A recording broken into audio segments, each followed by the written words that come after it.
Oh, I am having a fucking life. Give me 1 second.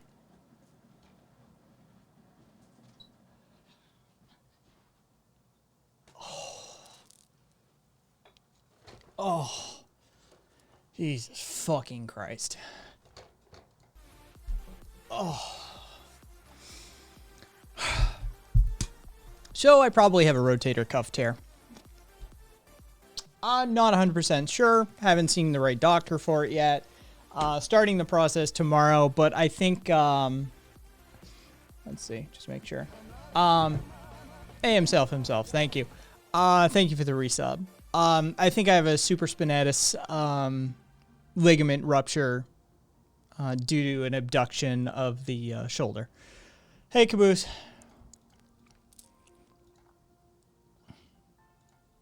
Losing my mind with her. Losing my mind. All I want to do is work out. That's literally all I want to do. I just want to be able to hit the fucking gym. And one of the first fucking things that happens to me is potentially a shoulder injury, right? Like supraspinatus is a muscle that runs from in here out and attaches via a ligament to right about here to the humerus head. It's responsible for abduction. So this movement of your arm. So the sort of, yeah, that's an abduction. Right, so the humerus head moves up and under. Impingement from here to here can actually stress the ligament. Sidewalk, rotator cuff is not good. No, it is not. And yeah, I don't think it's a full tear. I think it's a partial tear, which potentially you can rehab. But either way, it sets you back months. Just like that. I know, right? Sidewalk? For fuck's sake, I know. Dude, our joints are shit. They're some of the just absolute rubbish. Some sense I had it on earlier. I had it on just a before stream. Right now I've got KT tape. I've got a couple of fucking tapes on to do that with it. But I see a new primary tomorrow, and he'll give me a referral to my shoulder and hand guy. And chances are he'll want to do images and potentially maybe a cortisone injection and then rehab. Like, it'll be PT. Depending on, I mean, if it's a full tear, then it's fucking surgery. I personally, I don't actually think it was workout related. I think it was when I was on stream and I did this with my shoulder, sort of mimicking what they did to that 73-year-old woman's arm in that cop video. I think that's what actually finally did it.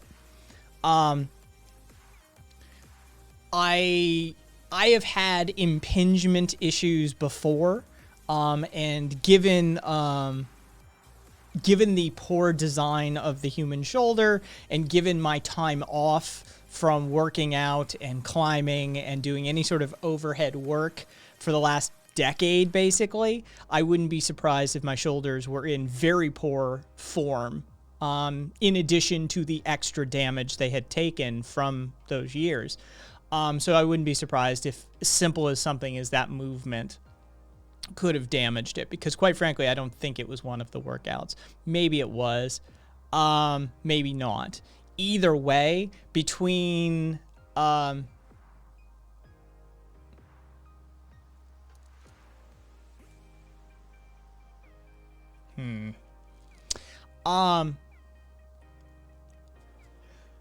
between that and working out, either way, yeah, right here, which would be, yeah,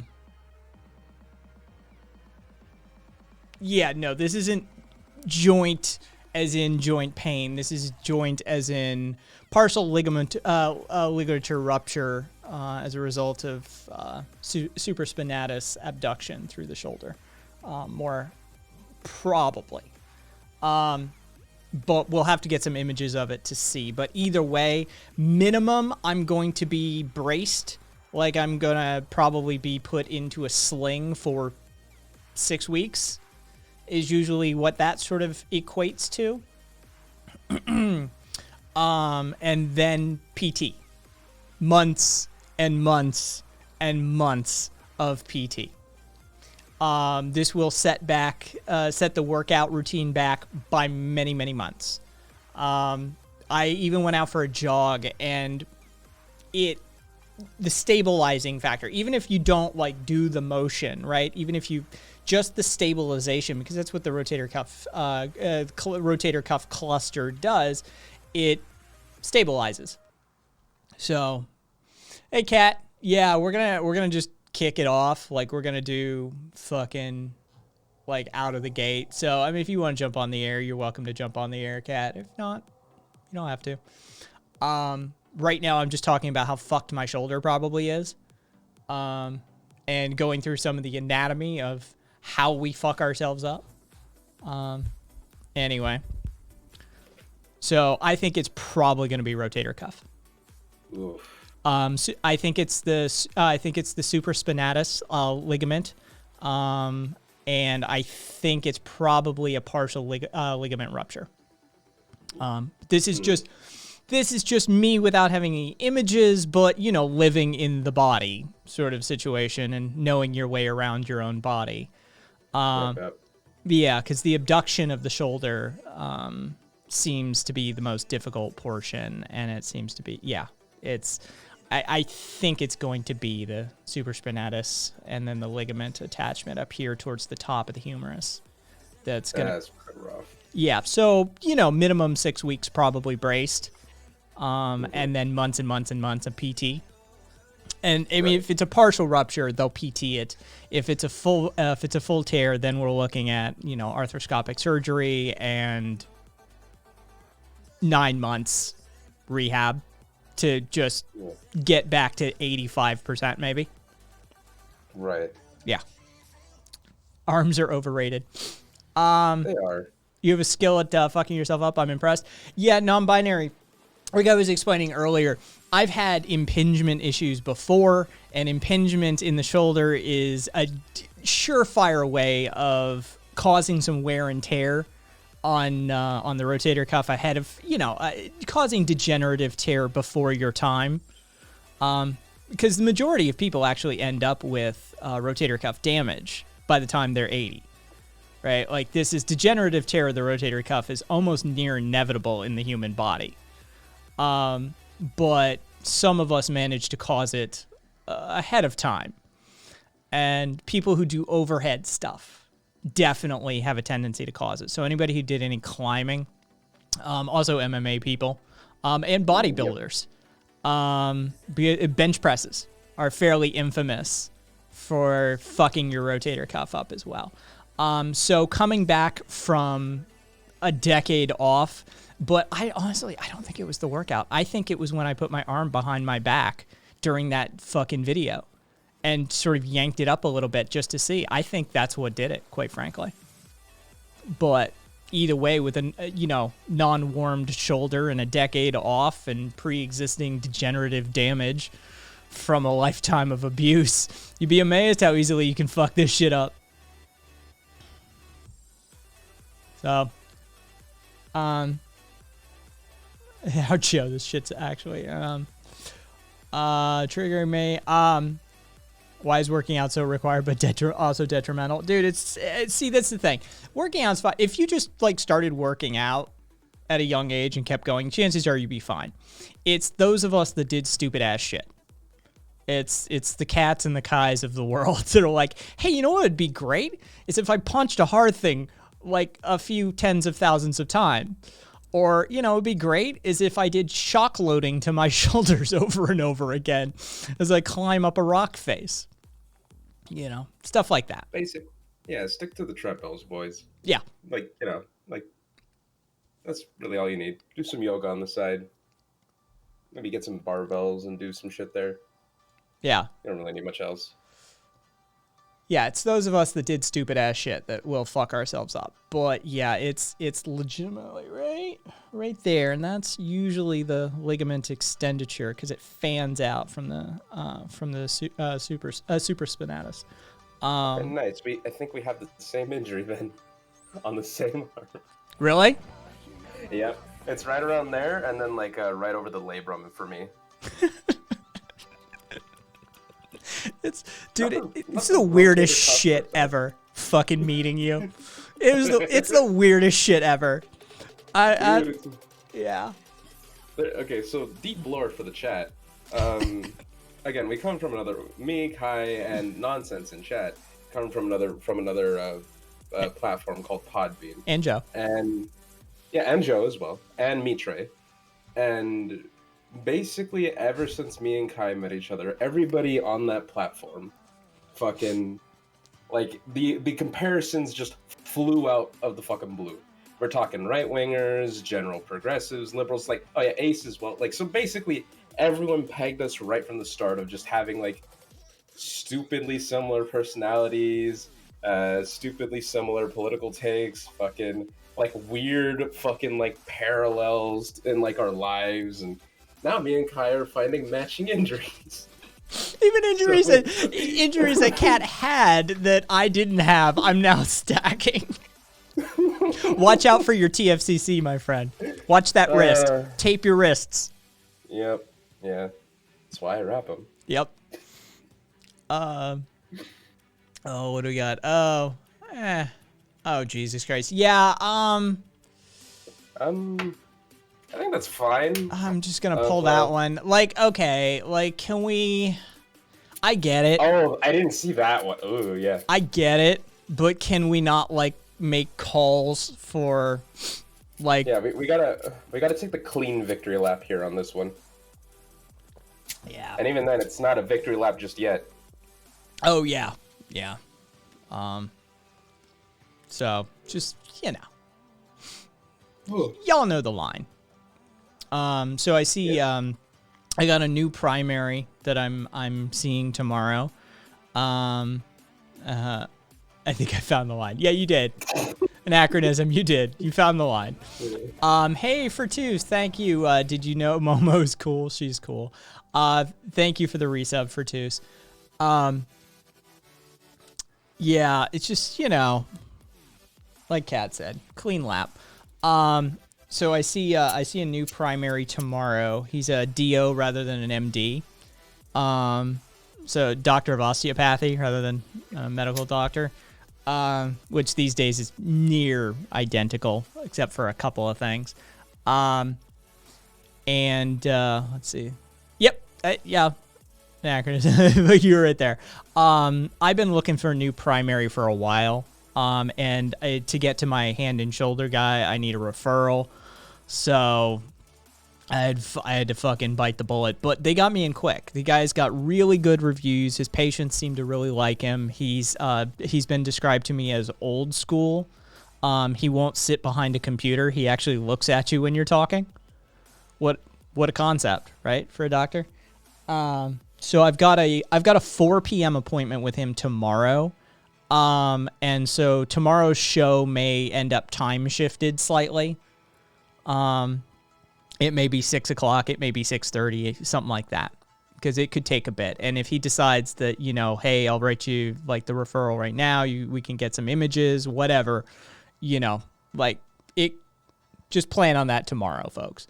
But yeah, they got me in. I called, at 8 a.m. today, 8:06. And his wife answered the phone, and she, she's like, I can get you in for 4 o'clock tomorrow. I'm like, done. This is my kind of doctor's office. Like, I don't want a management team running the office. The fact that he's in the back, his wife is working the front desk. This is the kind of primary doctor I want, not specialist, but primary doctor. So yeah, I may have found somebody I actually like. It's taken me a bunch of years here. Your partner works with osteopathic students. Rock on. Been looking for a new primary since early Podbean. Yeah, basically, I've been on the hunt for. I actually did a fucking power move. Like, I started shopping primary doctors, PCPs, and taking a notepad in with me and taking notes on everything wrong in the office, and then confronting the doctor as soon as they came in. Like, that was a thing I did. I did a fucking episode the first time I did it on what to do and how to do it. From that of somebody who, grew up in the medical industry, what to check, what equipment to look at, what to turn over, what to get up on your tippy toes and look at the tops of certain things to check for dust, whether the room's being properly cleaned or not. There's a whole bunch of tricks of the trade. And yeah, it's sincerely, I never really found one in my area that I was happy with, but you know, you can't shop doctors 24/7. So yeah, in a moment of crisis, I may have actually found one that's halfway fucking decent that I can stick with. That isn't just, you know, a corporate insurance mill. I had one that my mom still sees. He's her primary care, and I had him for a few years, but he turned over his office management to some corporate management team out of California, and it was downhill ever since. Oh. Oh, that's good. I love it when the anti-Semites out themselves immediately. It's so much easier. You know, I like how he sticks to the bit though. Fair enough. Based on task, you know, the whole like he's got the whole aesthetic going on. Well, I mean, we are God's chosen people. I'm not Jewish, but I'm being accused of being Jewish, so I might as well run with the role, right? We are God's chosen people, after all. Nice. So, you know, God's task force. I'm just saying, when Judgment Day comes, you've been doing a little prejudging, haven't you? A little God's name in vain sort of stuff. The Heavenly Father looks down upon that sort of thing, you know. The anti-Semites and neo-Nazis are in full force after their hero cop got convicted today. I himself, shalom. Pretty funny being the task force of your imaginary friend. Fucking Poll has not been taking it well. Well, you know. What are you gonna do? Yeah. Hey, Carolina.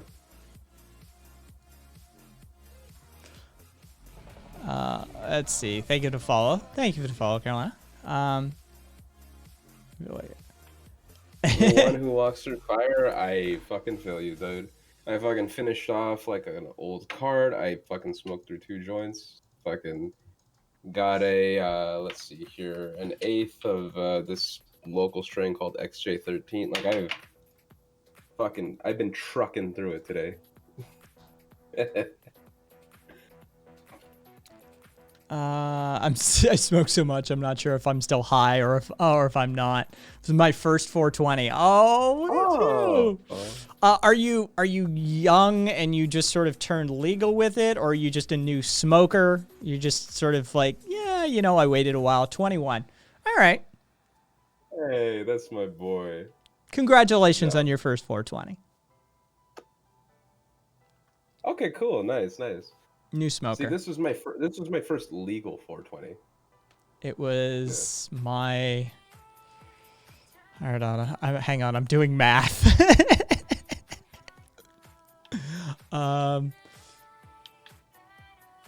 24th, maybe, something like that.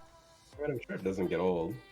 I maybe 24th or 25th. I don't know if this is like the quarter century mark for me or not. Maybe next year I'll just celebrate like a 25th 420. Isn't weed actually damaging to brain development? Everything we do is damaging to brain development. Viva, there's nothing fun that isn't damaging to brain development. Yeah, alcohol, smoking cigs, fucking like let me put it like this, boys. You can get fucking degenerative brain disease from fucking like heading the ball in soccer. Like having that shit bounce off your head, a couple of practices here and there. Yep. Fucking like that'll do it. You can fuck your brain up permanently with that shit. But it's like, you know, are we gonna ban soccer? Is that the world that we're going to? Exactly, Zen. You only get one brain, might as well abuse it to the fullest.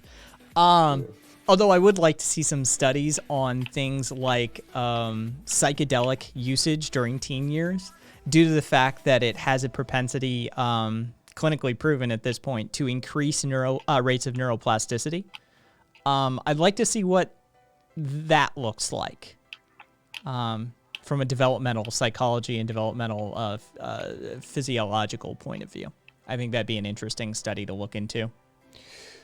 Yeah, I wouldn't be surprised. And we don't have legal weed here, but we still have a recommendation on 25 years. I mean, okay, like ideally, if you can wait until you're 25, you probably should. But like, you know, I would have a murdered 21-year-old somebody if I waited till I was 25. I'm just saying, like, a 21-year-old fucking like getting like real fucked up on some bud for their first 420 probably isn't like the worst thing in the world, you know, in terms of like lifetime damage. Whether do they have 2CB gummies? They've probably been made before, yes. But that is not a product you're going to readily find. Fuck, no, you're not. Hey, no way to judge. Well, that's and you know, I'm not trying to say that. It's just, you know. Yeah, Duffy, that's a fair assumption. Yeah, that's a fair assumption. Every time, son. It's always the fucking people in the kitchen that'll get you. Oh, yeah. Yeah, food service. Back of the house? Yeah. Yeah, it's always back of the house. Yeah, boy. Mm-hmm. Yep. Back of the house. Best people in the world. That'll do it. Sorry. Yeah, that'll do it. Best people in the goddamn world. Absolutely adore back of the house. 2CB gummies is my goal. I've had 2CT7 gummies, says Anachronism, which is another phenethylamine class compound. It's in the 2C family, of course, as emphasized. But, yeah. Nah.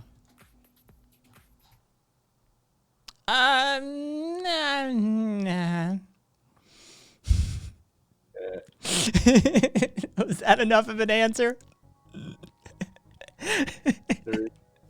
The recent shooting in Columbus, they immediately released body cam footage. Can we just assume guilt anytime they don't release it? Yeah. Probably, yeah. Yeah. I'm okay with that. I actually haven't seen that footage yet. Can someone give me like a play-by-play? If it's Twitch TOS, like safe, of course. Oh, this is gonna suck.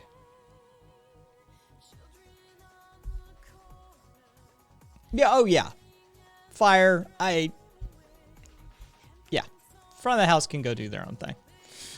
The fact that they put up with the shit they put up with, trust me, but my people are the back of the house people. Those are my people. Oh, well. Yeah, I mean, it's was that the 15-year-old? Yeah, that was the 15-year-old girl with the knife, right? Yeah. Yeah. Yeah. Okay, right. Look, I, oh my god, I can't believe I'm gonna have to fucking do this. You, Kai, pray for me. Fucking knives are deadly as fuck at close range. All right, like even if you're wearing fucking body armor, even if you're wearing fucking there's. Oh, most body armor doesn't carry unless you're plated. Most body armor isn't actually not cut resistant. Right. So basically, you're not gonna wrestle with somebody that has a fucking knife. It's like, you're fucked, son. The minute that knife comes out, unless you're shooting to kill you, you are fucked at that range. Yeah, I mean, the general rule. Hey, Panda, the general rule of thumb for private firearm ownership and training is 21 feet. If somebody is brandishing a knife within 21 feet, they can get to you in under a second. And when I was a teenager, I ran it just to check it. It was the last time I've done it. I could probably still do it. Of course, I couldn't sprint with this arm right now. Swear to fucking God, this is pissing me off. First I was bummed, now I'm angry. It's the stages of grief for Kai. It's basically just bummed, angry, and acceptance. But yeah, you definitely can sprint that very quickly. You can close a 21-foot gap surprisingly fast. And so general consensus is if somebody's coming at you with a knife in that distance, well, knife wounds are no joke. So, Yeah, they should have de-escalated. Yes, there's plenty of examples of cops around the world de-escalating knife crimes. Yes, but I mean, Jesus Christ. These motherfuckers will shoot somebody accidentally even though they meant to grab their taser. Like they'll shoot somebody over a cell phone or just looking at them funny. Brandish a knife. That's the thing see what happens. Yeah, I mean that's the thing from like the few screenshots that I've seen, it seems to me like by the time the cops were there, they were or not like it already had popped off. It wasn't like a posturing threatened to fight, then boom, it seems just like to me, you know, like Anachronism, do me a favor. Get you some get you and your buddies. Get some like white, like cheap t-shirts from Walmart and get 2 red markers. And just fucking like just set a timer for like 45 seconds, 30 to 45 seconds, and just see how many times you can stab somebody while they're like trying to stab you back or trying to take it away from you. Like just fucking 45-second timer. Non-binary. I'm betting I saw the video that you're talking about. You can poke someone the fuck up in like a very, very little time, especially if it's like a well-maintained knife.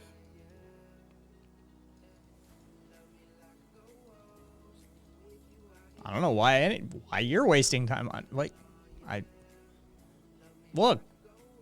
They definitely could. Fair enough, Karina. Look, they could have probably used less than lethals. They probably could have de-escalated better. I mean, definitely could have de-escalated better. But at the end of the day, we're literally at the point in our like development right now, political development, of trying to get them to like not shoot unarmed, or like not like strangle or shoot or torture unarmed children to death, right? Like that's sort of where we are on the expectation level. And this one played out exactly the way I would expect it to play out. Also, again, we're talking about less lethals here. Like, rubber bullets at that range would have still probably killed her.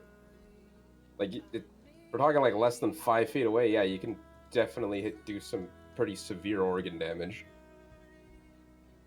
Just, like, come on.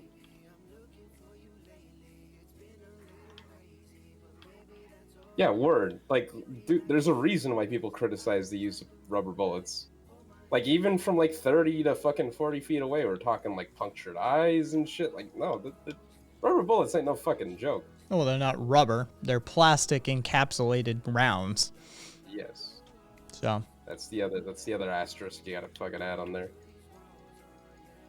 I'm just saying, like, out of all the shootings to get pissed off over, it's like a woman, a person with a knife charging someone, like, it just... This is not the case you want to go. This is not the hill you want to die on. Yeah, like any person that has been in self-defense or has done weapons training or like literally anyone, doesn't matter who you're talking to, will tell you that knives at that range are no fucking joke. Yeah, like it sucks, but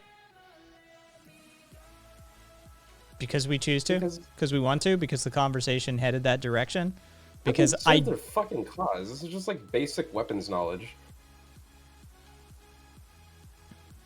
Like, I mean, let me put it like this. In order to like properly critique something and understand why something is bad, you have to be able to have a conversation. You have to be able to engage in nuance, and you have to be able to understand why something is excessive force. We can't just declare anytime a cop shoots somebody excessive force. Otherwise, our more valid critiques, such as the George Floyd incident, lack fucking like nuance, or they lack this, like precise critiques. If you keep calling Cat a bootlicker, maybe not. I don't give a fuck. Duffy, if I was the person about to get stabbed, yes. Did you see that? Yeah, sure. Jump into voice chat. Did you see that NBA player's tweets making the rounds? Which one? The one who said, who posted the photo of the fucking police station. I don't know who the fuck, what his name was. I'm just hoping you can give me a name. No, It's like, he posted a photo of the police station when it was burned, saying burn that motherfucker to the ground. And then when the looting and rioting came near his gated community, yeah. NFL player though. I don't think it was an NBA player. Was it? It may have been NFL. It was a sports ball person. Yeah, when it came near his gated community, all of a sudden the rhetoric changed real fast. Oh, it was amazing. Right. Sports ball. Yeah, sports ball. But yeah, no, yeah, I've seen that. That shit's funny. Yeah. It's funny how it's different when it doesn't involve you.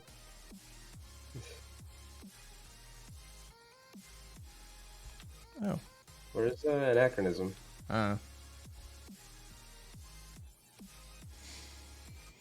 Oh, not everybody's Johnny on the spot, so.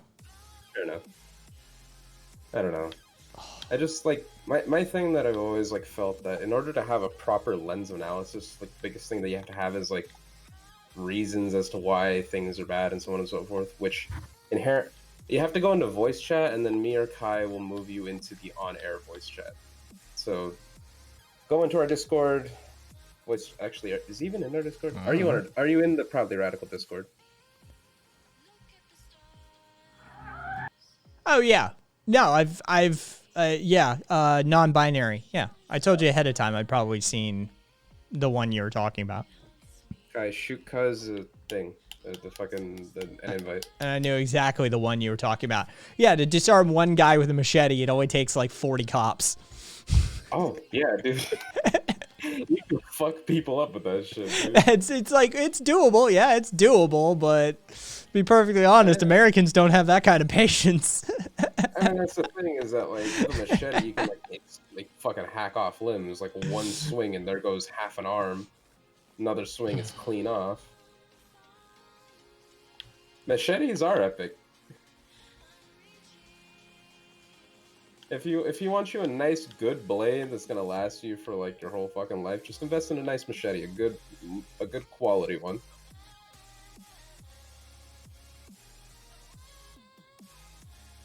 You should use paintball guns. At least shootings will look fun. That was actually a thing for a while, I think, in Detroit. Yeah, it's the capsaicin paintballs. Yeah. Yeah, it's like it's just it's like chili pepper Right. in a paintball, and it's just powder everywhere. Yeah. Yeah. Oh my fucking dude! I'm wavering back and forth. I'm bummed again about my fucking arm. It's gonna be a huge setback. It's gonna be a ton of fucking rest and PT, and I'm just gonna not be able to do anything with it. I'm gonna be one-armed for weeks, fucking months, quite frankly. Knowing you, I know you can soldier through it though. I know I'll soldier through it, but Jesus Christ, you know, 1 step forward, 97 steps back. Right. Beanbag rounds can like fracture ribs and shit. I don't Cardiac arrest as well. They can disrupt the rhythm of the heart. Fractured ribs, severe concussions, TBIs. Like at that range, literally anything they could have deployed on her would have like either severely maimed her to the point where she's like in critical condition, or just straight killed her. I want to get high again, but I'm like, I want to conserve my weed. It's up to you, Fire. Yeah. Well, yeah, that's what I'm getting at. It's like it's less lethal, but like people don't realize how small that gap really is.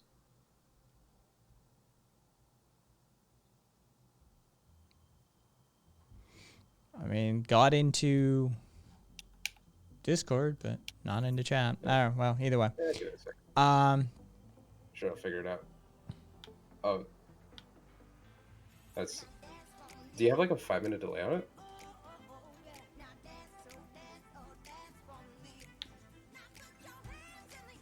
Now, put.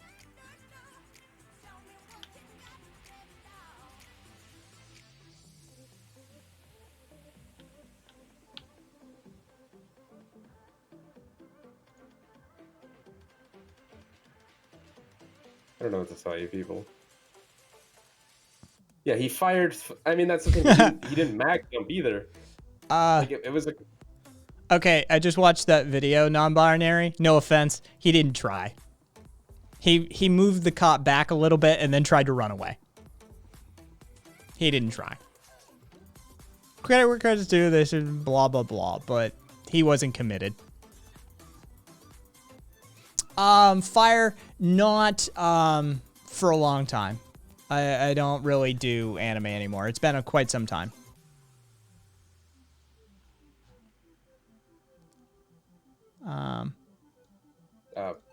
Apparently his new account's keeping him from talking for 5 minutes. Oh, yeah, that's a thing I implemented. Okay, cool. Yeah. Well then, 5 minutes he'll be on, and then we can talk. Yeah, it's you know, it's best that way. After we've had some incidents. yeah, like brand new accounts. I'm sorry. Like I'm willing to handicap the occasional person to prevent people who spin up brand new accounts and jump into Discord. Yeah, just give it 5 minutes. He'll be on. Yeah, I'm okay with that. Put on a song. I don't know. Just give it some time.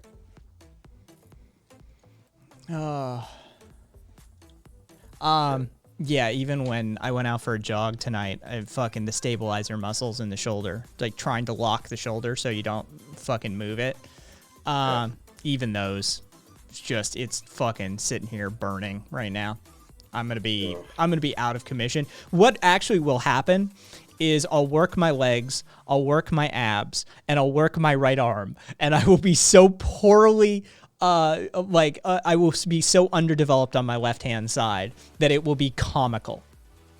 Right. Yeah, because also Duffy.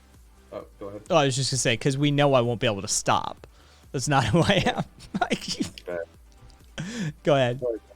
I was just gonna say also, Duffy, you got to keep in mind that like even then, even if he somehow fucking pulled that like Keanu Reeves tier bullshit, he would have, still probably killed her. Look, should we have better conditions? Yes. Should the cops be better trained? Yes. Should the cops have less of a fucking psychopathic or sociopathic profile? Yes. Could they have handled it better? Probably. Given the state of things in America, though, if I were a person of color and carrying a knife and like pointing it at a cop, what are my expectations? Right. This can be summed around in a very famous phrase. It's a fuck around and find out situation. Don't fucking charging a cop these days is like tantamount to suicide. Serious Twitch said, just watch the body cam footage. Yeah, not going to complain about the cops' actions.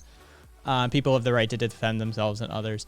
Then we get to make masturbation arm jokes about Kai. That's fair, Wither. I look forward to them. An acronym. Give me a voice check. Count to 5, please. 1, 2, 3, 4, 17. You are one of the few people who actually held the same level of volume when you counted. Most people go 1, 2, 3, 4, 5, and I have to adjust it around their dumbassery. I'm super nihilistic and monotone, so it fucking works. The audio engineers of the world will love you then. Hang on. Just so y'all know, I'm like queer, non-binary, so if you could just use they them, that would be super awesome. As long as you don't go full woke scold when we call you dude, bro, or guy. No, oh my god, I call my partner bro, and they've got the nicest tits ever, please. Okay. As long as you understand these are gender neutral terms for many of us regionally in the US, we're good with it. I smoke so much weed that bro is gender neutral for all right. sure. Let's not be woke schooling anybody tonight. So we're all on the same page. Let me just do the tradition. J Miles always comes in with like a chunk. Apropos of nothing. It is tradition. My mom showed me her Facebook feed today after the verdict. I was raised in a pretty wealthy area, so she has some she and I were raised in a pretty wealthy area, so she has some conservative friends, and showed me walls of text of people saying that George Floyd was a menace to society and should have gotten taken out. Wild stuff. Have you encountered anyone personally that had similar points of view? Yeah, my stepfather. I see him all the time on the fucking street, dude. Yeah. Yeah. That's not an uncommon one. Let's see. So, can I make a point real quick? Yeah. Sure, go for it. Yeah. First off, y'all are right. Non-lethal or less than lethal rounds are absolutely going to do serious damage at that range. This Especially to girl a could 15-year-old not have girl. expected a different outcome. But my point is that the conversation has shifted to justifying the action of the cop and not pointing out the systemic problems that don't lead the cops to have de-escalation training, to have rifles in the car that shoot, shotguns that shoot less lethal rounds ready to fucking go, that they approach these situations from a mental health standpoint. I'm not disagreeing with you, but I think every second of breath we give to defending a cop's actions is another second we could have spent finding a better solution. And I don't disagree with you guys. Like, it's not like the cops' actions could have saved that girl's life necessarily, but you got a better shot with a less lethal round than you do a fucking lead. And that's just it. And these cops also carry, hollow point rounds. Like, we have to think about like the little details sometimes like that. They don't? Cops all around the country do. And I'm just saying, like, these are issues. Wait, I was responding to Rabbit. If you saw me, because Sarah, if you want to hop it. yeah, there's a delay between you and I. When you're speaking over Discord, what you see on the screen is actually happening a couple of seconds later. I was responding to Rabbit. Yeah. No, for sure. Thank you, dude. I'm sorry. I smoke too much weed and I'm a little defensive. My thing is, like, especially as someone who has like a tertiary experience in this field, I've trained martial arts for several years now. I've been around people that shoot. I've learned a lot about like basically human psychology that goes into like fights and such, and like what allows people to like enter those states. And personally, like I hate to say this, but like I think people overestimate the capacity to de-escalate than people may like otherwise like expect. Like once the fight is going, it's gone. Like it's very like there's very rarely any sort of like instance, especially when like lethal intent is involved, where you can just press the pause button. At that point, it's just a matter of like minimizing damage and like making sure that everyone gets out of there safely. Now, of course, I don't disagree with that at all. Right. So it's just that sort of thing. It's just like it wasn't a Magnum. It was it seemed like there was a fair bit of breathing room. The firearms came out, and it doesn't seem to me like it was like a super like it just seems like to me like, especially when cases like Dante Riot and so on and so forth are going on, there's better spent energy that we can have going around places. And I don't it's just that sort of thing. Like we just maybe. Oh, snap. Yeah, like maybe we're in agreement there, like for sure, like definitely. Like I just think like spending time defending the cops' actions is a waste. Do you feel like talking about this at all is kind of a waste because it's like we have bigger fish to fry? And I think maybe that's where we're in agreement for fucking sure. Right. Like, I'm just looking at the video potatoes. Now. Like it wasn't even in defense of the cop. It was in defense of that other girl. Yeah, like that knife was at her. Yeah, no. For sure. But at the same time, like I said, if cops were trained to pull out the less lethal before the lethal, or have two officers, one with lethal, one with less lethal, I mean, like, these are minor things. But I mean, I trained in the Marine Corps. I'm a veteran there. I trained at a junior police academy. I know that's crazy. Like, I think all cops are bastards. But like, I was a teenager once, and I believed in other things.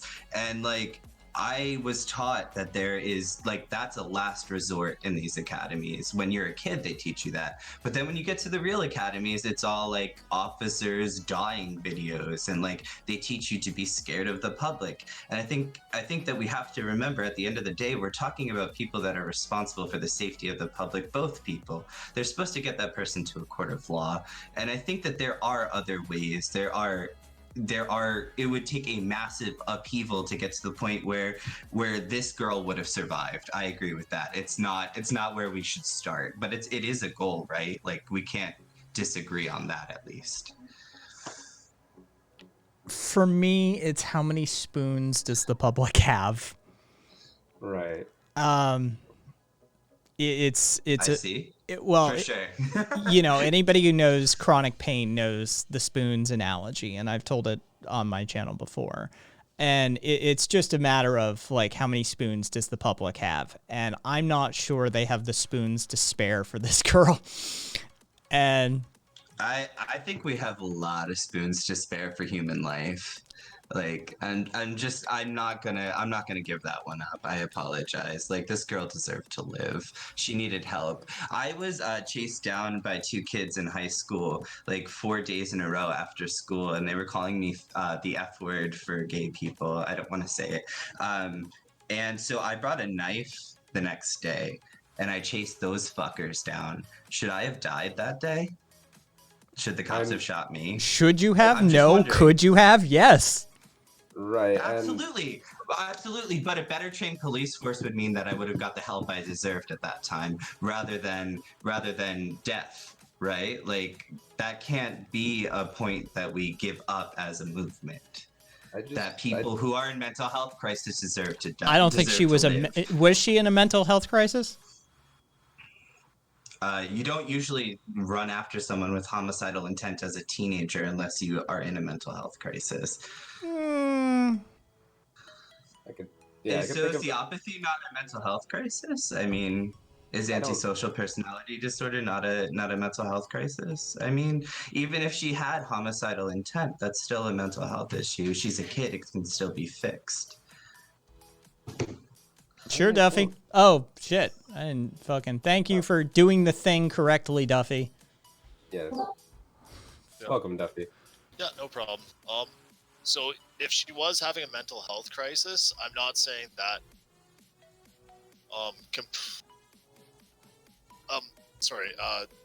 Her life isn't more valuable than the other girls. So I agree. Her getting shot and then being provided first aid, that's taking consideration for her life. But you don't use that use of force, like that level. She's going to end up getting shot regardless after she stabs her. Then you just end up with 2 people dead. Potentially. Why is it regardless? Why is this such a given that in response to a knife attack, that well-trained, supposedly athletic motherfuckers can't handle a girl with a knife? A little girl with a knife. Like, I don't understand. Little girl with a knife can gut you. No, time out. Like, for real, though. Like, we go to the gun first consistently. Yeah, right, let alone, we see these cops out there, they're not physically fit for the job. They're not ready for the job. They're fearful, and they go to a gun. There are plenty of unarmed and disarmed police forces across the country that handle these situations just fine before they pull out the fucking SWAT team. And I'm not gonna allow a little girl's death to go, oh, we don't have enough fucking spoons. I'm not a junkie like that, yo. Like, we good. It's an analogy that the people with chronic pain use to explain to others the limited amount of energy and time they have in a day. It's not a reference to junkies. I had a mom with MS. What I'm saying is that, like, I'm not a junkie for, like, this sort of, like, okay, we need to defend things so that we can make incremental change, when, like, obviously incremental change hasn't gotten us fucking anywhere with the police.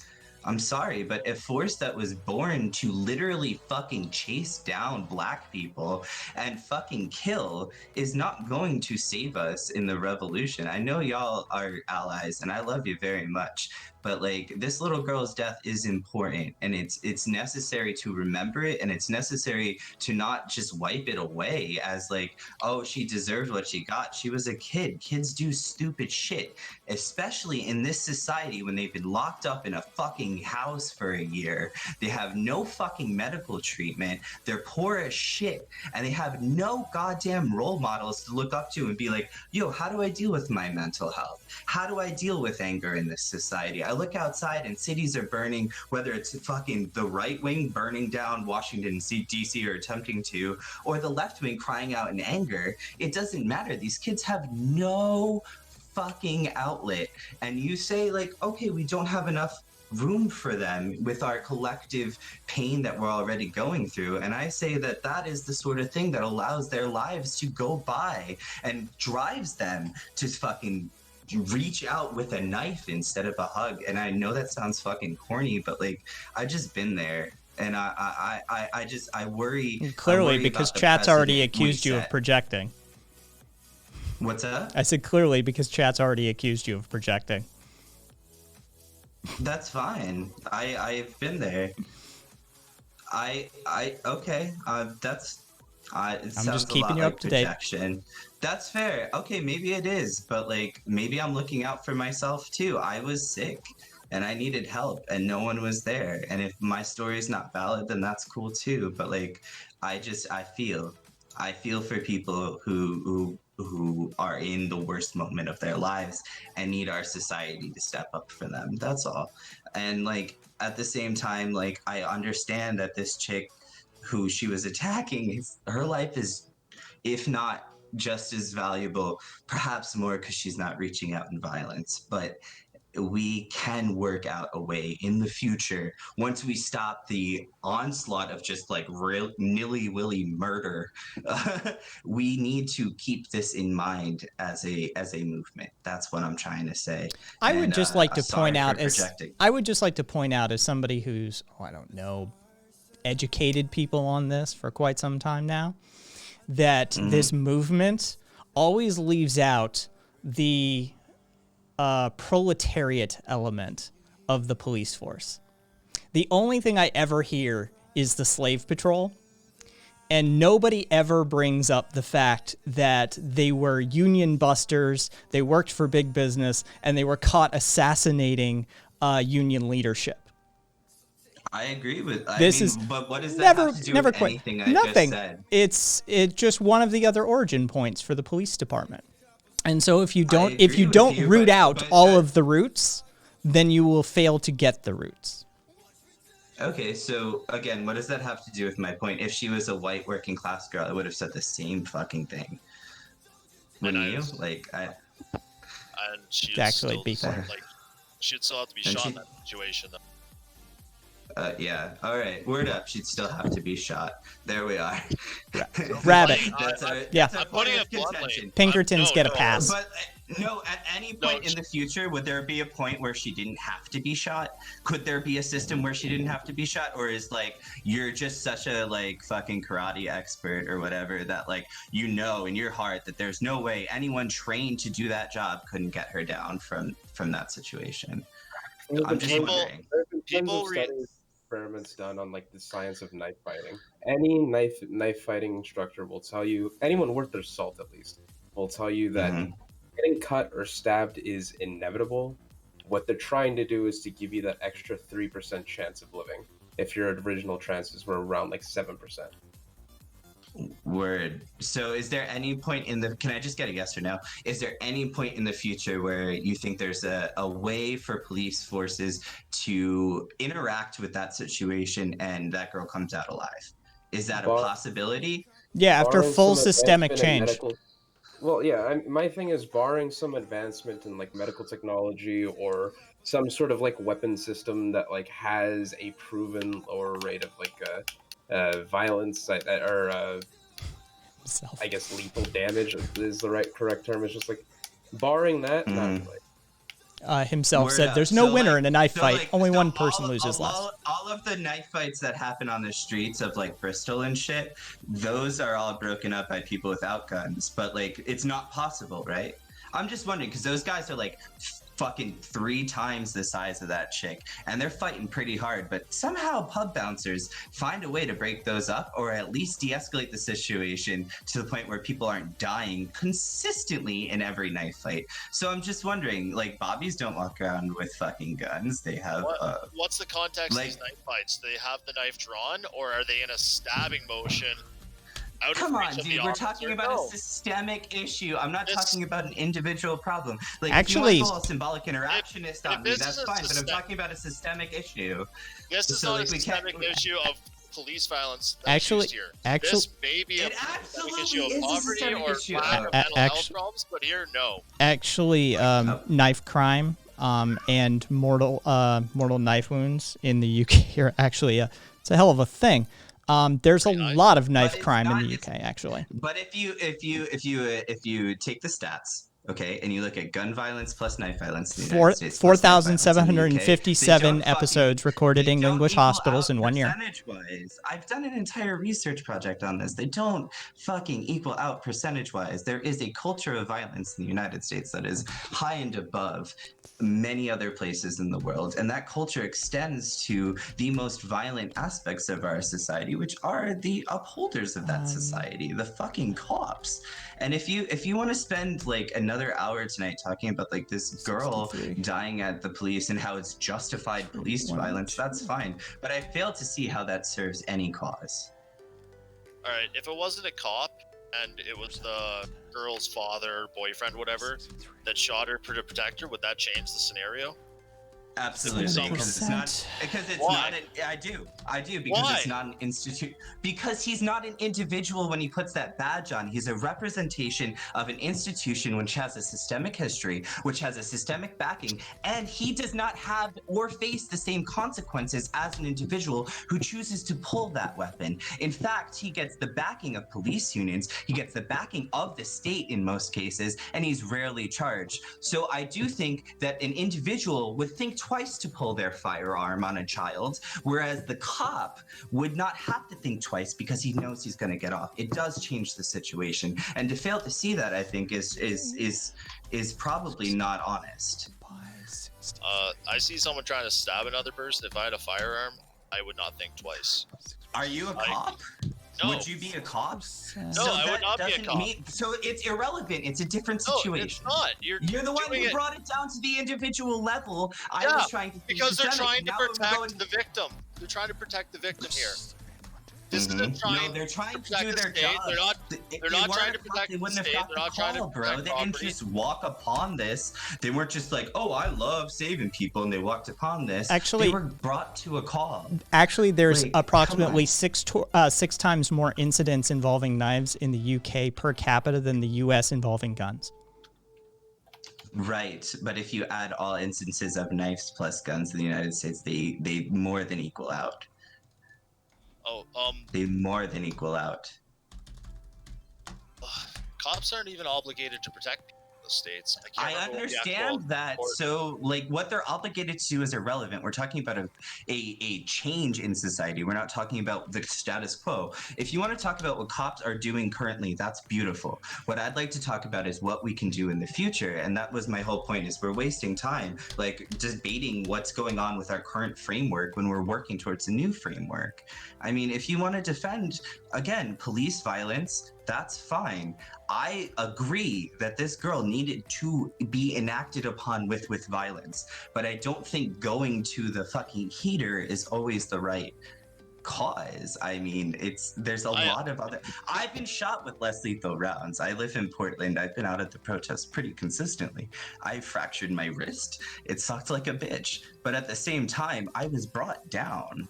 So I don't know what your point is about not using less lethal rounds. If she died, cool, but at least the cop would know he tried to save her fucking life. At least we as a society who backs this cop, whether through consent or non-consent, as a member of this society, we would know that this cop tried to save this girl's life. She's just a child, man. Like, come on. We're forgetting like what we're talking about. We're talking about kids who go a little nuts from time to time. We're talking about kids who are in a society which drives them fucking nuts. I think it's really weird to bring out to leave out the emotional element to this, to leave out the human element to this. That's all. And like, I agree with you. I don't think that girl could have expected better.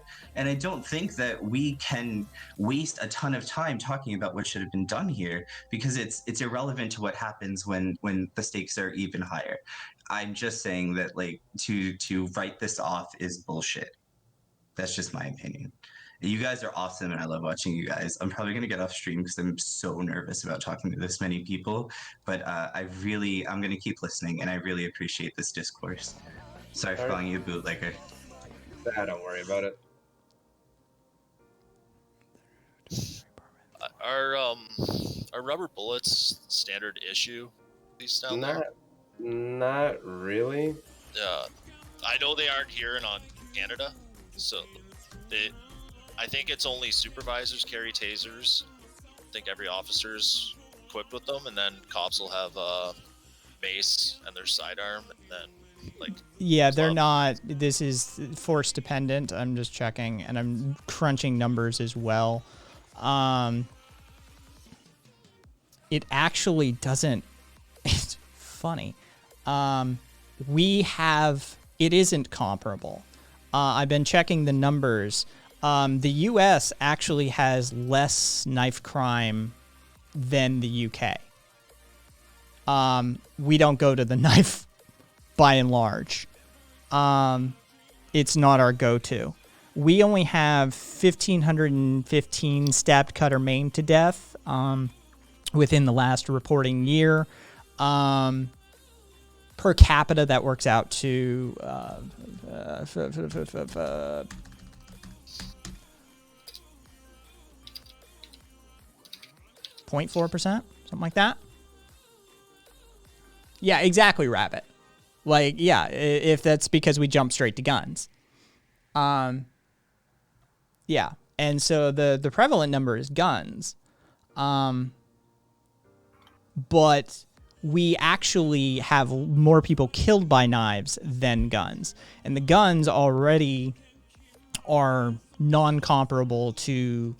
So 4 times more plus the 1% with the guns. So to just estimate 0.5% technically. So you end up with still approximately 0.1% less than the UK.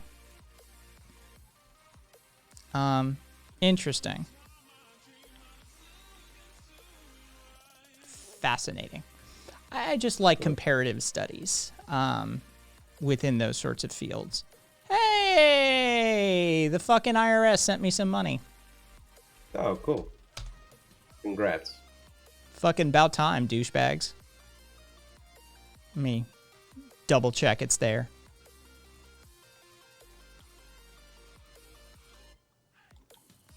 It is there. Look at that.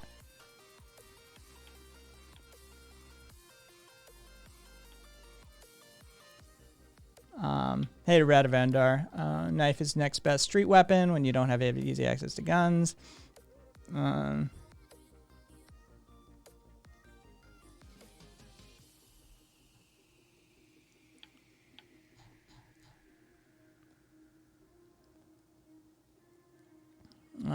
mean, it's a question, casual.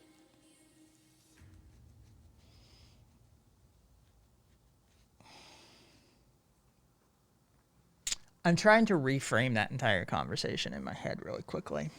But given the amount of pain I'm suffering right now, brain is not fully functioning on that regard.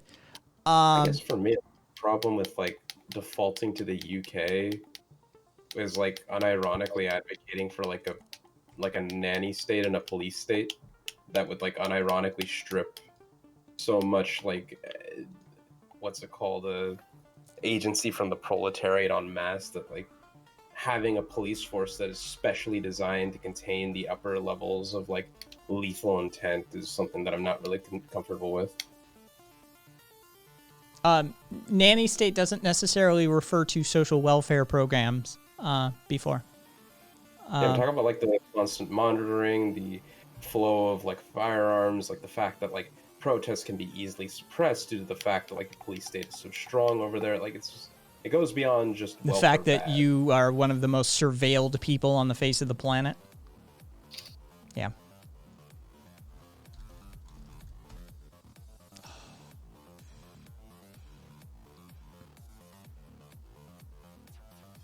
But no, I was just thinking where that thought process. Private camera here, Rabbit. Which vid, non-binary? You pumped like 1,000 things into chat while I was doing other stuff. So which vid? The dude who didn't really try to stab 2 cops that ended up running away and getting beat down from behind, or another video? I'm sorry, but you put a lot of fucking shit in chat.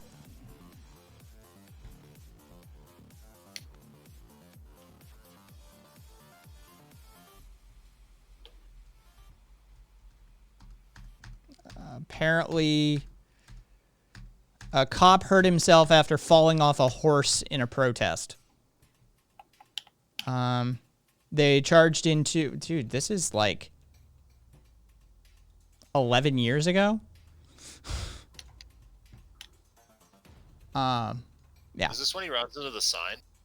No, he apparently charged into a fucking protest. Like a whole bunch of like horse cops charge into a protest, and one of them falls off and injures himself, I guess.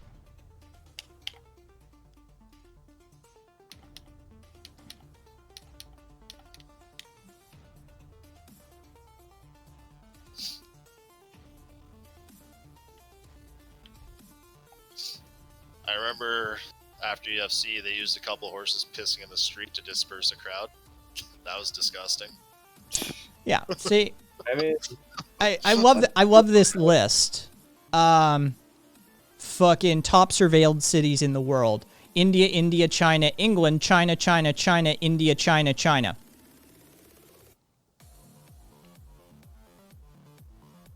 I mean, we don't even break the top 10.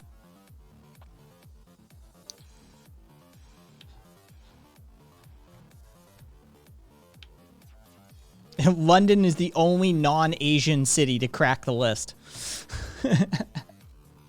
Good job, London. yay.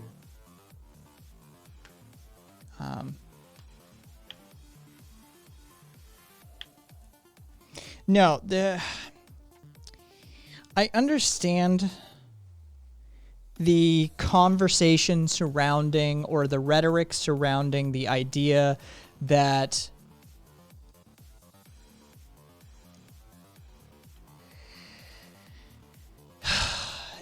it's the ACAB position, and that there needs to be systemic or revolutionary changes. By the way, can we just stop using that word?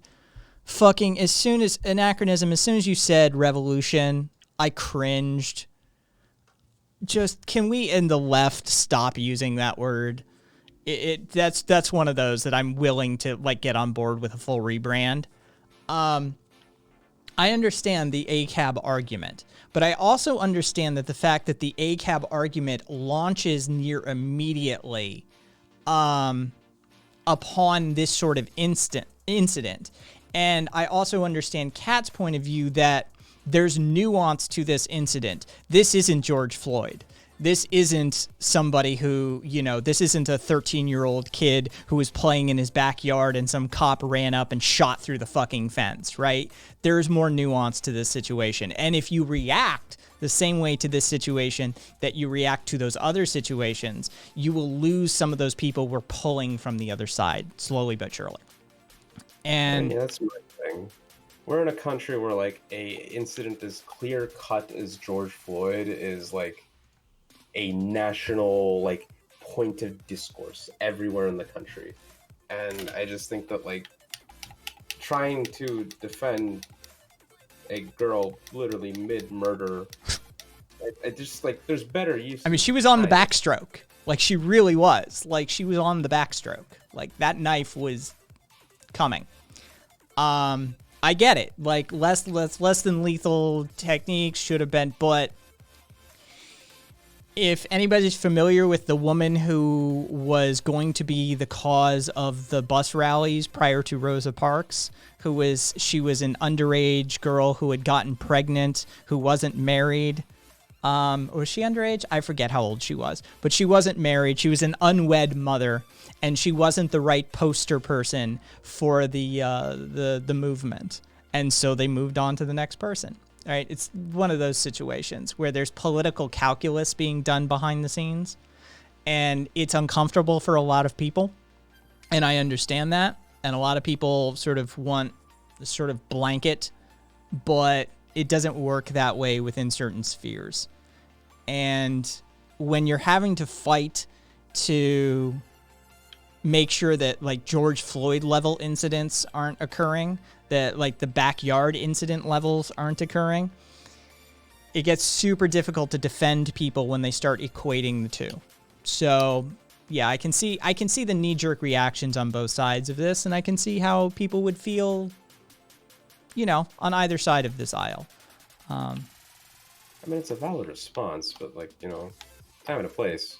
Like, for example, like, as anarchists, we're obviously against the state, but, like, are we really gonna lose sleep over, you know, the government stopping the insurrection?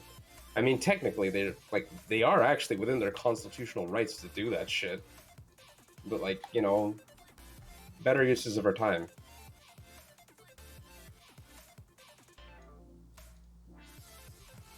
I mean, here's a take you're not going to like. What can we learn from the Black Panthers and apply what they did to 21st century America? One, what we can learn from the Black Panthers isn't any form of praxis. Nothing they did was unique. Armed patrols of your neighborhoods were not unique. Food programs were not unique. You know, like armed marches on capitals were not unique. Nothing they did was unique. What we can learn from the Black Panthers, though, is the extent to which the federal and state governments will go to disrupt you. And that's the lesson, that's the takeaway from the Black Panthers that I would say that should be taken away. Also be very careful with your allies, because, you know, the Black nationalists and Nation of Islam really fucked the Panthers in the end, anyways. And they made a deal with the devil they couldn't recover from. So, there you go. There's my answer. And there's Kat's answer. Yeah. So, if you want to study their form of mutual aid, again, they didn't actually create that form of mutual aid. So, you can study what they did. It was effective in several instances, but if you want to study organizing techniques, they come from somewhere else. It's okay, non-binary. Fine. Especially after today, you know.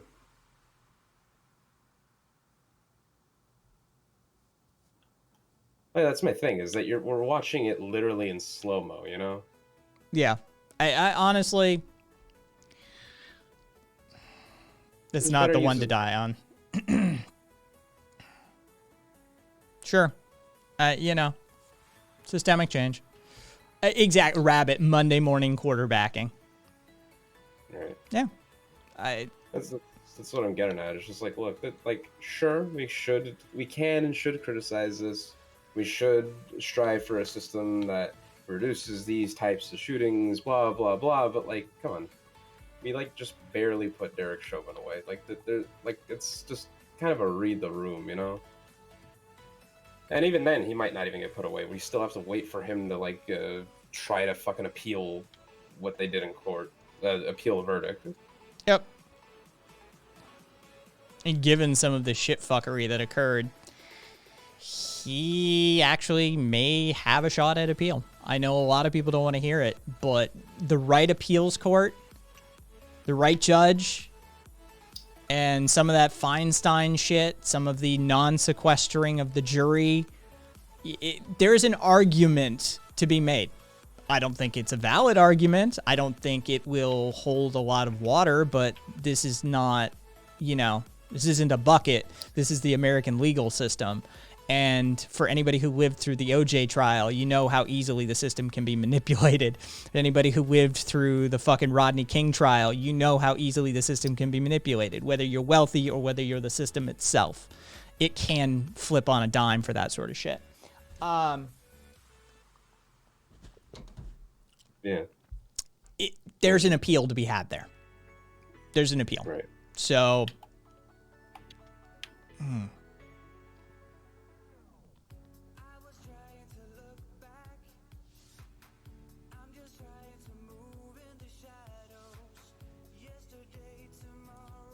Yeah, no one's disagreeing with that, Sullivan.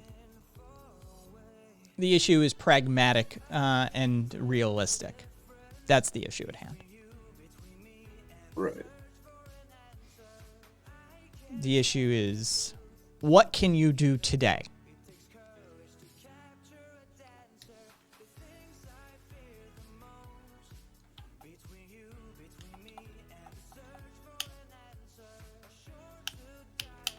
Wait, what? Is this on? Where is this?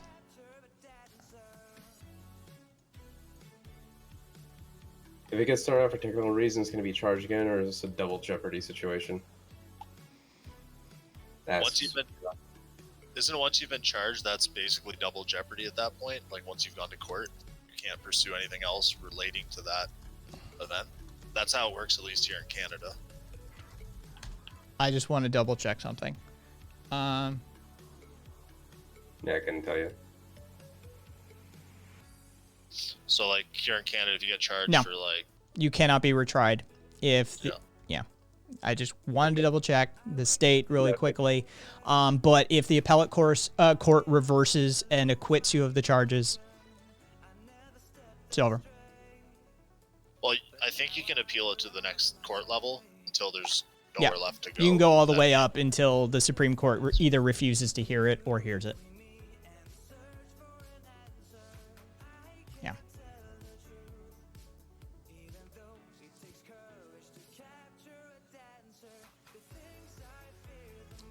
There's no there.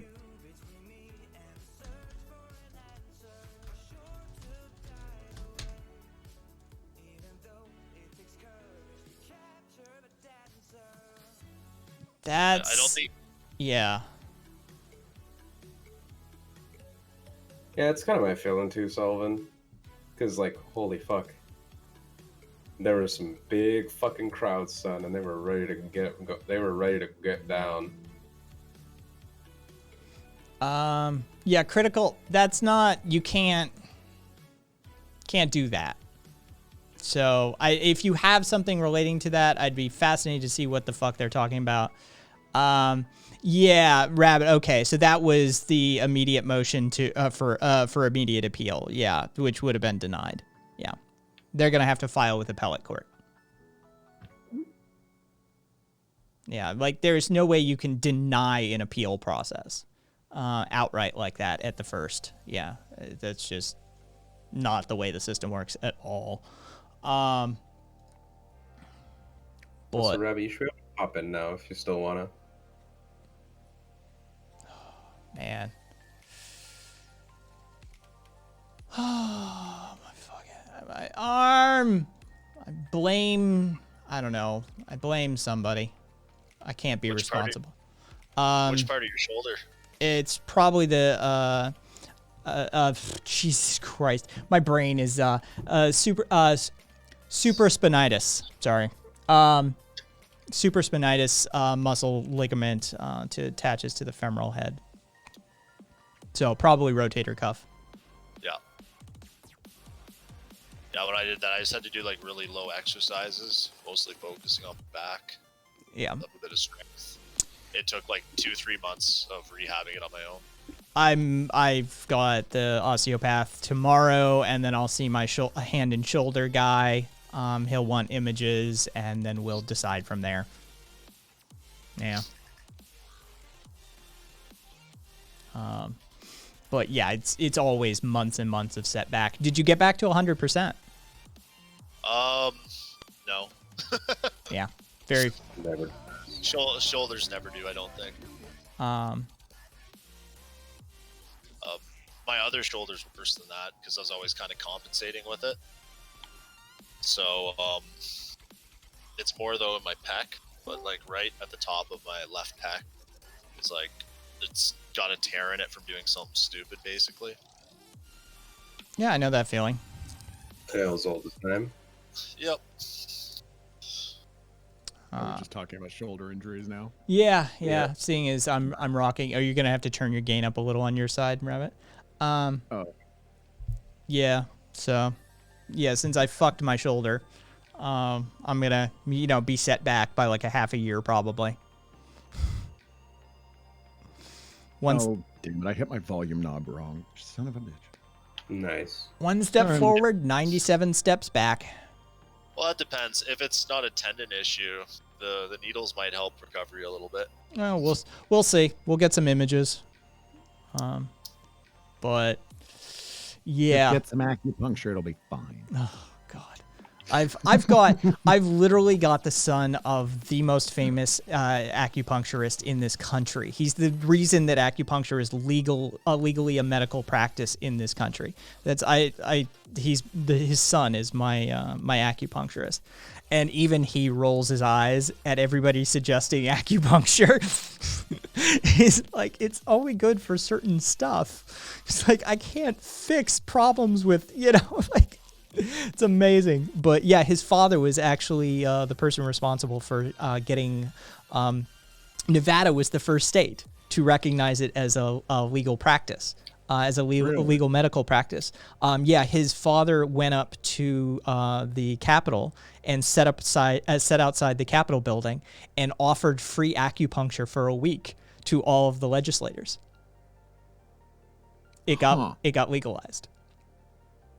I mean, it's good for nerve pain and shit, but torn tendon's a torn tendon. Yes, exactly. Like that's the sort of stuff that it's like, you ruptured a muscle.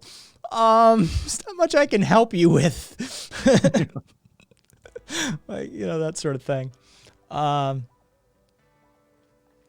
yeah. Wait.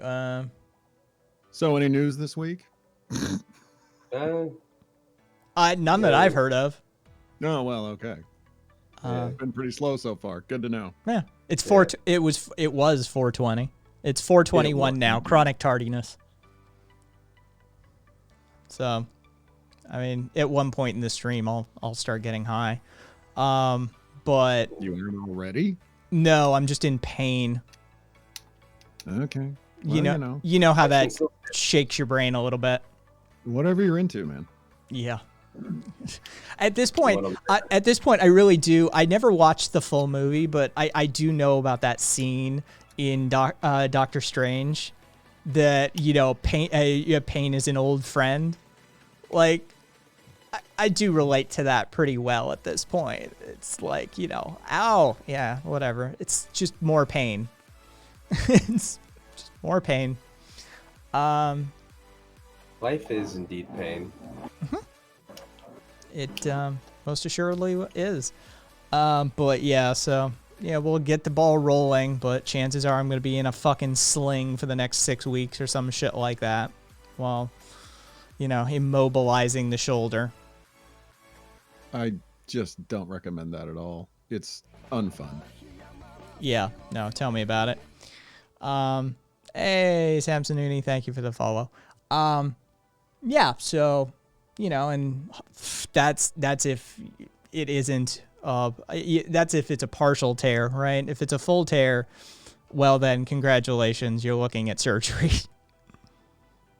Now, depending how long ago did you tear it? This last week. It's still inside 7 days. It's like inside 5 days. Because they have a new sports treatment that uses, it was actually in a paper that I was reading the other day. They use a series of laser ablations, and it basically perforates and, oh God, what's the word? Abrades. It uses lasers to abrade the surface of the tendon and the surface that it attaches to. Mm-hmm. And as long as you immobilize for long enough for the clots to close in, it actually reattaches the tendon. It's freaking amazing. Yeah, chances are I won't have access to it. You're no fun. Yeah. I mean, if you happen to have an Olympic team financial backing for it, then it's going to be more accessible, granted. But yeah, on the off chance that, you want to be up for an experiment or something. Hey, if you happen to have anybody at your university. We don't do sports medicine. Ours is mostly dental. Useless. Sorry. Yeah. We Yeah. have a good cadaver farm. Oh, well, I'll be sure to check that out. Yeah. Need a knee replaced. Yeah. Yeah, I got the old style one. They just put bolts inside me and some dead lady's cadaver.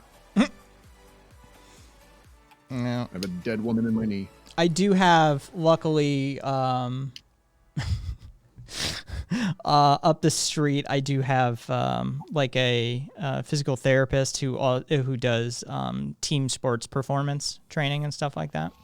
So, you know, my physical therapy will be overseen by multiple doctors of physical therapy. Yeah. So, unfortunately, my guy who would you travel to Switzerland for that? Yeah. I mean, Ching. yeah. I mean, that's fucking $25,000 if it's a dollar sort of territory. My guy, who I prefer, stopped taking my fucking insurance. Oh, dude, yesterday when I took yesterday off, I was basically running around for the afternoon trying to figure out what the fuck. Like, the urgent care across the street from me stopped taking my insurance. The urgent care up the street stopped taking my insurance. The one up the street from them doesn't do referrals. Shit. Oh yeah, I was like, I was running around yesterday, and so yeah, I managed to get a new primary fucking situated that I'm seeing tomorrow at 4. So, you know, again, for those of you that weren't here at the top of the show, like tomorrow's showtime is going to be a little wonky. If it happens at all, because I've got a 4 p.m. appointment with this dude. So you did find somebody. I found somebody like right down the street from me who takes my insurance. Everybody seems to love him. One of the guys I spoke to, he said, "Oh, he's old school, dude. He doesn't look at you from behind the computer. He actually looks you in the eyes when you're speaking to him." I'm like, God, the bar is so low for doctors these days. Yeah, I like how that's old school now. Yeah. I'm like, the bar is so fucking low.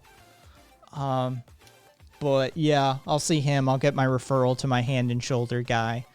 And then I'm sure he'll want more images by the time I fucking see him.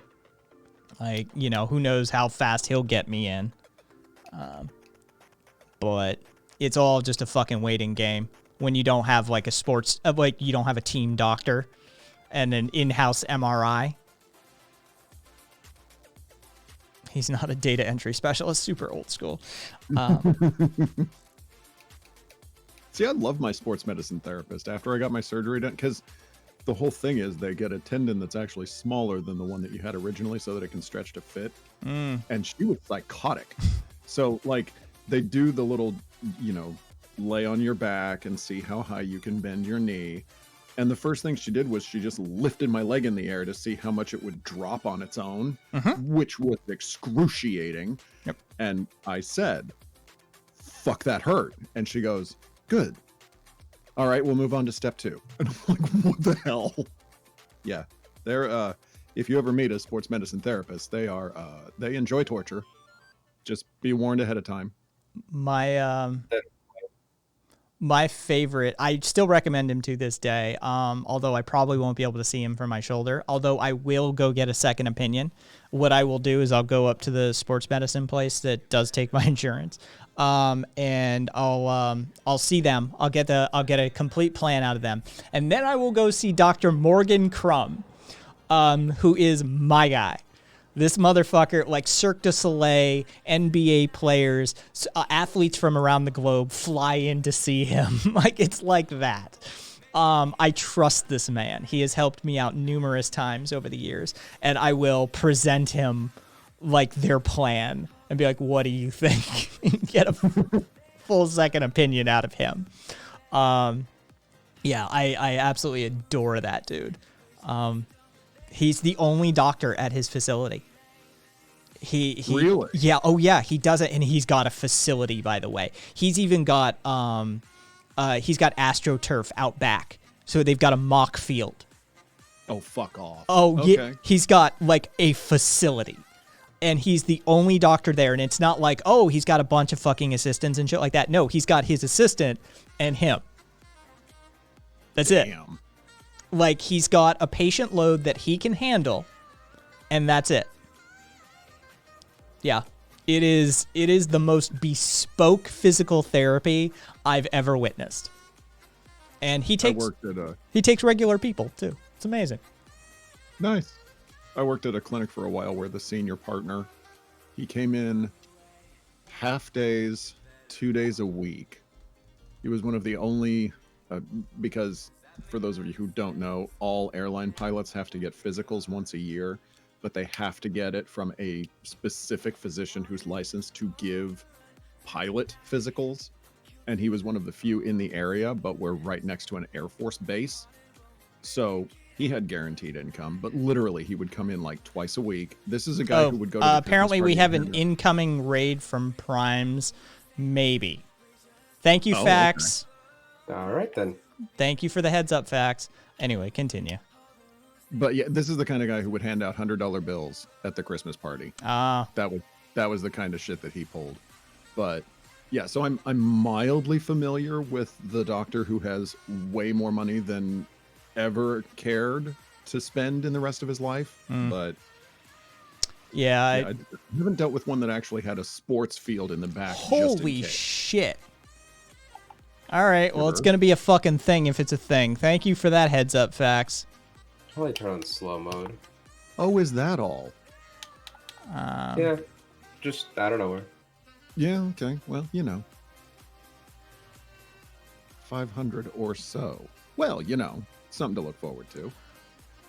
We know hundreds will drop off. So Yeah, instantaneously. Just turn on emote only. It'll be fine. Yeah, I just turned on 10-second slow mode. Thank you, Fax, though, for the heads up. If it doesn't happen, I mean, it's not the end of the world, one way or the other. It doesn't bother me. Is it something important we should dispute? I mean, we could talk about the American sick care system, seeing as we're all I mean, literally, like, I couldn't believe it. Urgent care place across the street literally has a sign, accepts all insurances. Walk in. Oh, yeah, sorry, we don't take that insurance. What the Why'd they turn it down? Did they give a reason? Because at this point, hey, Prime, hello, all of Prime Case's people. Right now, we're just bitching about the American healthcare system. But welcome. Thank you for the follows. There's going to be a bunch of them. Yes, Momo, what timing? I've got slow mode turned on in anticipation. But welcome. We're just having a casual 420 stream. Yes, it's 421 for most of us now, but either way, it's 420 somewhere. God damn it! Yeah, damn right. I am the deep state. Thank you, Fax. Thank you for the insight. Prime, I'm in a lot of pain. I fucked up my shoulder. Plus, I've got the neuropathy, so it's not a great night. No. Huge like physical setback for the workout routine I had planned for the rest of this year, sort of thing, like months worth of setback. So, not a great night, but thank you for the consideration either way. I hope you had a good stream. Ooh, I got emotes. Oh, did you? Oh, did you? I did. Nice. Well, you want to show them, or? I'm putting them in. It's for Okay. Tuesday's fault. Nice. Beach Rabbit, Chill Rabbit, 2 Shots, and Dancing Squirrels. Nice. Cool. Momo, probably a rotator cuff. It's, yeah. All right. Let me just do that really quickly. Rotator cuff, probably supraspinatus on an abduction. An abduction move of the arm potentially. So supraspinatus ligament probably, based on where I'm feeling the discomfort and pain. I'm thinking it's supraspinatus, but we'll have to get images and we will go from there. But yeah. Can you sleep it off easy? Yeah, for sure. I wish I could. That's why we have 2 arms. Yeah. Trust me, Momo. I'm fucking pissed. I'm bummed and I'm pissed. I'm sort of wavering between the two right now. I've yet to come to accept it. Let's see. SJ. If I steal so much from my workplace that I get a ton more than any value I provide, do I beat capitalism? This is what Mark says. Yes. Yeah, you're just ironically. expropriation of communal goods or of private property. Yeah. I mean, technically, you'd have to redistribute it once you did that, but Yeah. that's Yeah, like step 2. Nair, either in an abduction maneuver, so it would be like this, working out, or demonstrating something on stream of how a fucking woman's arm got fucked up by cops. I'm not entirely sure which, but either way, given my history of rock climbing and given that, impingement in the rotator cuff anyway causes, during abduction movements, causes a deterioration of the ligament structure therein prematurely, and I'm coming off a 10-year hiatus. I'm not too terribly surprised that it ended up injured, quite frankly, but Yep. I should have known better. What's going on, Curio? Hey, Curio. Yeah, we got a raid from Prime K's. Yeah. Let me give Curio a shout out. There we go. Curio, I should have come on the air for a little bit. Just up to you. vibe. Yeah, Curio, we're just doing a 420 stream, so Actually, that's a good question. Do you have to steal just the money, or can you steal like office supplies and it balances out? well, I mean, as long as the office supplies have a value for you, then I suppose that there's something there. I could use a new filing cabinet. Axis arm. Yeah, no, I've already joked about how I'm not the kind of person who can stop once I start things. So, especially athletic activities. I know I look scrawny. Trust me, there was a day. Already. Maybe months ago. Although, already I'm seeing fucking the lines on the side of my abs start to reform. Just got to start working them out. I will work my core, I will work my legs, and I will continue to work my right arm, so it's going to be comical. By the time I get the rotator cuff stuff like straightened out to an extent where I can work my left arm, I'm going to be comically underdeveloped on my left-hand side. So the You're gonna be that meme about the guy who discovers internet porn. Yeah, I'm straight up. I'm going to be a walking masturbatory joke. I know it. Like, Even if you focus on one side, you still do see some of the benefits on the other. Not like 100%. You'll see a small bit of growth there still. if you have a public funded healthcare service, Nanashi was talking about how you can have both. You know what? I'm not seeing a fucking like absolute pour in here. So you know what? I'm gonna fucking take it down to 3 and see what happens. No. Fucking. Well, that lets us know what the panel is about. Yep, that tells me everything. Let's see. I mean, private providers can compete with it on price. If they're forced to compete with each other on prices, a person can walk away with private insurance when it's too expensive. Public funded healthcare can something sustainable. Free market Republicans get a hard on for a win-win. I'm not 100% opposed to that, Nanashi. I want something better than what we have. We just need something better. This system sucks ass. And as somebody who has chronic pain and has, grown up in the healthcare industry because of parents and all sorts of stuff, then yeah, most assuredly. Cat 300. Yeah, called it. Yeah. Every time. Good night, RV. Take care of yourself. Well, RV. But yeah, it's fucking just running around trying to figure out,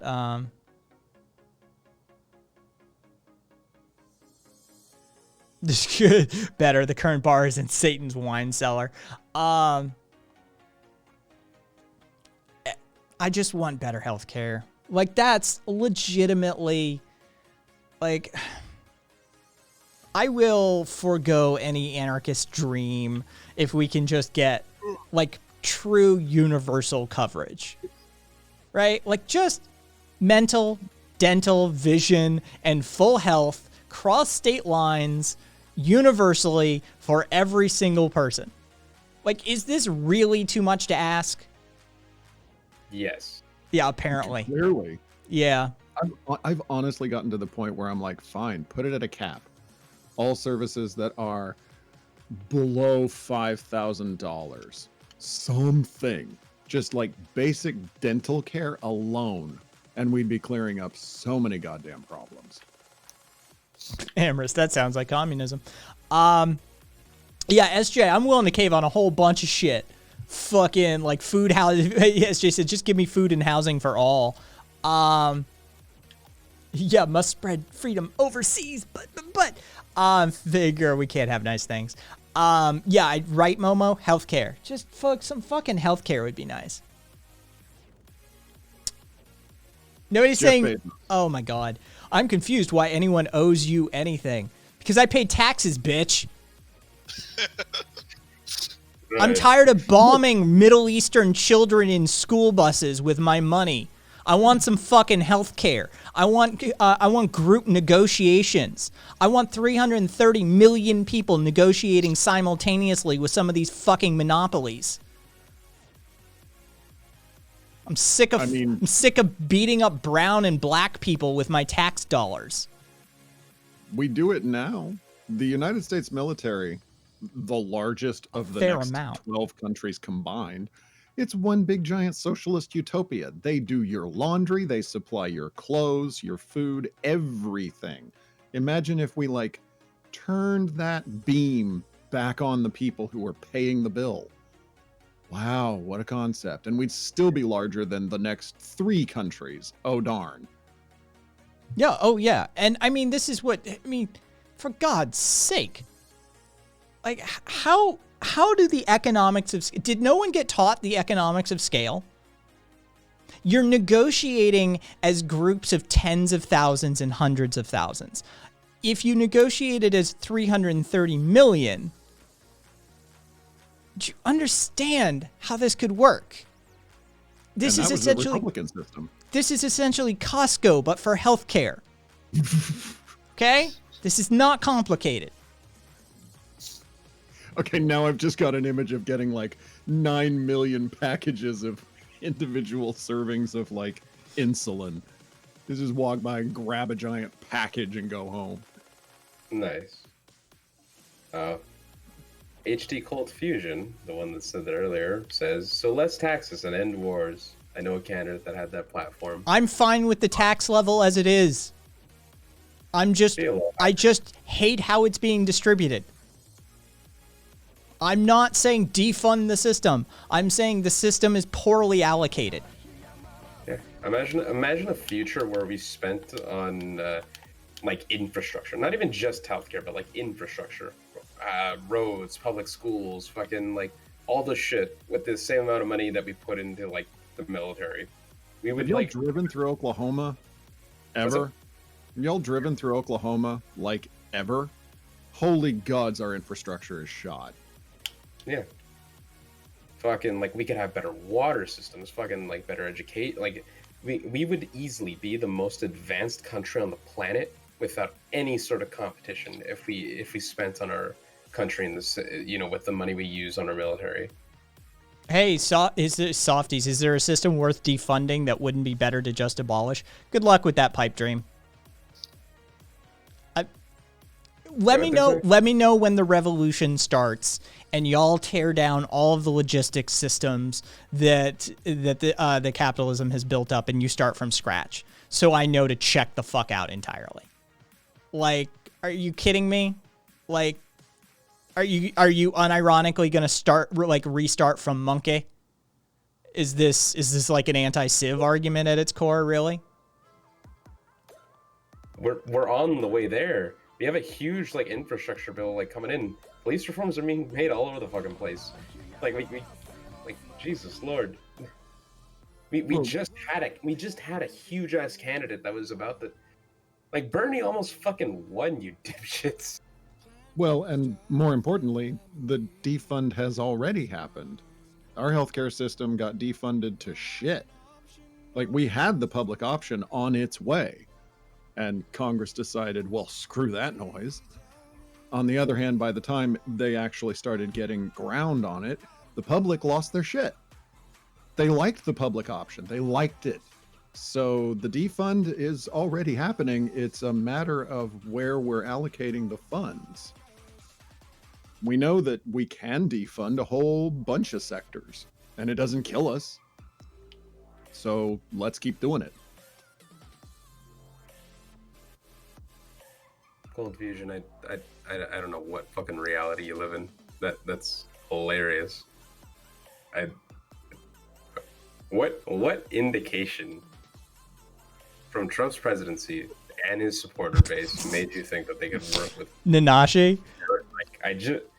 What reality do you fucking live in? It's fucking solid, Nanashi. Hey, seller. It's not a good trade deal, Nanashi. Every time, damn it. Not really. Oh. Plus, I don't really understand the point of, like, okay, you want to take down the entire government, and then what? Pipe dreams are adorable. They really are. But it's this Especially when step you're one. Especially when you're 22. Well, exactly. Step 1, everyone reads Kropotkin. Step 2, a miracle happens. Step 3, communist utopia. The problem is, during step 2, everyone who needs their insulin dies. Everyone who needs a road in order to get, to pick up their kids dies. You know, come on. Be at least mildly aware of the fact that not everybody is living on 50 acres and can survive off of the food they grow. That's not an available option right now. So let's work within the system that we've got, at least to a limited degree. Be aware that the system has mechanisms in place that we can't just abolish.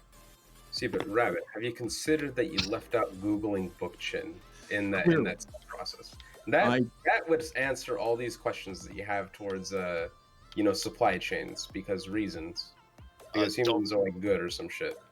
Don't forget us people that live within 100 kilometers of a nuclear reactor either. Oh, Jesus. Nice facts. Just a couple of reactors go offline and melt. Look, ultimately, it's the cost of doing business. Try 8. Softies, I see your fucking comments. Take a breath. I was literally just letting people finish their statements so I could loop back around and correct it. But holy shit, my man. Deep breath. Deep breath. It's fucking 420, 421. Smoke a joint. Relax. Fucking apparently we misread or misinterpreted Softy's statement. They were asking if there's anything military, for example, that's worth defunding that's not worth abolishing. The F-35. Yes. Well, there's a whole host of those programs. Yeah. But if you want a name, the F-35. Yeah. Over a trillion dollar airplane. It's going to be a trillion over the life. Yeah, it is now. But as it was originally proposed, a multi-billion-dollar plane that was supposed to save us money that actually attracts the radar of the missiles that it's supposed to be invisible to. Oh, legitimately, I followed the F-35's development for years now. And last I had seen, prior to, this is probably a year and a half ago, they still had over 100 Category 1 problems. Do you know what their solution to the radar issue was? Still my favorite thing of ever. Turn it off and turn it back on again. Huh? By the way, you get to do that mid-flight. Yeah. And it's a fly-by-wire plane. Just shut the plane off every once in a while. It's fine. Isn't it also supposed to double as a stealth bomber, but it's got no internal capacity for any bombs? You have to strap stealth bombs to it, basically. Oh, well, they fixed that problem. Yeah. Yeah. They've had that problem from development, from the beginning of development. So some of the problems that the F-35 has had along the course of its development, it would shut off oxygen to the pilot's supplementary oxygen mask. The firmware would randomly restart, causing, in a fly-by-wire system, all sorts of problems. It couldn't fly in the rain for a while. The cannon, the autocannon or the machine gun, the autocannon that they had planned on installing into the plane didn't fit the plane. Yep. Then it didn't connect correctly. The cannon's control system didn't connect correctly to the plane's electronic control system. Then the fire rate for the cannon was so high that they couldn't keep an appreciable amount of ammunition in the plane, to the extent that they had essentially a half a second's worth of ammunition in the plane. And so these are just some of the problems that this plane has had. And it's a fucking joke of a fucking program. So yeah, there's your answers off. These F-35 programs save you $1 trillion over the life of the program.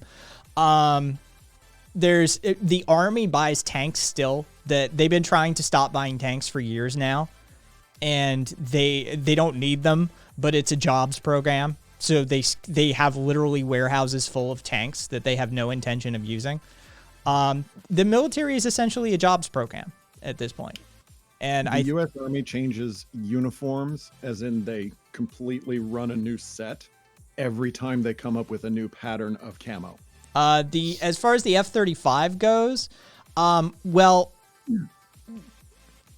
it's a little late for the F-35 program. Plus, we're starting to make money off of it. We're selling these planes to other countries, which is hilarious. By the way, they actually have DRM in the planes. They call home to us before the plane takes off. I'm not kidding. The F-35s have DRM in them. And so, yeah, we sell them to, like, Australia and shit like that. There's actually a long list of countries that have bought F-35s from us. So we're actually starting to make money off of that program, or we're making some money back. So. By the way. Hey, boss. The F-35 program was so notorious. There's a show some of you may have heard of called Madam Secretary. And believe me, if you want to see a badge-licking show, oh my God. And even in that show, they made fun of the F-35 program. And a Buff Cameron, hello to the occupied 6 counties in Ireland. Love that little intro there. Hello from the occupied 6 occupied counties in Ireland. F-35 gets a blue screen of death during low G pushover. Thanks, Bill Gates. All that money could have got you your NHS. Yeah, I mean, it could have at least been headed that direction. Army buys tanks like a neglected housewife buys shoes. But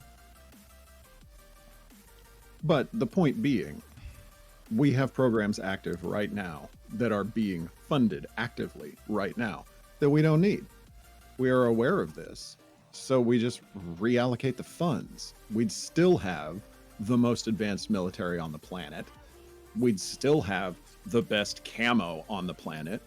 And we'd also have, roads that don't fall. See, that's where we can agree, Cold Fusion. We can agree.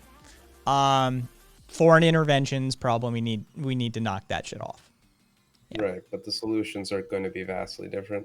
Yes. How those conversations go every time, Cold Fusion. We both know this. A Chinese-made jet. Jesus Christ. No offense, but I mean...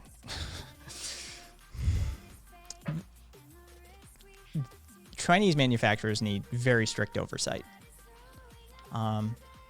Within the sort of metallurgy community, there is such a term as Chinesium. It's a very real thing. I experienced that at Toyota. So they would get recycled steel there for their cars. It would come with non-steel like aluminum in it, and once the car got painted, it went through a kiln. If any of that material was in there, it would pop. Yep. Cars rode off. And have you seen Chinese car crash tests? I wouldn't get into one. Tool brakes, damn Chinesium junk. And Marcus Drake makes a valuable point. Even Bernie, after he votes against the bills, tries to get the manufacturing to move to Vermont. Oh, yeah. No, we have a segment of F-35 manufacturing in Vermont. And for those of you that are new from Prime Ks, I'm from Vermont originally. That's why I say we. I'm in Las Vegas right now. So, yeah. And Sadistic Psycho, thank you for the follow. One of the more interesting things to see is when it rains on Chinese freeways, the majority of them don't have drainage. They just swamp. It like barriers on both sides. The road becomes a river. It is absolutely, it's, oh yeah, Nanashi, there's video of it. There's plenty of YouTubers who like are Western YouTubers who go over and stream and do stuff in China and live there and have partners there and businesses there. In fact, saying I can attest to this in North Africa, that have shot footage, extended footage, even Top Gear, or I'm sorry, what are they now? What is Top Gear now? The Grand Tour.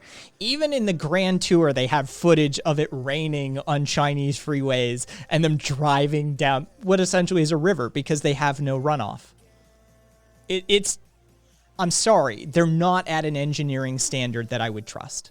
It would freak me the fuck out to fly in a Chinese manufactured passenger jet.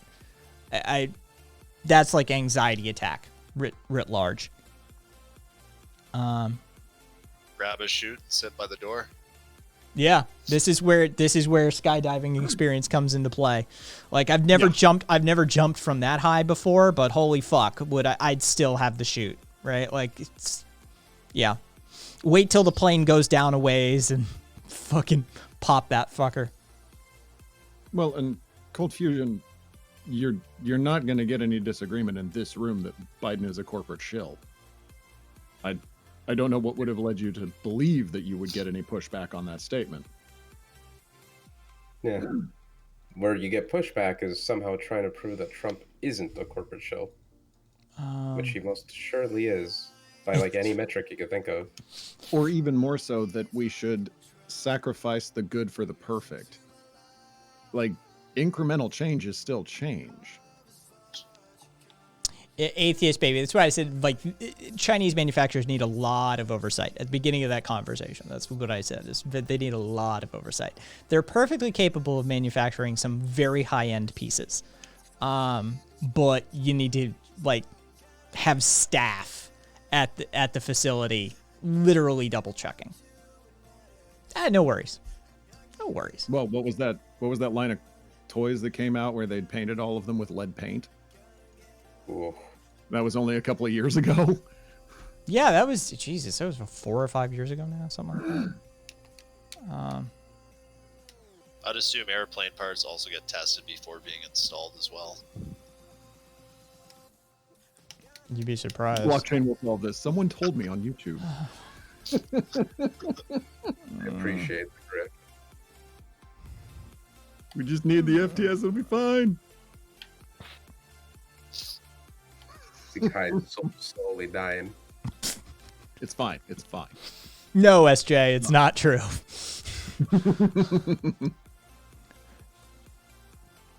You can... Right, but like the way he gave that system the middle finger is creating a pointless border wall, virtue signaling to a bunch of like, you know, Nazis and shit throughout the country. Like, it's just like his version of like giving the finger was just like kicking over minorities and like being unapologetic about it. Like it just is, you know. Why do we need it to be deep down? Like, I'm not discounting what you're saying, but as in cat, I'm not discounting what you're saying. No, I got you. I mean, I don't give a crap what he was thinking in his heart of hearts, or whether the Grinch grew 3 sizes. That I don't care. He was a prick who did horrible things. Let's just own that. SJ, I will move to, oh god, yeah. All right. So SJ, let me catch you up. Blockchain is an accounting mechanism. It's a publicly single write database or accounting mechanism. It's a ledger. It's essentially a write-only database. Okay? This is how we would classify it in IT. It's just a publicly verifiable write-only database. Now, here's the thing. It's essentially paperwork trail. It's a digital paperwork trail that you can't change. once you write into the ledger, right? Just imagine a notebook that once you write in, you can't cross it out, you can't change it, right? You've written in and it's permanently in the book, right? Nothing is stopping you from writing the incorrect thing or a lie into the book. Just put the lie in the book. Like, sure, it was high quality steel from X, Y, and Z. Nothing's stopping you from lying. That's the thing. Blockchain is just a ledger. It has no verifying technology in it. It's not a thing that can check whether the manufacturing processes are intact or not. All you have to do is have a corrupt system that lies about the manufacturing system, and you're done. Now you just have bad data in the database. It's goofy as fuck. Hey, Real Rad Hom. It's a little all over the place, but right now we're talking China, apparently. Let's see. No blockchain is a black magic box. We put something into it, it'll exit secure and find it. Fair enough, Amorous, exactly. Don't question it. Yeah. Blockchain is perfect. Just ask the people who make money off of it. Yes, exactly. It is. And I've played it before. There's a brilliant Tom Scott video on this. Go watch it on why electronic voting is still not a good idea. Because he's got two videos. He's got why electronic voting is not a good idea. And like 10 years later, he's got why electronic voting is still not a good idea. Our system is so frickin' hackable. It's ridiculous. Like, what was it? All of Kentucky's voting machines use dial-up. It's so hackable.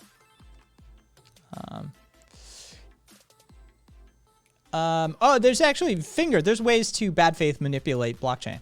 There are methodologies. They require quite a bit, quite a large network to pull off, but there are ways to manipulate blockchain. Laugh my fucking ass off AOL voting.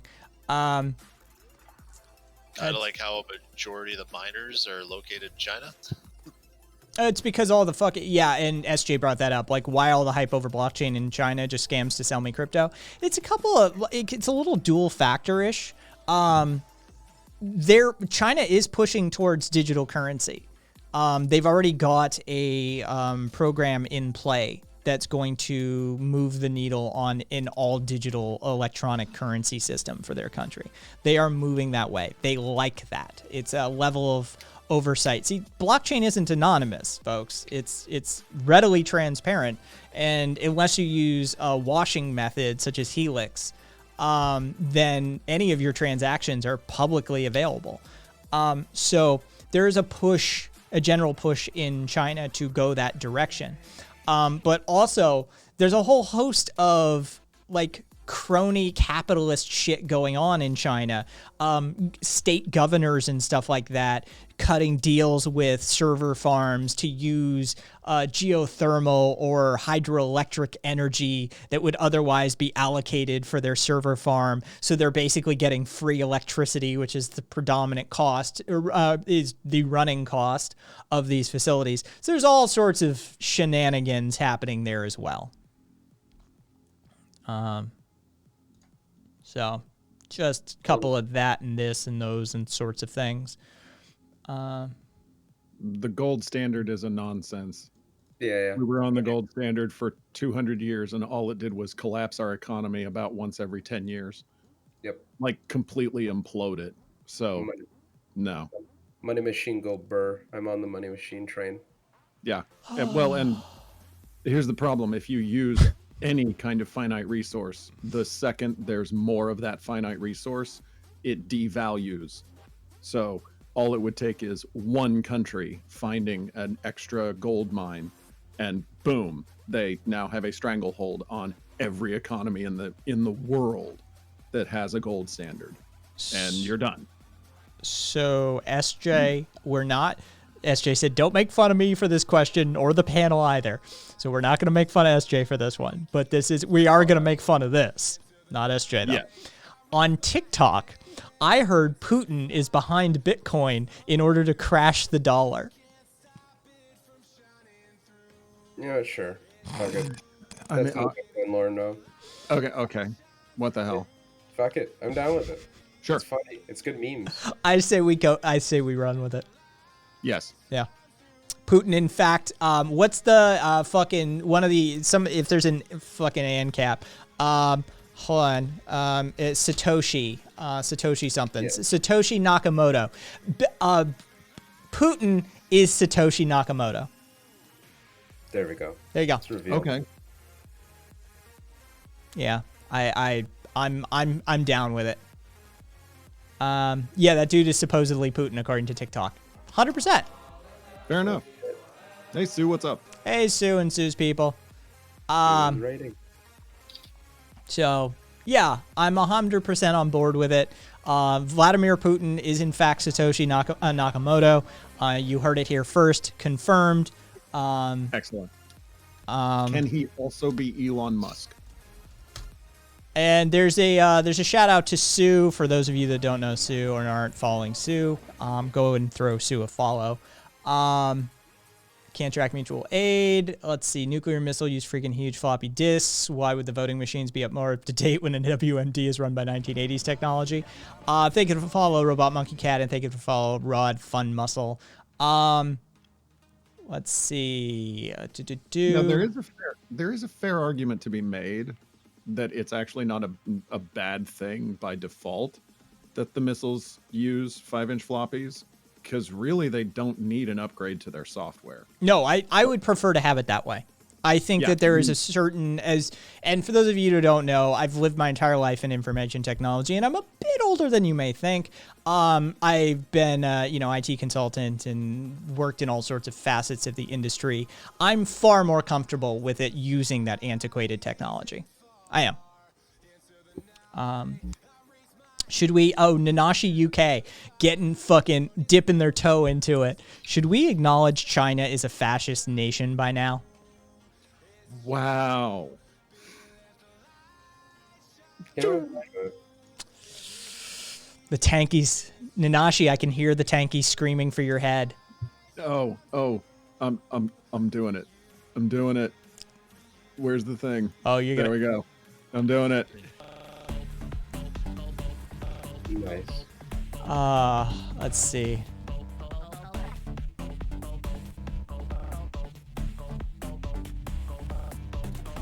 For those of you that don't know what's going on right now, this is a song made by one of the community members, Mitre, who took a clip or a couple of clips from a fairly infamous stream.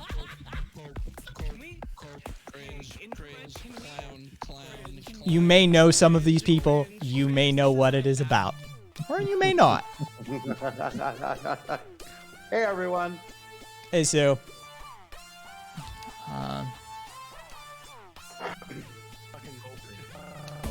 Nice facts. The 3 Mile nuclear accident was caused by engineers replacing switches that were hard to reach and see with soda bottle caps they collected from lunch. Tankies are molding. I mean, all of our major nuclear disasters weren't. I mean, it wasn't the machinery that fucked up. It was the operators that fucked up. You know, they'd leave a vent open and not tell anybody. Okay. Yes. Let's see. Got blocked by Luna Oi on Twitter the other day. I don't look. I'm sure many in my community can tell me who that person is, but I'm just going to assume by context that they are a tanky and that I fundamentally disagree with basically everything they would have to say. Luna Oi is Non-competes, girl. yeah, non-compete. Is she a tanky? I mean, I don't yeah. think so. He's, supposedly an anarchist. She considers Vietnam to be a socialist state. Just genocide denial. Thank you. Yeah, that too as well. I can't offer any thoughts on that because I haven't seen it. So it may be true, may not. I have no thoughts.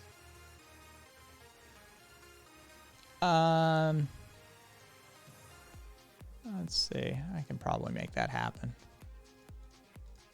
Actually, Luna Oil's more. She's a Vietnam communist. Well, yeah, Marxist-Leninist. She considers herself specifically a student of like the Ho Chi Minh thought of things. Yeah. Although he's been referring to himself as an anarchist more than an ML lately. I don't know. I don't know if that's Wait, whom? Non-compete. Oh, he's always considered himself an anarchist, like from the beginning. Yeah. Every time I saw him, he specifically called himself an ML until lately. Wait, what? If that's not the way it's been, then okay. Yeah, no, go No, back a couple of years. All of his videos are like anarchist theory and shit like that. Yeah, he's like his whole like arc has been like libertarian, like kind of chuddy dude bro to like business owner too, like bourgeois to anarchist. I guess I missed the ML arc. But I don't. It's not like I keep up on all this stuff. Oh, I am aware of people, but I You don't got like. you got the beat on me.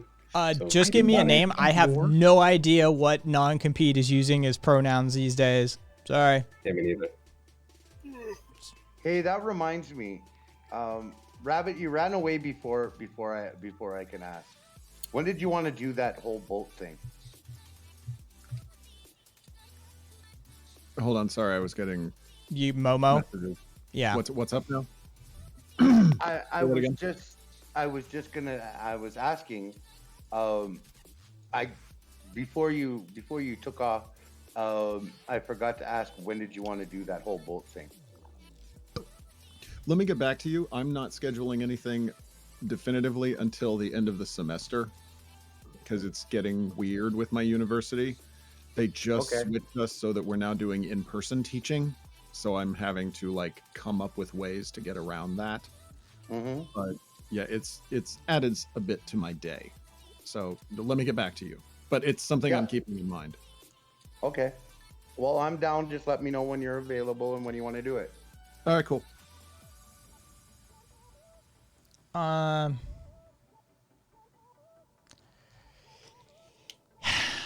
Here's for this statement earlier.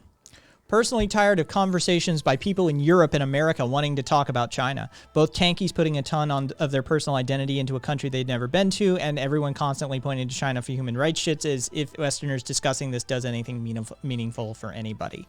Here's my traditional comment. I'm an anarchist. I don't believe in the nation state. I don't believe in borders. I think they're artificial. I don't care whether it's China, whether it's France, whether it's Canada, whether it's the US, whether it's Mexico or Peru. If you're committing human rights abuses and you're using authoritarian techniques to oppress your populace, I'm going to critique it. Yeah. I am a human being. I am a member of this species. I am a member of this planet. That's the beginning, middle, and end for me. We're all humans. We're all earthlings, and violation here is a violation everywhere. Yeah, it'd be nice to like not genocide people. I'd hope that we could keep that as like kind of a core value, please. That'd be nice. Yeah, SJ, you're still free to think that Shenzhen is a cool city and hang out there. No one is going to say not to. Yeah. So. I wouldn't say nobody, but Nice. That's all I gotta say. Fair enough. Yeah. Trust me. I get it. Is Empress? I see you waiting. Empress, are you Professor War? Give me an affirmative confirmation, in Twitch chat, please. Thank you for the follow, Digital Noct. I like you. Okay. Well, okay. Let me throw this out here because, I mean, Bolden's kind of trying to throw down the gauntlet on this one. I can readily acknowledge that minority voices don't necessarily get a whole lot of play in areas like Twitch. I mean, Lost Sue can speak to exactly the same experience. Mm-hmm. That being said, it doesn't automatically mean that someone is completely beyond critique simply because they are a minority voice. Like if someone's offering up what they have to say on this format, then what they're doing is ultimately saying, I'm up for this debate. And I'm not talking about like debate. I mean, I'm up for this conversation to occur. I put myself out there. I'm a Twitch streamer. I talk about Indigenous history and shit. If someone wants to like challenge me on some conversation related to that, I've left myself open for it. So we can't simply say, Luna can't be touched because she's the only person. Well, no, A, she's not the only person. And B, she's already made herself accessible on those points. Here's a crazy thing, and I know this is gonna anger somebody because it's a white dude saying this. All right, I know. Strap in. Just DM it to me. I'll do it. It's your bit anyway. I'm just gonna fucking rip your bit. Like, you can be wrong and be in the minority. Like, that's a thing that's possible. Like, you can be oppressed and still be wrong about something. Yeah. Well, and you can be right and be someone who's in power. Yeah. I know it's crazy, but it feels like somebody needs to inform Twitter of that. Okay, but Twitter's a cesspool. Come on. Our cesspool should have some type of standards. All right. You want to bleach the pool? Give me one. A little bit, yeah. Give me one sec. Empress or Professor Wah. Can you count to 5 for me, please? 1, 2, 3, 4, 5. Thank you. Nice. Just got to get your audio levels correct. Twitter is just the Thunderdome. Yes. Also, it's my Twitter is a place. It's my Beautiful place to be a trans woman of color. It's my sobriety check as well now. See if you slur when you do the 1 through 5, and we know what's up. Nice. But yeah, I it's just one of those things. It's like, look, I don't care if it's China or if it's us. If there's something happening, feel free to criticize it, right? I don't see these weird artificial boundaries that people draw around things all the time. That's like, you're not allowed to talk about that because X. Well, I'm a human being. I was born into this planet. Nobody asked me to be born. Nobody fucking, I didn't have anything to do with the conditions that were prevalent prior to my birth. I've fought against them. I've argued against them practically my entire fucking life at this point. So fuck it. I'm going to criticize oppression. I'm going to criticize genocide. I'm going to criticize authoritarianism wherever it may be. I don't Those really. are very hot takes right there. I know. I know, right? Like crazy, huh? But I got in trouble with a lot of fucking, like, there are leftist streamers that legitimately hate my guts because I'm anti-authoritarian, because I'm an anarchist, right? Like, I don't care what your aesthetic is. I don't care that you have a hammer and sickle and you fly a red and black flag. If you're acting in an authoritarian manner, I have critiques. And I got blocked and banned and that sort of thing by a few people, and fucking Western chauvinist spouting CIA propaganda. Okay. Fair enough. But yeah, it's, crazy takes, I know. But that's sort of where we... Yeah, DJJ, anarchists don't like authority? What in tarnation? I mean, my own, personally, I tend to not engage with that side of Twitch for the most part, just because I don't like power debating. I don't find it particularly satisfying. I'd much rather have a conversation. On the other hand, if someone's putting out there, well, this is true because in my country, it's done this way. Okay, that might work in your country. That doesn't mean it works in my corner of the world. I'm still allowed to say that doesn't necessarily work in my corner. Softies, let me put it to you like this. Because they said especially, fuck it, but at some point it should be clear that it's not a useful thing for Western leftists to be focusing on. Unfortunately, there is a not insignificant, very vocal portion of the U.S. left who unironically stands for things like the DPRK, Mao, Stalin, Trotsky, Lysenko. I mean, unironically, there are, loud voices that are shouting into the ether about this stuff. And as we try and make and build a progressive movement in this country, they're doing damage. They need countered. They need hard countered. And unfortunately, that's the sort of crazy shit we get hit with when you get some alt-righter that you're trying to de-radicalize or move into a more progressive position. It's a whole fucking thing. Somebody needs to shut the fucking tankies up. Oh God, Che, yes. There are definitely people who stand Lysenko. Oh my God, yes. I had to find that out the hard way. Yeah, like there's this weird group of people that specifically DBRK, right? Like who will come out and they'll be like, yeah, everything that you hear about North Korea is strictly propaganda, right? The people who are coming out of North Korea are crisis actors. I'm not saying this. This is other people saying this, to be very clear. And it's just like, no matter how you try to debate them, they just are like, no, it's all propaganda from South Korea. It's like, okay, well, there may be misinformation out there about what's going on. It's not like this is just, now you're spreading the propaganda, right? Like what you're saying is just denying everything that exists in terms of information on North Korea because it's not coming from North Korea. It's like such a weird take. I mean, like we had I don't know what to call them anymore. I like anti-civ. Anti-civ is the best one. Yeah. But we had an anti-civ what was it, last week? Something like that. He was literally a Was his name Lamarckian. Wompt by chance? Yep. Yeah. Wompt. But he's literally a Lamarckian. He honestly Yeah. believes that whatever you do to the parent will cause a change in the offspring. Like, no. The Jews have proven this is not true for the last couple thousand years. They keep circumcising and the babies keep getting born. It's just, come on.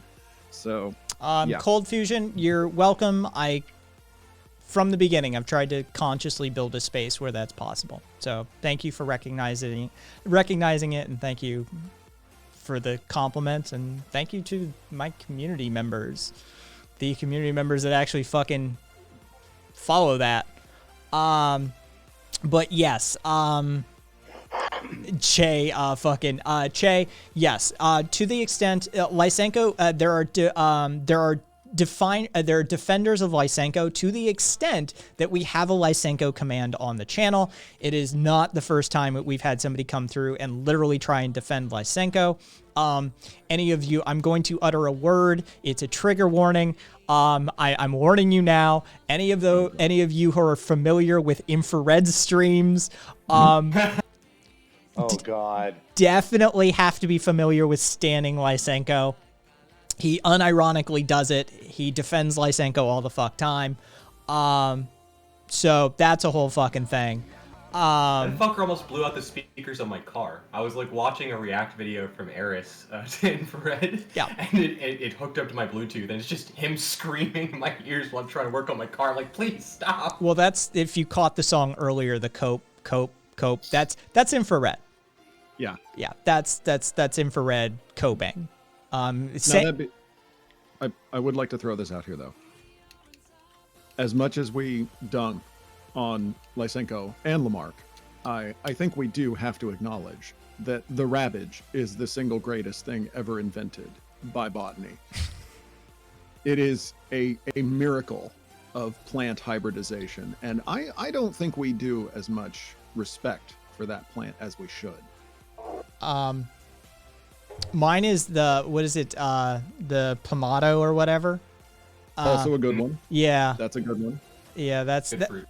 Yeah, that's one of my favorite. Even though I don't eat nightshades anymore, Oh, which they made fun of in Is there a Fallout. reason? Real Radhom would like you to explain what plant now? The Rabbage. It's a the word is a hybridization of radish and cabbage. Lysenko, brilliant guy, great scientist. Basically, he forced these two plants, to interfertilize until they finally produced viable offspring. The theory being that you could make a plant which had the roots of a radish, which is edible, and the leaves of a cabbage, which is edible. So it would just be like the perfect edible plant. And what he ended up with was the roots of a cabbage, which are tiny, and the leaves of a radish, which are inedible. almost impossible to eat and full of silica, which grinds down your teeth. Yeah. It's also a carcinogen. Yeah, it's perfect. well- Everything about it. I think a lot of people don't realize how hard it is to make plants. Like avocados, for example. If you take the seed from an avocado and you try and plant that, you are not going to get an edible avocado tree. It takes thousands and thousands of avocado seeds before you get one tree that's edible, and it's probably not going to be the same kind of avocado that you grew in the first place. Like, But it's just incredibly hard to pre-plant it. Like, I think people oversimplify how hard that process is. So, like, yeah, it's incredibly difficult. Same with apple trees. That's why I have so many crab apple trees. People planted apple seeds thinking they get an apple tree, and they grow, and then they're like, wait, why are all these apples shit? It's the same exact kind of process. There are a lot of plants like that. You can grow edible avocados on that tree. You just need to graft on edible Yes. parts of the other one. okay, But it's not that seed that's causing it, right? It's the graft. Yeah, It's a yeah. different. but have either of you considered that you didn't cultivate a plant with the correct politics? And that was I'm gonna leave that no comment. Che. That was Tobacco, which is a fucking Simpsons thing. Ayost. What do you think of QAnon? I quite actually kind of adore them. Oh no, poor Vivala. Wait, my 5 avocado trees will not make viable avocados? Statistically unlikely unless you graft on viable avocados. However, one of them might. I mean, It's, roll very, it up, it's like 1 in, I think, 8,000 or 1 in 12,000? something like that. Yeah, I let's see. What was a fucking scroll there? Oh, QAnon is modern day heir to the tradition started 1,000 years ago. The blood libel in Britain. I just like how everything is a grand conspiracy for them. Very much like the Tankies, but they're like somehow less obnoxious than the Tankies. Hey, Atheist Baby, thank you for the sub. Thank you kindly. I just adore, like, when the Suez Canal was backed up by the Evergreen ship, there was this great conspiracy they immediately came out with that one of the shipping containers had children in it because the fucking, like, the call sign of the ship was HRC something, HRC 37, something like that, and that, you know, it was a whole fucking thing. There's something quaint about it at this point, that they see a conspiracy and everything like that. Left Bank. Thank you for the raid. Thank you. If you don't already follow Left Bank, the shout out should automatically get pumped into chat. Go follow Left Bank. Hey there, man. How's Australia treating you? Yeah. Yeah, something like that. Left Bank, something like that. Che, I'm glad we could help you in adding to your list of incredibly fucked up Soviet science. Yes. Yeah. Yeah. Oh. Bananas, watermelons, tomatoes, bunch of potatoes. I mean, you name it. We've been hybridizing. Yeah, by the way, you said the nightshade thing. What was it about not eating nightshades? Oh, I don't eat nightshades because I have an autoimmune thing and they cause inflammatory reactions. Is that for all people with autoimmune disorders or just you specifically? Because I also have an autoimmune disorder. It is recommended that you do not eat plants from the nightshade family. Good to know. Thank you. Yeah. Learn something new every day. Nashu, I can definitely give you tons of criticism on Marxism and Leninism as an ideology, but that's from an indigenous perspective. Just saying. Authoritarianism ends up in people dying. Beginning, middle, and end. Done. if you start by forcing people at gunpoint to do stuff for their own good, you'll eventually end up forcing people to do stuff at gunpoint for your own good. Yeah, just Google the Black Army. Just have a look. Yeah. It didn't go Hey, Professor Wah. Oh, one more Professor person War. for a hype train. One more person for a hype train. Oh, come on, please help me get that hype train. That'd be so cool. Thank I'll you. feel really happy. Thank you kindly for the gift subs, by the way. Always. It's my conservative tiers fund. I have a Venmo account that I use almost exclusively for conservatives losing bets and paying me. And I use that for funding leftist praxis, as I like to call it. And Rabbit to kick off the hype train. Hell yeah! Let's see. Arena coming in. We're doing a capitalism. It's a thing now. No, we're y'all. doing a mutual aid. We're doing a mutual aid. Digital Oh. Knock. The Nightshade family is actually quite broad, and tomatoes are a part of the Nightshade family. So we're potatoes. I know I could Oh, avoid not eating my it. potatoes. Hate to be the bearer of Yeah. bad Hold on, news. Hold on. Sorry, y'all. Nashi, ideas do oppress people. And you have two people in this very voice chat right now. And actually, no, wait. Sorry. My apologies, Empress. 3 people in this voice chat that can attest historically how ideas have oppressed people. Oh yeah, 110%. If I remember correctly, sweet potatoes are not as closely related. No, they're not the same family at all. Yeah. Yeah, sweet potatoes you're fine with. Yeah, the sweet potatoes aren't a potato. It's technically it's a member of the Morning Glory family. You ever had those Didn't go purple over a sweet tuber. potatoes? Those things are so good. Oh, which ones? The purple sweet potatoes. Oh yeah. High in axanthin. So Yeah, super good for cooking with too. Like if you want to add like a splash of color to a dish and a little bit of a unique flavor, because they do taste different in my opinion. Hey, Also Bolden. cassava. Feel free to eat some cassava. Ooh, good. Yeah. Marcus, Kai's talking about things he can't eat, and I'm just trying not to make dick jokes. Also, Well. Bolden, look into mutualism. Well, Nasha, let me see. Empress, what heritage are you from? I am very mixed. So on my father's side, I'm Irish. On my mother's side, I'm Puerto Rican, specifically Afro-Latina. So black, primarily black and native on that side. This would be the Taino, specifically. But I also have like some. We don't know explicitly what, but I do have some South American native heritage, but that's a very, very small percentage. Another Okay. Carib in the house. And Rabbit, you are. Well, Taino cousins were Kalinago. Okay. Hey, And I am a Hoaxpapa Dakota. I'm gonna get adopted So we into have that shit one way. 3 indigenous people sitting here in voice chat who can clearly prove to that point. oh yeah, like specifically, right? If you look at the history of Puerto Rico, so I was looking into this because I was trying to like figure out my gender in relation to my heritage because thank gender you for is, the like, resub. as far as I'm concerned, more of a social thing, right?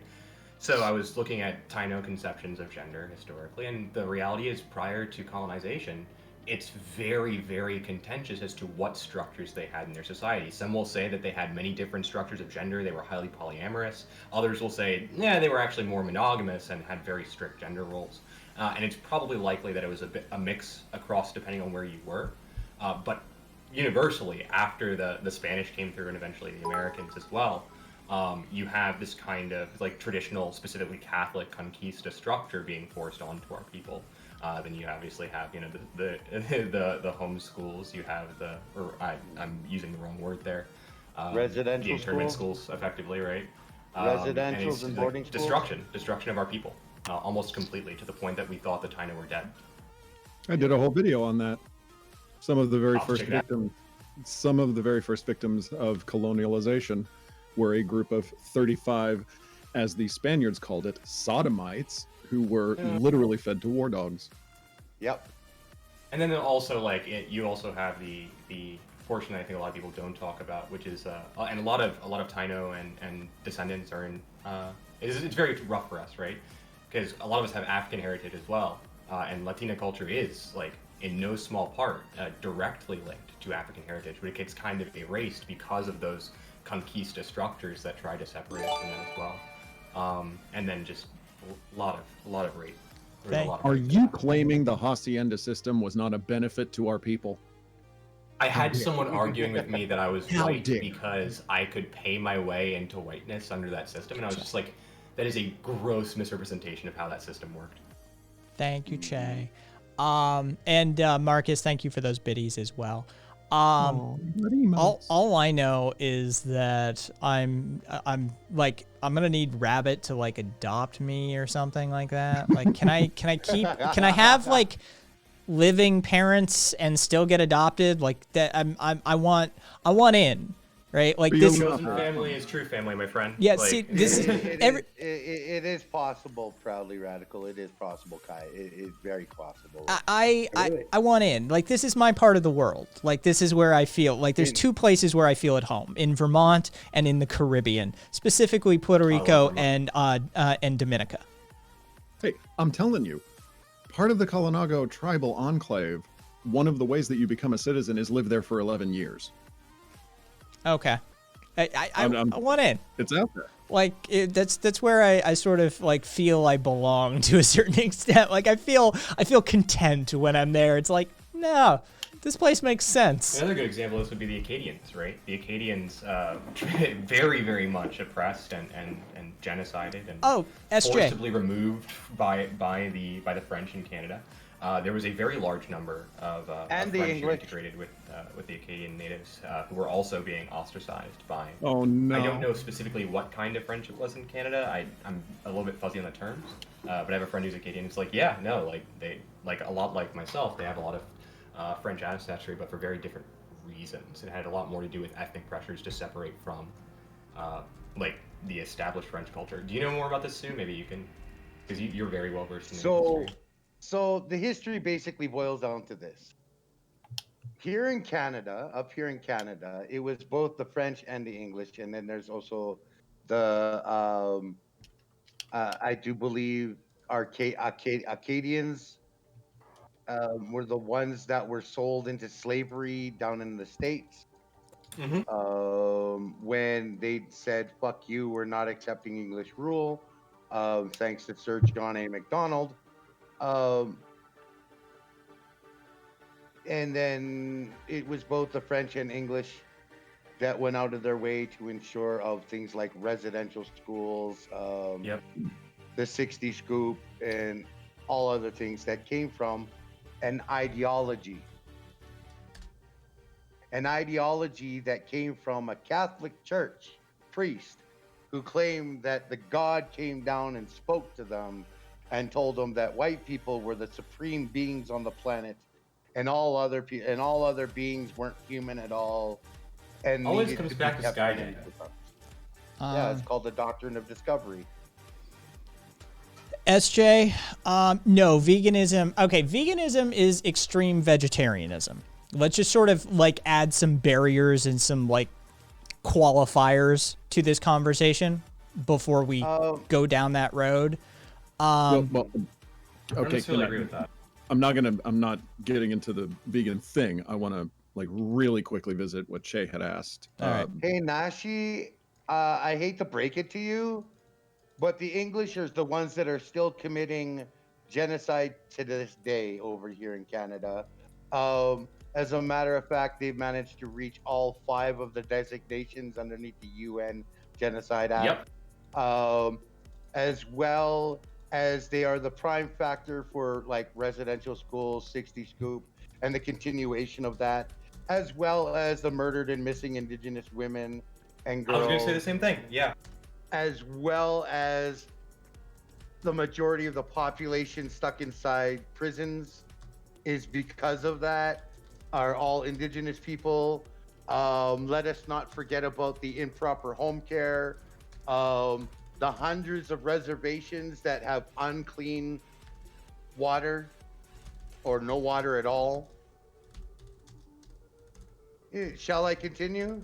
I mean, Buff beat me to it. There's the and Ireland. That- Yeah, I mean, Ireland. Yeah. like Um, anyone who thinks that what happened in Ireland wasn't a genocide, it was there was intent, right? We have quotes directly from the Treasury. I always forget the name. We have quotes directly from the Treasury chairman during the Irish potato famine about how they were not going to send aid because the Irish were inferior, right? Like it was a deliberate genocide that could have been avoided completely. It was entirely British policies and law that facilitated the elimination based primarily on religious and ethnic grounds. Mhm. Well, and okay, Che, so I wanted to pick apart your question. The Hacienda system and the Encomienda system worked hand in hand.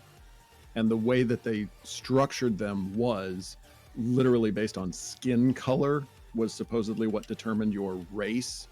So if you were lighter skinned, then you were put in charge of the Hacienda. If you were darker skinned they actually had 16 different color gradations. If you were a darker skinned, then you were assigned subsequently like lower on the rung roles in that hacienda in order to maintain the structure. I think it's important to recognize, right? There is a difference between racism and colorism, right? They tend to go hand in hand, but this is like one of those areas where I think a lot of people tend to reduce what happened with those systems just to skin color. I think that's a really poor way of looking at it because you also have simultaneously the forced assimilation and abandonment of heritage that many what we would today call white presenting or white passing people were forced to go through. It's very similar to how often if you had someone who was white passing or white presenting, I don't know which term to use. I'm conflicting on it during slavery. Nashi. They were pushed into the north and said, just pretend to be white, forget your history, forget your heritage, right? You know, and Yeah. that is damaging to people, right? Yeah. And Nashi, it is both historical and it is currently being done. Correct. 110% correct. And okay, on the vegan question, the reason that I said that it's kind of like a minute or 10, I don't have a problem with people who just want to eat vegetables and don't want to eat meat. I understand the not wanting to engage with the meat industrial complex. I understand all of that. Yep, me too. The conflict for a lot of natives comes in where the response to a lot of our traditional life ways, which were not as exploitative, ends up getting whitewashed to say, but you consume meat at all, therefore you are wrong. And of course, our answer to that is, okay, but none of these species were going extinct and none of them were being tortured until industrialized farming came in, and we didn't do that. So it ends up being a cultural conflict. It's not a like how you get your calories conflict.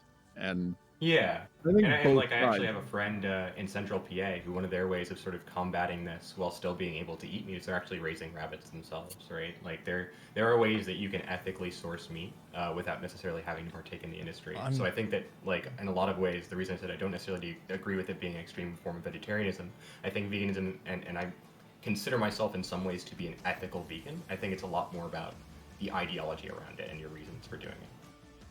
Let me put it to you this way. I'm gonna explain how it works. Okay. Indigenous people have had a healthy balance between wild meat and vegetation and plants.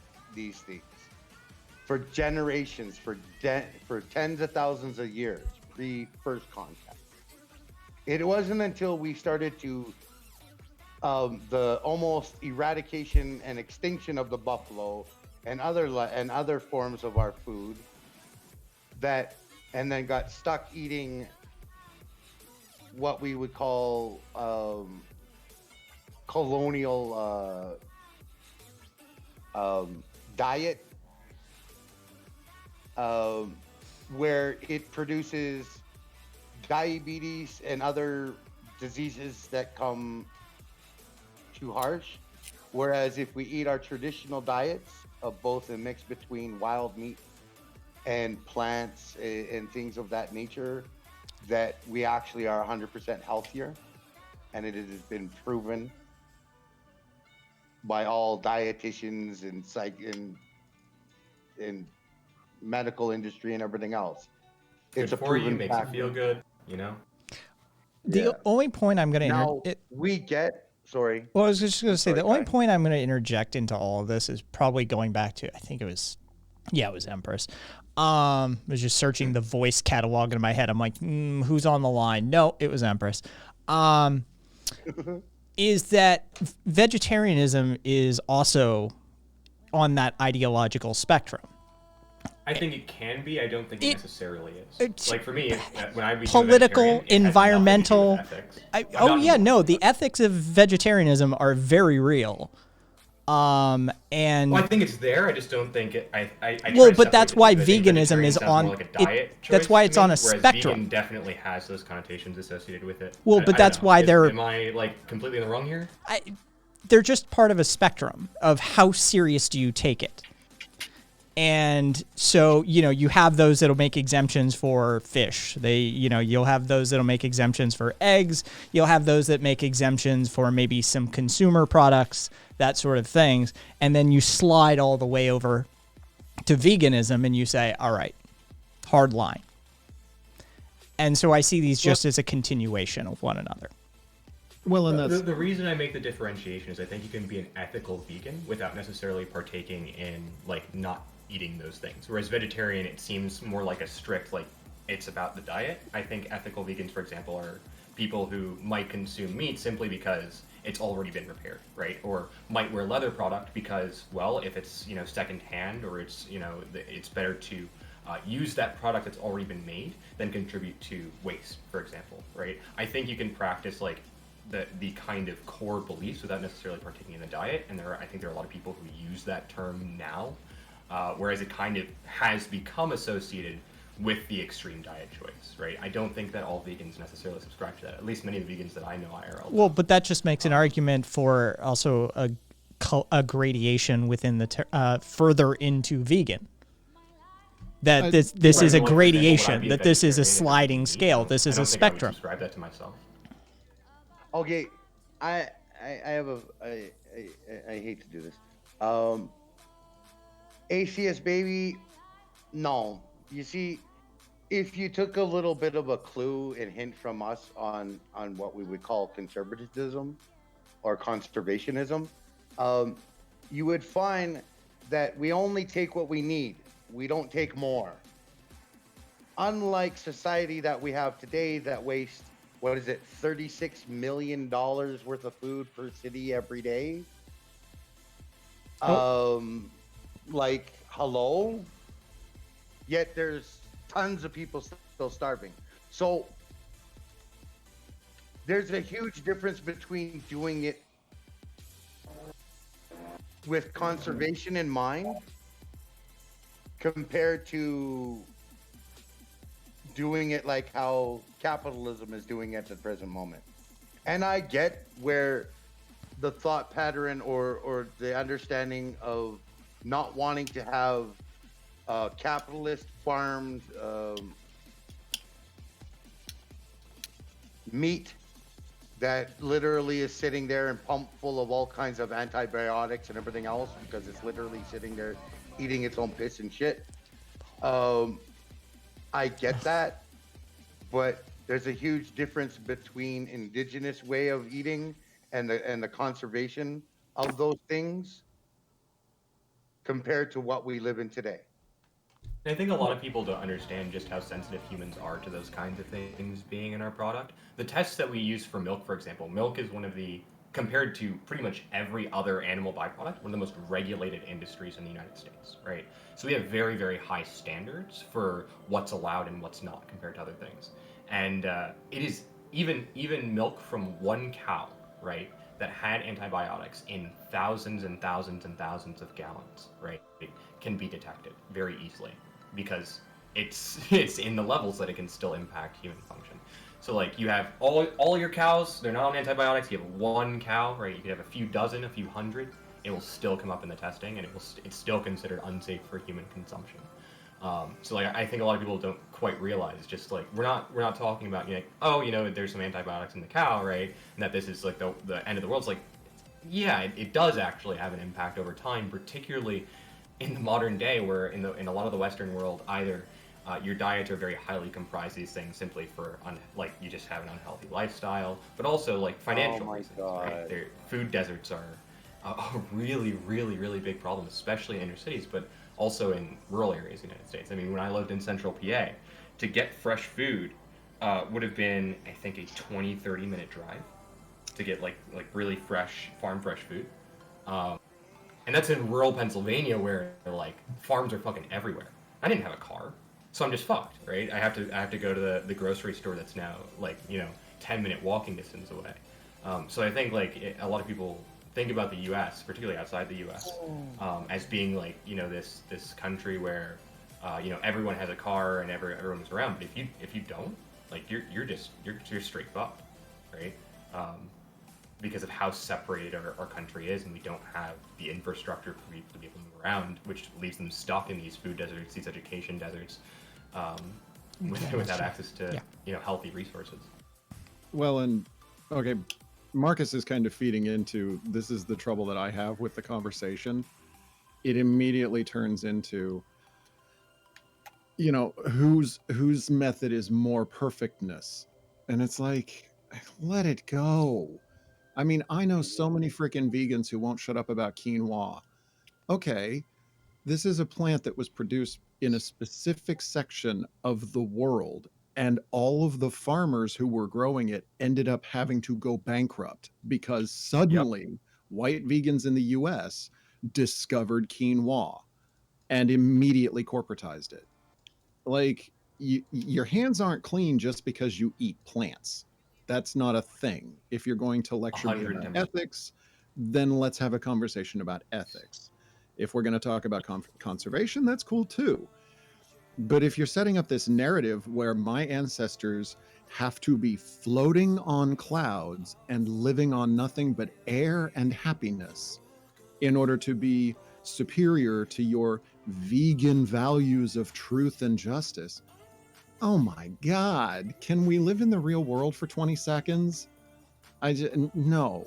Like, although I do have to state, when it came to conservation, us indigenous people were pretty damn good at it. Just saying. Well, just said some fighting words. So, what's an anarchist? Oh no. Oh, there goes the night. Yeah. There, and it's anarchism. Oh, we have a command. That's beautiful. We have a command. We got a command. Are you kidding me? Oh, I love this definition too. Alex Jones here. Oh, hang on. Proudly radical. Since I owe Kai a few favors from back in the old days. Shit, I probably shouldn't talk about that. Wait, why are you still recording? Fine. Just be sure to edit it out. Anyways, as I was saying, this is Alex Jones, and I just wanted to teach the proletariat a few things about anarchism. Anarchism isn't about chaos. In fact, it's quite the opposite. Anarchism is about the people. It's about solidarity and mutual aid. It's about removing unjust authority and hierarchies.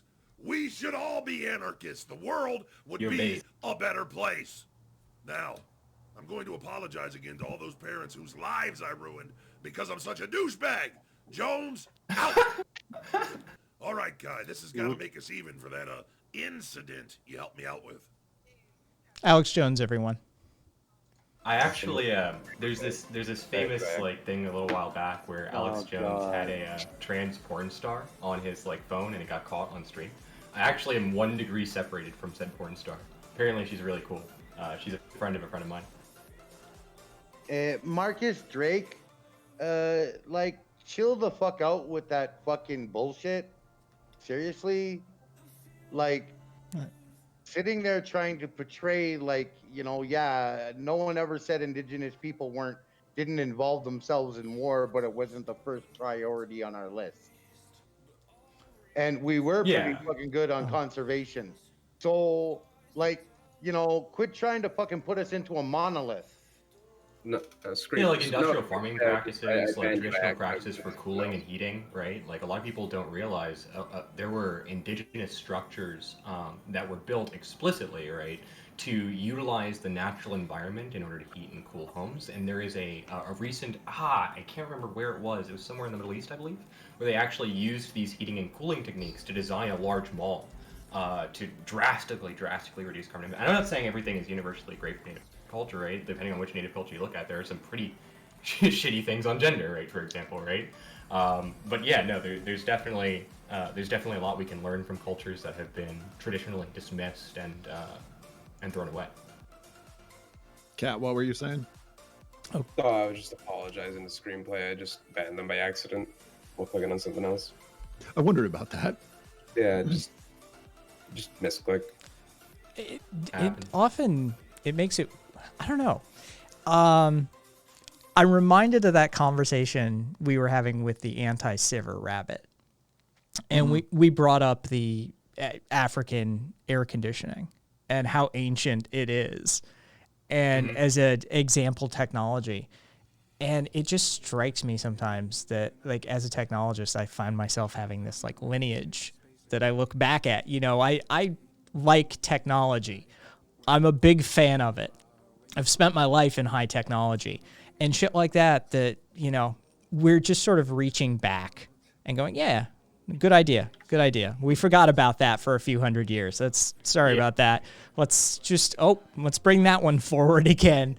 It's all we're doing. Yeah, And Africa specifically, right? Like, I'm taking a course right now at my university, taught by a wonderful woman who was featured in the New York Times recently for her research on women in Africa, and not just in the past, but in the modern day, in relation to the economy.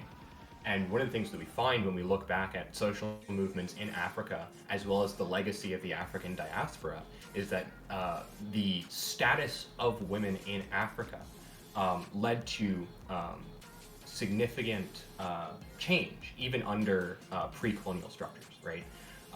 And when colonial structures came into play, a lot of the movements, the social movements to basically liberate, were often led by women of color, specifically, and in the United States, right? We see the same thing as well. Many movements of ADOS, right, were spearheaded by African women and African American women.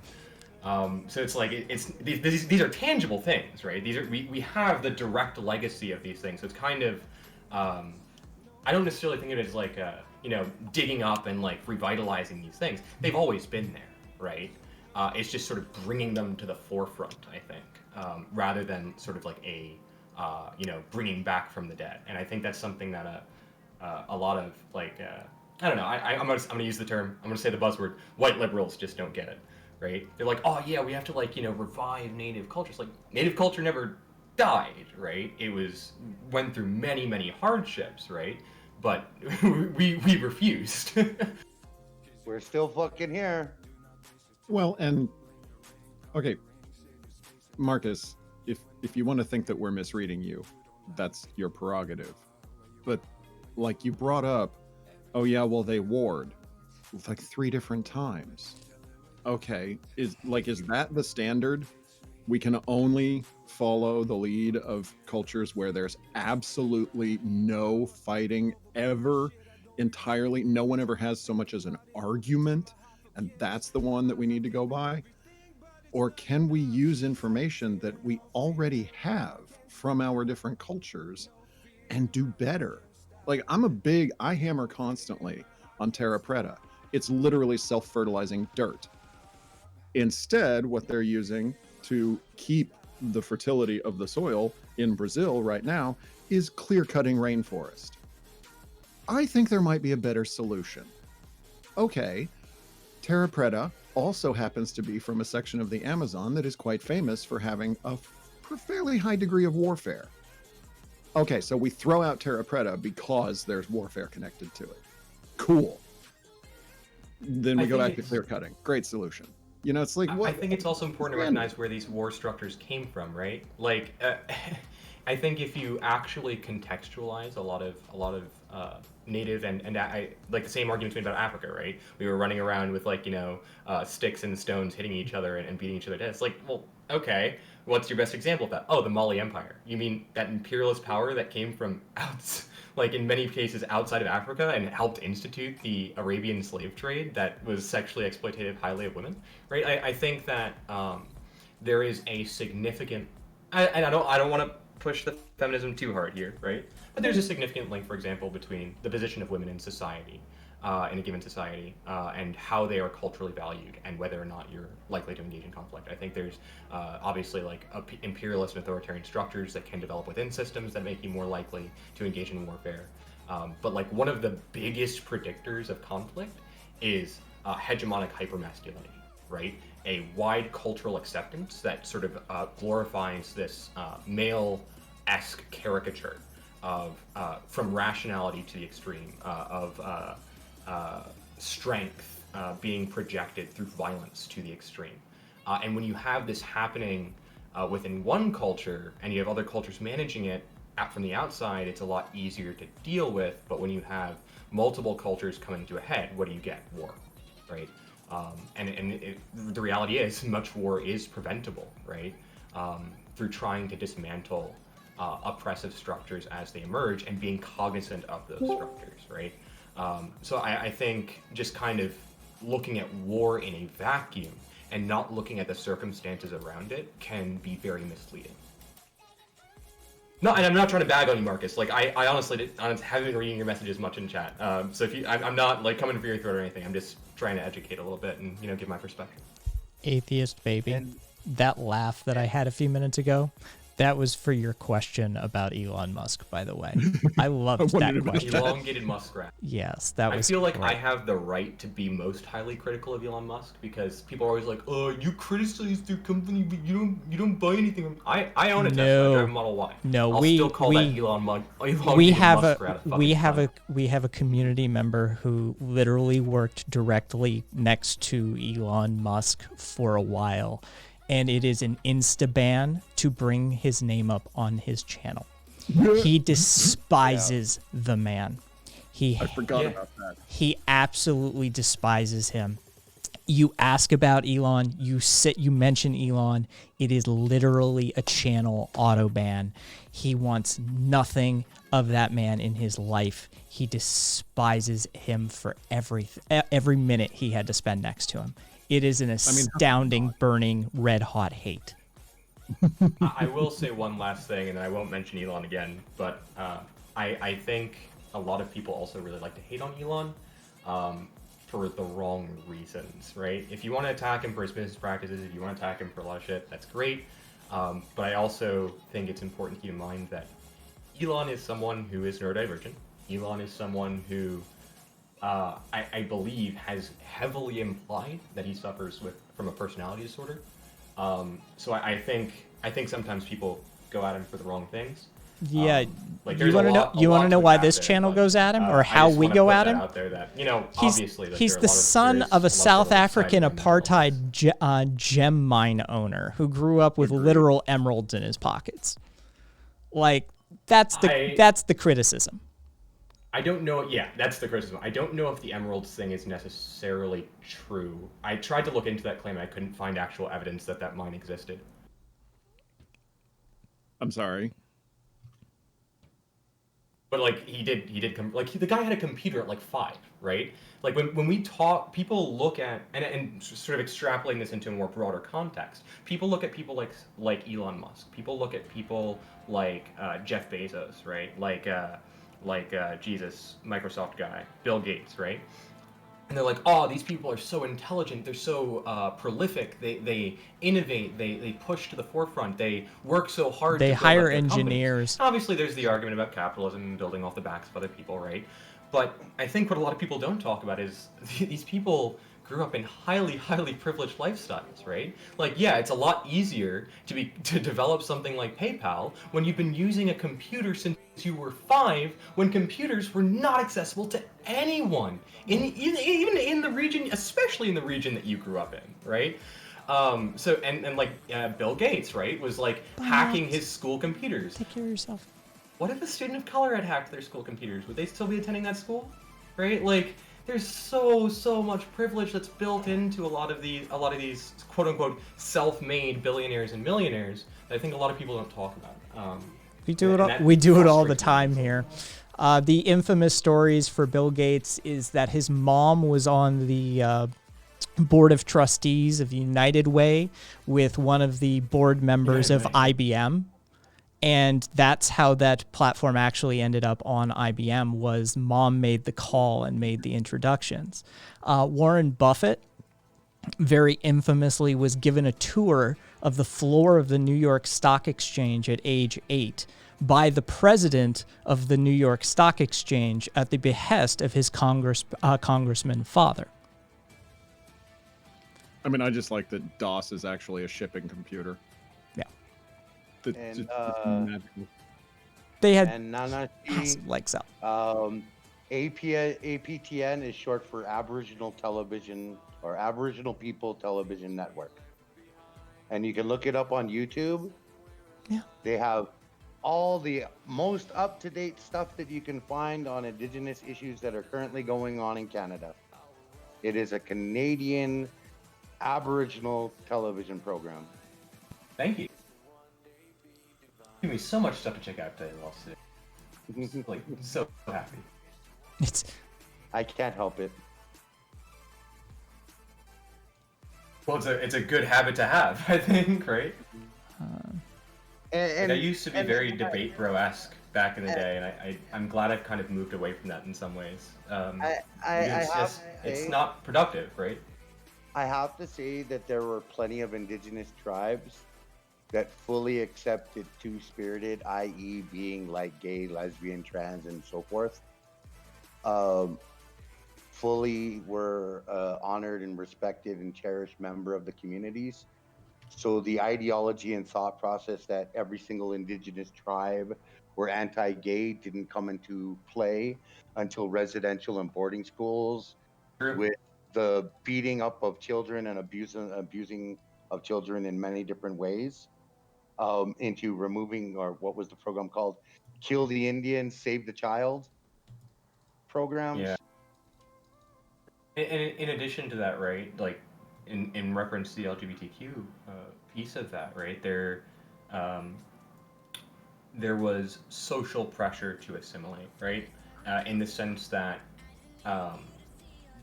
you don't want, and this is going to sound very harsh, but I speak partially from my own experience here. It's like, you know, it's fine if you're gay, just don't show it off, right? Or like, no, you don't want to be perceived that way in society because it reflects poorly on all of us, right? And I think you see this to an extent. It's become a huge part of problem in the African American community in the United States. I think you see it in some Native communities as well, where it's not necessarily, and sure, obviously, like there's a lot of homophobia that gets caught up in it, but it's not necessarily the homophobia on its own, right? But it's contextualized, right? There's legitimate fear of what kind of violence could be enacted on the collective because of that, and that's fucked up, right? Like that we are so pressured externally to hold these values because of how other cultures will perceive us.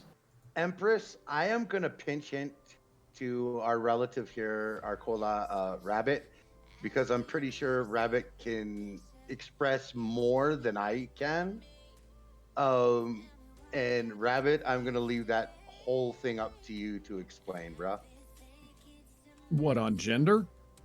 Yeah. Basically, you know, like your Thanksgiving YouTube video.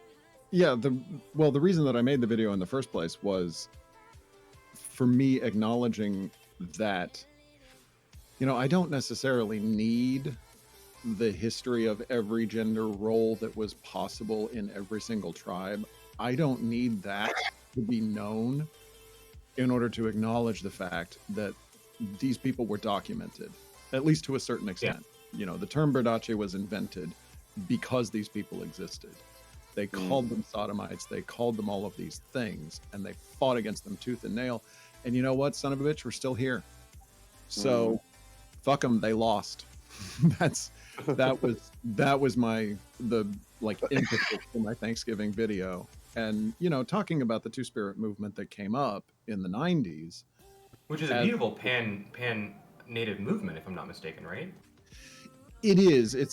Technically, it's an umbrella term. It was invented specifically to say, you know, this LGBT concept that exists.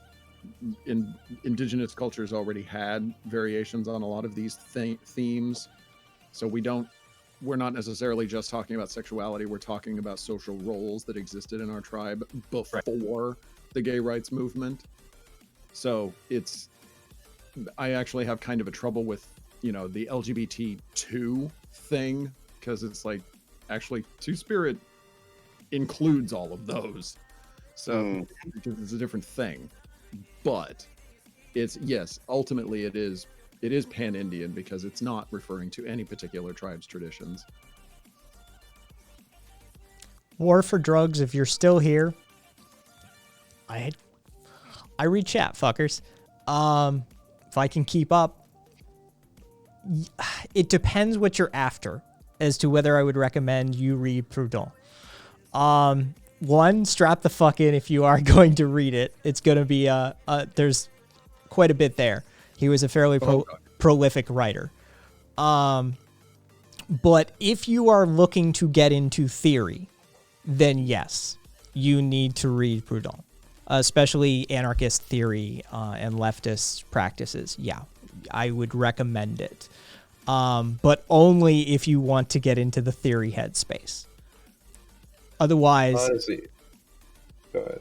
Well, go ahead. It's fine. I was just gonna say, honestly, you might want to actually just give Hegel a look over before you get into Proudhon. I would do them. I would do them in the opposite order. Really? Uh-huh. I mean, I'd say Alright, read then. Hegel if you hate yourself. Yeah, I agree. I mean, but to be a leftist, if you're reading theory, you already kind of hate yourself. I mean, that's the thing, is to be a leftist is to suffer. It's just constant disappointment.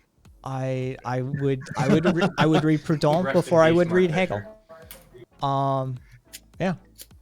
If you're asking questions like, you know, in an anarchist space, do you recommend reading Proudhon?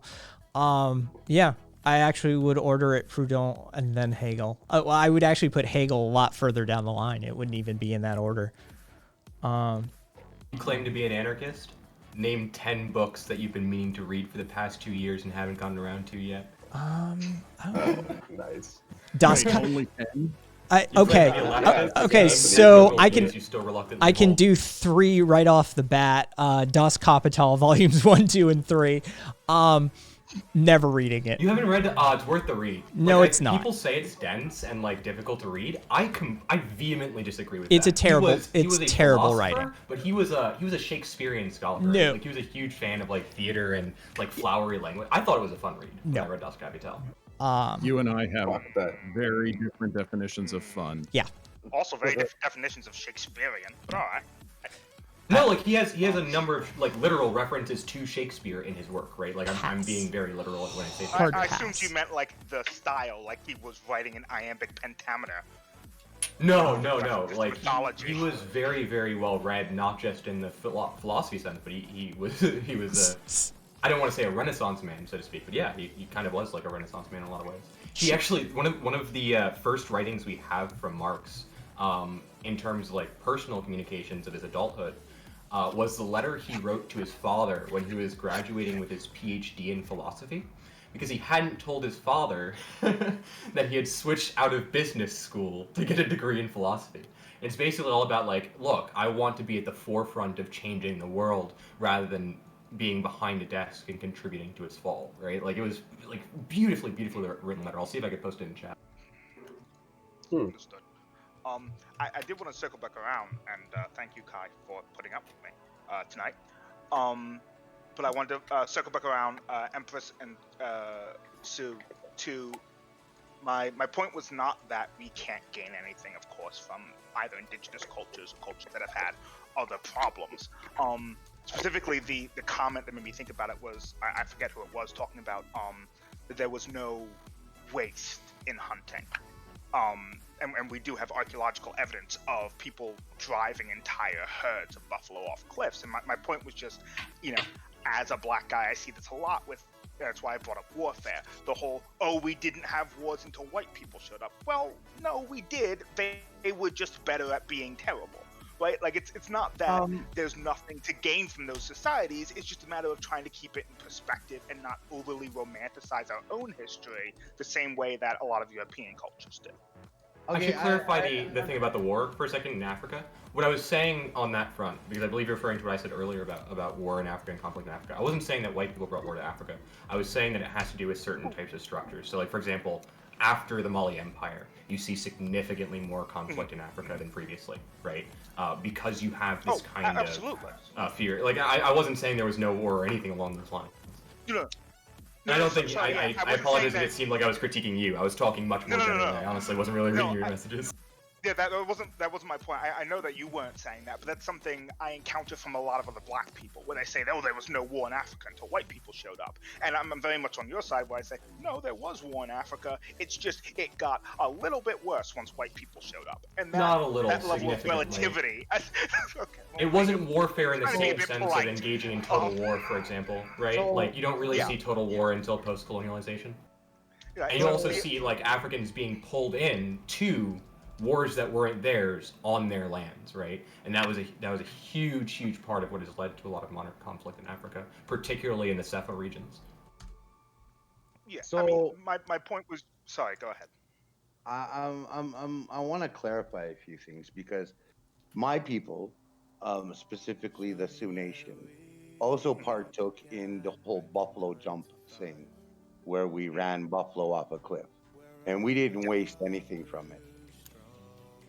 Now, the Blackfoot and other tribes in Cree and other tribes in the plains that did use for a time period of that buffalo jump, we didn't waste it, and we only took a percentage of them off of the herd in order to make sure that we fed our families. It wasn't something that was wasted. We used everything. We used the bone for different things like tools and all kinds of different stuff to get the marrow from it. We used the hides to make our teepees, make a lot of our clothes and bedding and stuff. There's a lot of different things that we used, and the buffalo skulls were used for ceremonies. Everything was used. This ideology that we just dump shit on the side of the road. Well, that's not my point. That's not my point. And when it comes to war with indigenous people, yeah, we had war, but that wasn't the first priority on the list, because you can't, if you reduce the amount of people in your tribe, that means that year or however long it takes to replenish that number that was lost from war is less food that comes in to feed the tribe, the community. So war wasn't the top priority on the list, although yes, we were extremely good at it. But I mean, I never said that war was your top priority. My point was to push back on any sort of romanticized notions of the pre-colonial civilizations, because I see that sort of stuff not only specifically being African, but you know my degrees in religion. I see this a lot in a lot of Levantine and Arabic civilizations, which is what I happened to study before I went to grad school, where they wanted to romanticize the Mohammedan period. When it's not that war was the first thing on the issue, but people engage in war. It's something we have to acknowledge with all civilizations. The fact that, as I slightly sarcastically put it, the white people came in and made it a bit worse, doesn't mean that it wasn't there before, but it doesn't also mean that you ignore the conquest, and I don't know if it was you, Sue, or Empress, who talked about total war. Yeah, the switch to total war was a cataclysmic shift. In the same way that the revolutions of Shaka were a cataclysmic shift. That doesn't mean that people weren't engaging in warfare before Shaka, and it doesn't mean we shouldn't acknowledge that. I mean, I'll push back against the idea of non-existent warfare, because the Aztecs existed. Yeah. There was no person. Need we say more? But Yes, we I did. I don't want. Okay, the main contention that I have and pushback for that is that too many times people point Aztec and then paint all indigenous people with that same brush. Oh yeah. And that's All the fair. time. That's obviously horseshit, right? And I don't Yeah. want to come across as making that sort of broad brush, obviously. Well, I say obviously. You have no idea. But What wouldn't I have an idea about when you're talking about my people? as in you have no idea about my intentions. Oh, Um, okay, yeah.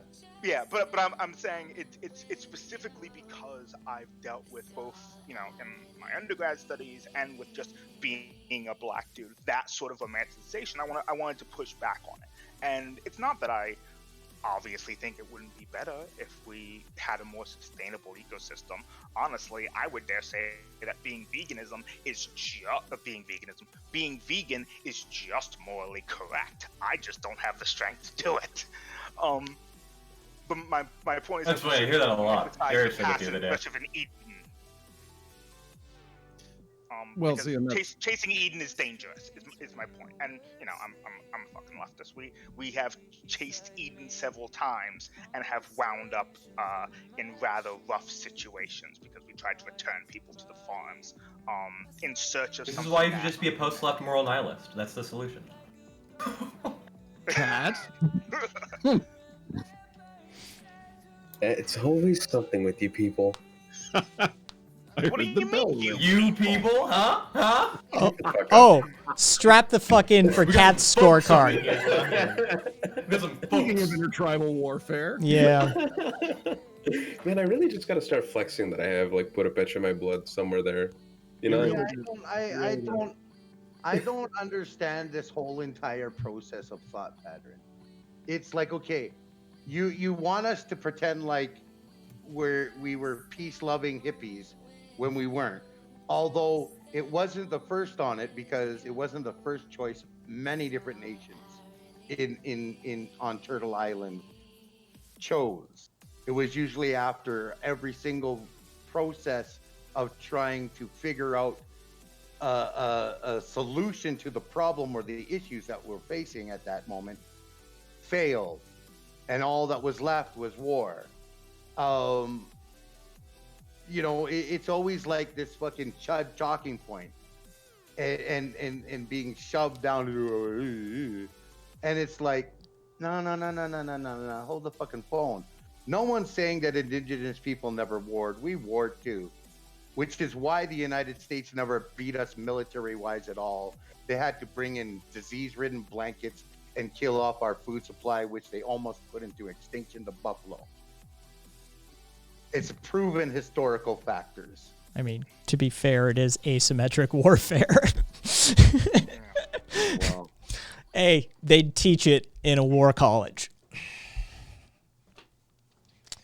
and then they also No- condemn it. If noble other nations it may do not but be. They've done it themselves. Yeah, noble it may not be, but it is an actual strategy, whether we like it or not. Human beings are kind of fucked in the head that way.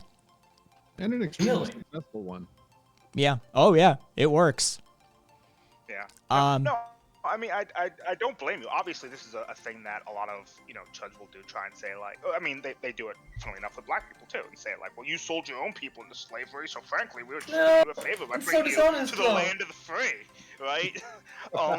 It's like, I struggle with that immensely. It's like, yeah, you had bands of people who went and abducted people and political enemies to try and like decimate cultures, right? Like it's like you had them being pressured to do so by like infringement on their traditional territories, resulting in massive economic pressures. Like it didn't come from nowhere, right? But people are always quick to be like, oh yeah, they sold each other into slavery. It's like it wasn't the it usually wasn't the same cultures, and if it was usually like political issues or like criminality that led to it because of all the issues being caused by the colonizers. See, I don't it was It's struggle not with just the the point colonizers. of a Again, it's also bayonet. the imperial forces from Saudi Arabia as well that are occurring simultaneously. So like I don't- they have their I culture don't- being wiped out by the Muslim incursion. They have their culture being wiped out by effectively Christians and Catholics who want to convert them all into their idea of what Africa should be. And then you have the African cultures in the middle that are struggling just to survive, and that creates massive political tension as well. So I No, just whenever that's said, I like to contextualize it, not jump into any direction. You know, I mean, I totally understand, and I know you do. Right? part of it, yeah, part of my concern, you know, is, and I go back to it because, you know, trying to relativize it, put it in my own context, right? Is especially coming out of the '60s, you know, coming out of the Black Panther Nation of Islam era, or even the Church of Universal Human Knowledge, right, which claims stuff that like Abraham Lincoln and Bach were black. There What, is. you trying to tell me they weren't? Well, you know, maybe it was just bad photography. I couldn't say. You motherfucker. Clinton was black too. Have you forgotten that? Excuse me, our first black president. No, they haven't forgotten. Usually they're younger than us, Rabbit. Remember? Oh, that's true. That's true. I remember Clinton. Frankly, how dare you? Oh my god. Also, I always Hey, look. appreciate being told that I'm extremely indoctrinated, because I'm very used to being called an Oreo Bolden. So you're gonna have to do a little bit better than that. I've had black chicks tell me I have a slave mentality, so just step it up a little bit True, before you're same. trying to do anything like that. How much of the best I just want to say Clinton may have been the first black president, but it's not because he received a blowjob. It's because he was tried for it and got caught. Okay. Actually, the U.S. justice system at its finest. You want to know the weirdness? Like, I think the real story is weirder. Like, for those of us that lived through it, it was the accusations of weed and the saxophone. Yeah, I know. Oh, to him being black. I thought you meant like the Yeah. white water in the Monica Here's Lewinsky why. Have thing. you ever seen like That's Chinese legitimately, representations of like- Santa Claus that have saxophone for some reason? Why? All of that comes from Bill Clinton. Yeah, Like, that's where why. that image comes That's from. why America just sort of landed on that running narrative that, you know, oh, he's kind of black. He's the first black president sort of joke that this country has. It's because he smoked weed and played a saxophone. That is way stranger. That's some shit. He was on black talk shows. Yeah, They like invited him on because he was a Arsenio Hall. brother. Yeah. Uh-huh. Next thing you know, I'm gonna have people trying to claim Clinton is transracial when my race comes up in a debate again. Oh no. I can hear Samantha in the background like writing this down. There was Not bagging on her. Love Samantha. some of the shit that, you know, after you've been around for a few years, like that legitimately, this country is really fucking weird in some hilarious ways that you're like, yeah, okay. At the end of the day, like, sure, we could get really angry about it like the tankies do, or you could actually enjoy the joke sometimes and be like, guys, it is kind of funny. I mean, just Can't fucking- say America Let- has no culture. Let's be honest, Squid. Weed and jazz are the best things about Clinton. It only gets worse from there. I'm sorry. They were the only things about Clinton. All of the rest of it Yeah. was focused. No, I with still remember Glass Democratic Steagall. I Party still remember that one. Jesus. Let's see. Is there anything else that came? No. I do sort of think that Clinton ushered in that like a new era of truly not trusting politicians. I completely agree. Yeah. His administration is responsible for a social consciousness shift that happened in this country that was very tangible. It was, I hate to make the comparison, but it's almost akin to the 9/11 shift. There was a very distinct cultural change that occurred like pre and post Clinton administration with how we perceived politicians in this nation. The crime bill, the Defensive Marriage Act, that motherfucker caved on every right-wing talking point. Yeah. Every one of them. Honestly, it's kind of depressing considering he was like 30 years out from literal riots in Chicago. And we just kind of went like, yeah, but like Reagan's president now, so I trust everyone again. Yeah, it was fuck Twitch character limit. Yeah, his was a. They're all weird in their own way. To be perfectly honest, it was kind of weird to have the Obama era because there was so much downtime. Like, the previous administrations have always been such shit shows. And the Obama administration was relatively calm, despite him being, you know, the #1 drone striker and a whole bunch of sort of stuff. You didn't have that Bush 9/11 craziness. You didn't have the Clinton crime bill. You didn't have Bush, the ex-director of the CIA. You didn't have fucking Reagan. Like, we had a string of craziness in this country that a lot of people forget historically, because we've had the recent, Trump regime, as it were, and the slate kind of is wiped clean a little bit. But yeah, it's a weird place to live. Well, and even Bush kind of wiped some collective memory because he was a bit of a train wreck. Yeah, he was fun too. Like that was the SJ, entire Bush sell. Senior. Yeah, that was the entire Bush Senior was pitch. director of the CIA. Oh yeah. Bush Senior, former fighter pilot and director of the CIA. This motherfucker was actually like tied in. Like, And did you notice how all the sexual assault accusations just went away? Did you notice that? he was. You think you've seen some shit like the Bush Senior administration? Like, this dude was storied, right? Like from the early days, like he was somebody in the complex the entire way through his life, leading all the way up to director of CIA and then the president of the United States. If you think anybody knew where the bodies were buried, it would have been that man. Yeah, I mean, his daddy was a big shot in Massachusetts Republican politics. Yeah. Right? Like, we would like to pretend that they came from a ranch in Texas. No, there's New England Republican aristocracy. Yeah, Bush Jr. used to infamously vacation. The family would vacation in Kennebunkport. And, this is a New England family. And, yeah, I remember, because Vermont, it's a small region. I remember that shtick with Bush Jr. That fucking, I'm a cowboy shit. It's like, motherfucker. Cat. Oh. Wait, what's up? Do you see it? They say what? Oh, well, It's whatever. Meh. wait. You're talking about I loves. I'm finding this very entertaining. All right. Yeah, it's just like I just want to see where this goes, honestly. Story girl. Yeah, I mean, it seems like boldly affirmative. Like, I don't think. Right?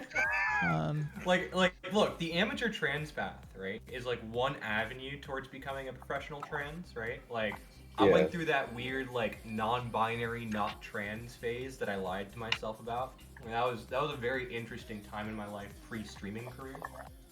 Nice. Yes, SJ, and just to satisfy your requirements or demands there, I will bring up the Iran-Contra. The Iran-Contras. Another fun moment of war crimes committed by an administration who, by the way, the guy who took the fall has a show on Fox News. Yes. And he didn't even really... He really didn't even have to take the fall because his secretary was... She was a badass bitch. She got his back, right? Hate the game, not the player. This motherfucker played that game, right? Straight up. She shredded all of the documents that they needed to really pin his ass to the wall. And remember, Reagan didn't believe that what he did was illegal. It was just that the law disagreed with him on that belief. Yeah. Oh yeah. It's his heart and his conscience tells him that this is true, but the facts tell him otherwise. So the man said this into a camera in front of the entire country. It's a real thing. People were like, "Oh my God, he's so majestic." I have to say, My man's I mean, literally Reagan did a said, good job. I'm not going to intervene in the states to make the drinking age lower, or rather higher, and then he was like, I'm sorry, the moms came. They told me to do it. We had to do it. The moms. So we may have sold some weapons to some people that we may have fomented a civil war inside their country. Okay, so maybe we sold some weapons here or there to fund some, I don't know, regime changes in a part of the world we're quite fond of causing regime changes in. And maybe the administration was explicitly told by Congress not to do this, and then they did it anyway. So maybe the people involved should get off scot-free and end up with a show on Fox News. I'm sorry, I have to say, Reagan was an amateur. I mean, Nixon ran as the anti-war candidate, flattened Cambodia, and then won re-election as the anti-war candidate. I mean, how Hey, can he was a anyone good Quaker. He was a Good Quaker. Somebody mentioned, Story Girl asked about Carter. Look, Carter's the best argument we have for a halfway decent human being. What happens to them when they end up as president? Like, in the modern connotation, in a contemporary setting, like, he's the best argument we have, maybe, for, like, hey, this is what it looks like when when somebody who's an actual human being gets into this position. When you're not a monster. Yeah, this is what happens. And I think he's the best argument we have. I'm an anarchist. I've made the argument plenty of times that I quite frankly believe that the instant you're sworn in as president of the United States, you're a war criminal. Like, that's just how that works. The instant you hold that position, sorry. By the nature of how hierarchical systems are ordered and how they operate, you now bear responsibility for the totality of that system's operations. This is just the position as it stands. And then he fought tooth and nail for that to not be true his entire presidency, and it totally screwed him. Yeah. He tried. Carter's administration is an argument for trying too hard, and what happens. Yeah. Like, He also put legitimate. solar panels on top of the White House. He did, which were taken down immediately by the next administration. Also, you say they're all war criminals, but once I perfect my necromancy, I'm bringing back the body of Eugene V. Debs, and I'm making him president. So Fair enough. And Estrella always brings this point up. William Harrison did his best to die immediately. So we have to honor him in some way for that. All right? That motherfucker was speed running it. All right? He holds the speed run record any percentage. So, I mean, respect. Speed run the only problem for presidency. that mattered. I mean, he did it right. He walked out onto the stage. He said, "I'd like to thank the Academy," and then hacked up a lung and died. I mean, Boom. Look, we've all been there, okay? credit. You know, you got to respect it. Ooh, is that insensitive given the current circumstances in the shit. world? Maybe you shouldn't be joking about hacking up lungs. I do no. believe it's never too soon for the joke. The joke just has to make you laugh.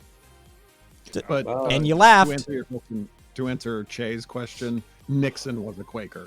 He was actually very proud of the fact that he was a Quaker, and so he ran on an anti-war campaign specifically because he was a quote-unquote pacifist. And He was also an introvert. One of the few introvert presidents that we've had. and love probably one of the best presidents just because of his paranoia. Because of those tapes, you get a look inside there. Oh my God, they were so crazy. You get to see how- what that Are looks you like familiar for a with his moment. How did Bum Bud hole. Dwyer come up? Now, let's be clear. The only Hey, Franco. tapes that are better, because they left the recorders running, thank you, Jesus, is the Johnson administration. Oh, the Oh phone my calls and stuff like that. We played one just the other, like last week or something. The phone call with his With his pants. for the pants. Yep. The bung hole. He's That man was a gift. B-U-N-G. I think that was the best part of that clip. Bung hole. he was a piece of shit. He was. Yeah. So Confusion. What's with the Bud Dwyer thing? You got a thing for snuff films? Do you need to watch a Serbian film to calm down at night? God damn, son. Oh, Is Hey, it now that I do have to state, circling back there for a moment. Marcus, when there are certain parts of the animal body that you just can't eat. So Yes. usually other livestock like, wolves and so forth, eagles, birds and so forth that eat meat. The body parts of an animal that humans can't eat were usually left there for them. Yeah. I'm mean, I'm some cases. legitimately trying to think of. I'm just given my, certain level of global culinary knowledge at this point. I think there have been societies and communities throughout the entire history of the world that have figured out how to use every single part of that animal. Like, it's very rare we come across something that we can't figure out a way to detoxify or you process or ferment or grind I up. actually know of an example. Well, okay. Also Specifically remember the they water had buffalo dogs. in Guizhou in China. The Miao people in No, China. colons are in. I actually lived with them for a little while. It's really, really interesting. I highly MIAO. They're one of the many ethnic minorities in China. They believe that the founder of their culture had a water buffalo, and for centuries they have been using every part of the water buffalo, even the blood. They would use the blood to make waterproof dyes. They would use the horns to make cups and chalices. They would use, I believe they used the bones for like a primitive type of like cement mixture. Like it was like really, really fascinating. And I got to see them do it, right? But like not with the animal, like using the materials. Like I didn't actually get to see them butcher the animals. And then I got to pet some water buffalo, and you're so cute. They just have like they're just giant cows. It's so cute. Yeah, atheist, Done for with sure. a box of rocks. And yeah, Radavandar, yeah, the colon's on the menu as well. And it's not even, mammals are easy for us. Like, to be perfectly honest, like mammals make it pretty easy for human beings. But then you have examples of like Icelandic Hakarl, which is this crazy shark that urinates through its skin. And this stupid thing is poisonous. Like, don't Okay. eat it. And then they I think process it. you all need to accept. You all By need the to way, accept. atheist baby. The reason they didn't use the blood for farming was because they lived in rice steppes primarily. So they were doing a very different kind of farming where it wouldn't have been as useful. You all need to accept. Hakarl is a lie that they invented to see the faces on tourists. That's all that's happened. Just Yeah. accept it. Just It's a makes your cruel life joke. makes your life easier to accept it, huh? It is, dude. It's and that's what it is. Is Che got it right? Like, you just let it rot. Like, there's a lot of foods like that we just let it rot and then eat the rot, sort of style What is of. fermentation if not controlled rot? Well, it's barely controlled in some instances, but I'll say most of the dangerous shit. Most of the dangerous shit is like filtering organs. It's like pancreas and liver and stuff. Because depending on the environment, you can end up with toxins, right? So I mean, that's your main concern. Even with crustaceans, right? Getting the mustard out of crabs. If it's in a polluted area, you don't want to eat that shit. Nanashi, you shut your face. Crustaceans are delicious. They're delicious, I but I have- don't feel like dying. Insects of the sea. I'm fine with crustaceans. It's fish I hate. I don't like fish. And Cupcake, as far as I know, the Inuit did eat most of the seals that they hunted. They ate most of everything out of it. They also used a lot of different seals, fat and blubber, from the different ones that they did take for like using for different oils and stuff like that. And actually use some of it for using in like a lamp. Nanashi, I'm not sure how it's even an approximator. I mean, you're killing another sentient being. You can value it less than a human, but you know, you're still.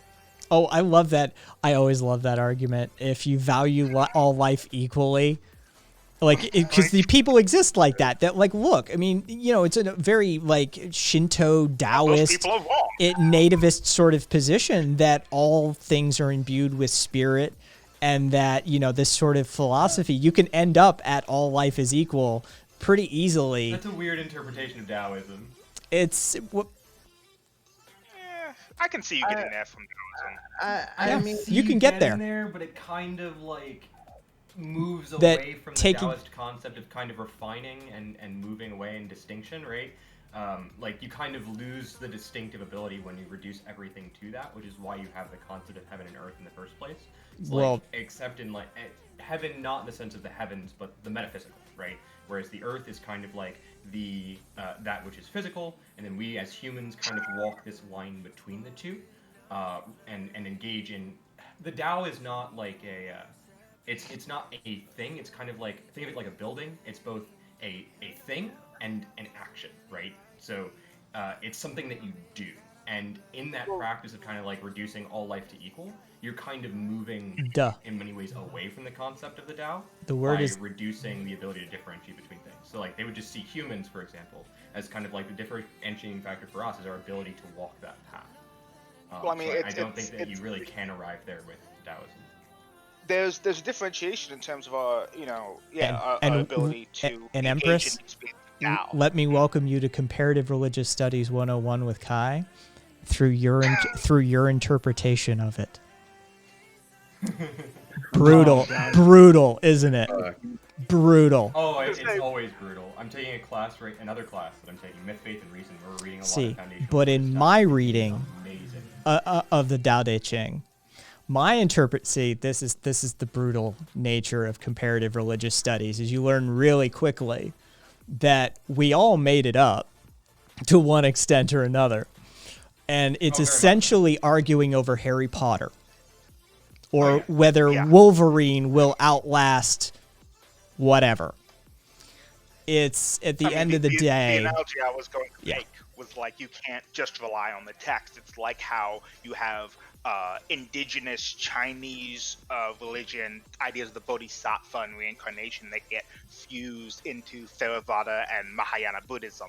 That sort of stuff also gets incorporated into Taoism. Yep. So if you consider and I mean actually also Jainism too. So if you consider the sacredness of animal life in that it may well be your mother, which I don't think is from the Tao Te Ching, then you have to have some sort of equivalence between human life and animal life. That's how you get that sort of fundamental respect. And the fact that the humans are able to walk the Tao, perhaps engage in some sort of different spiritual experience, doesn't mean that they're more intrinsically valuable than the butterfly. No, certainly not. Well, but that's how you arrive at all life being what equal. I'm saying is that I think the Tao would like move away from that kind of value assessment.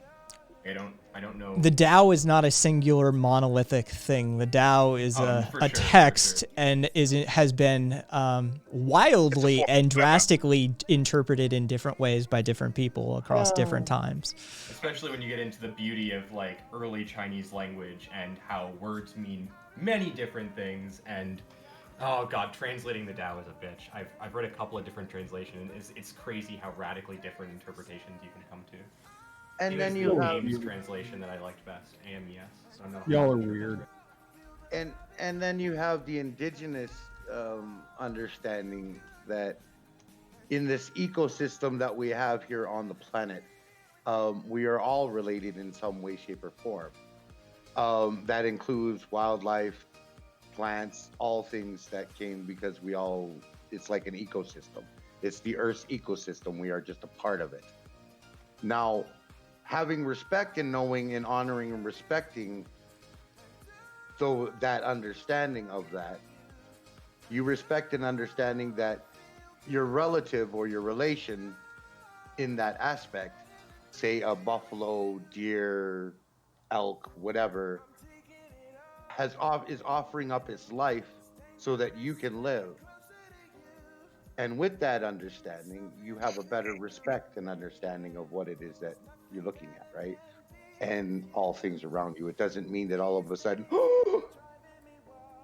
it means that we respect the factor of the sacredness of the circle of the ecosystem of the earth.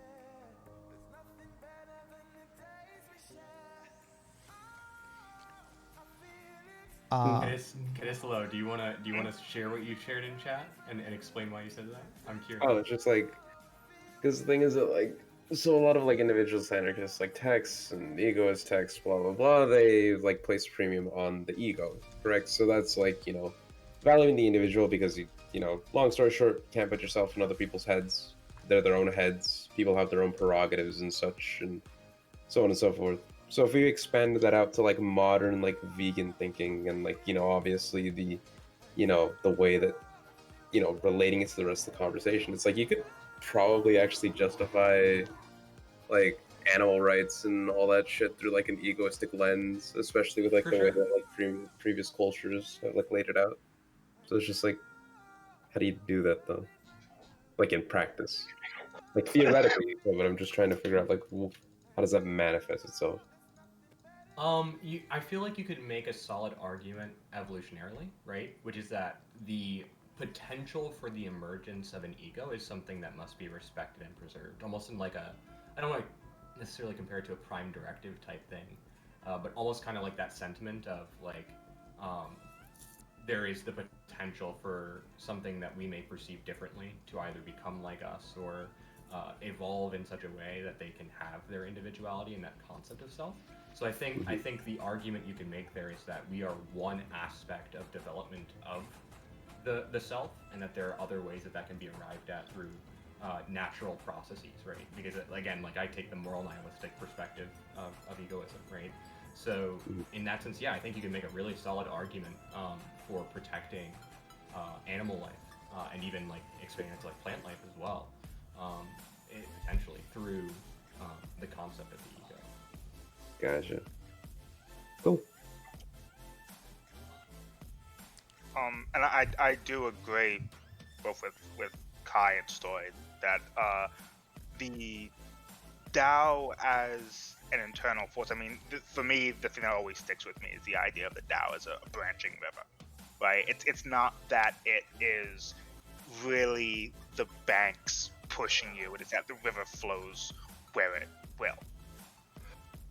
Kind of like Right, and if you're on like a really crowded train, right? Like, and you're like standing. If you try and like just like stand firm on the train, when that train comes to a stop, you're gonna fall over, right?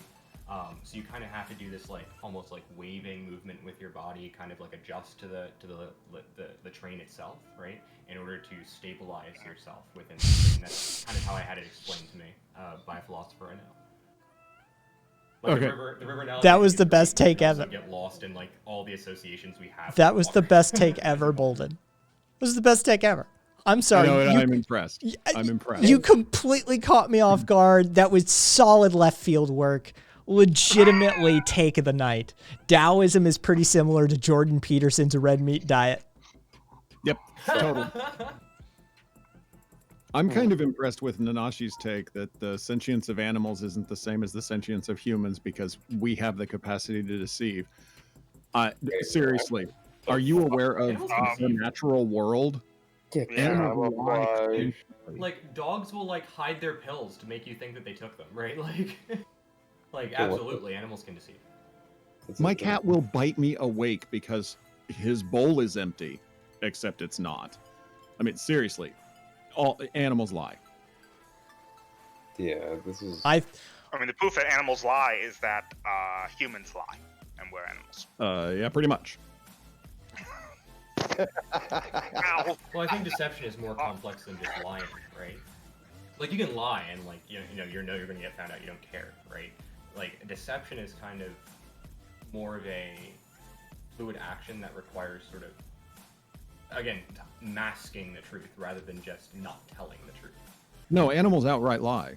Like the Coco Yeah, no, gorilla. I agree. I'm just saying like I just want to differentiate between those two things. Because like lying, yeah, anything can lie, right? Have you ever No, seen I mean, a dog? I mean overt deception, as in like Coco the gorilla. She was taught sign language. One time she got pissed off and ripped the sink off of the wall in her cage and blamed Yeah. it on her kitten. Yeah.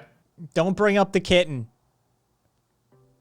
Right, but what I'm saying is, Dude, like, everybody who knows that's just a the lie, story right? It's, like, knows very the obvious story. There what the truth is. When I think of deceit, I think more so the covering up of the truth as well, right? So not just like, oh, you know, she ripped the sink off the wall, she hid the sink, then like, you know, like to give a counterexample, and then like put the cat there, spread the fur around, right? Like something like that. Like that, I would consider that to be more deceit than just a lie, right?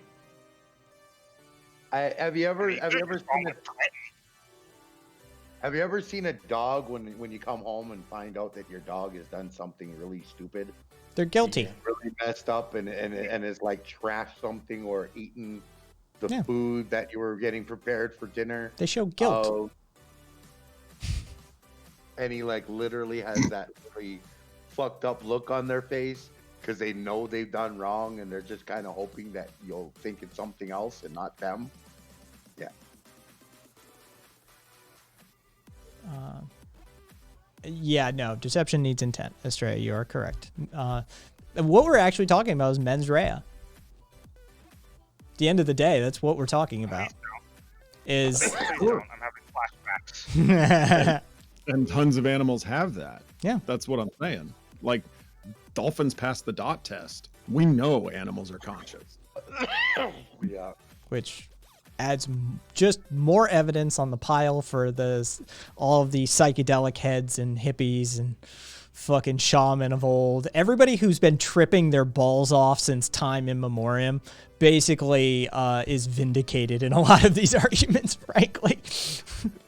Well, here's the thing, and this is like, Kat, I don't know if this answers your question from like my tribe's perspective, but as far as we're concerned, like, spirit travels around, as in, this time around I happen to be human. Next time around I might be a pig, I might be a tree, what the F ever. Thing is, I might end up being a lion and then I'd be eating me. So, like, we don't have a problem with eating each other because we do it all the time. That's true. And Oh, oh, well, I was just, Che said elephants may have religion. Dude, corvids. I'm for the bird people next, right? Like, this is nuts. Corvids are the craziest fucking group of animals to look into. Forget all the rest. I'm sorry. They're absolutely insane to look into the corvids. I'm hoping for bird people after we fuck up. They have beakedness right off the start, right? Like, we have right-handedness, left-handedness. They have right beakedness, left beakedness. Some are ambidextrous. They're tool users. They can figure out they can do problem solving. Put something into a cylinder. Give them a paper clip. They'll bend it out, fucking hook stuff out. They understand problem solving. They understand mathematical concepts. They understand. They have long-term memories, both individually and socially. If you fuck up with a corvid, that not only will they hate you, their entire murder will hate you. They have long-term social memories. They have.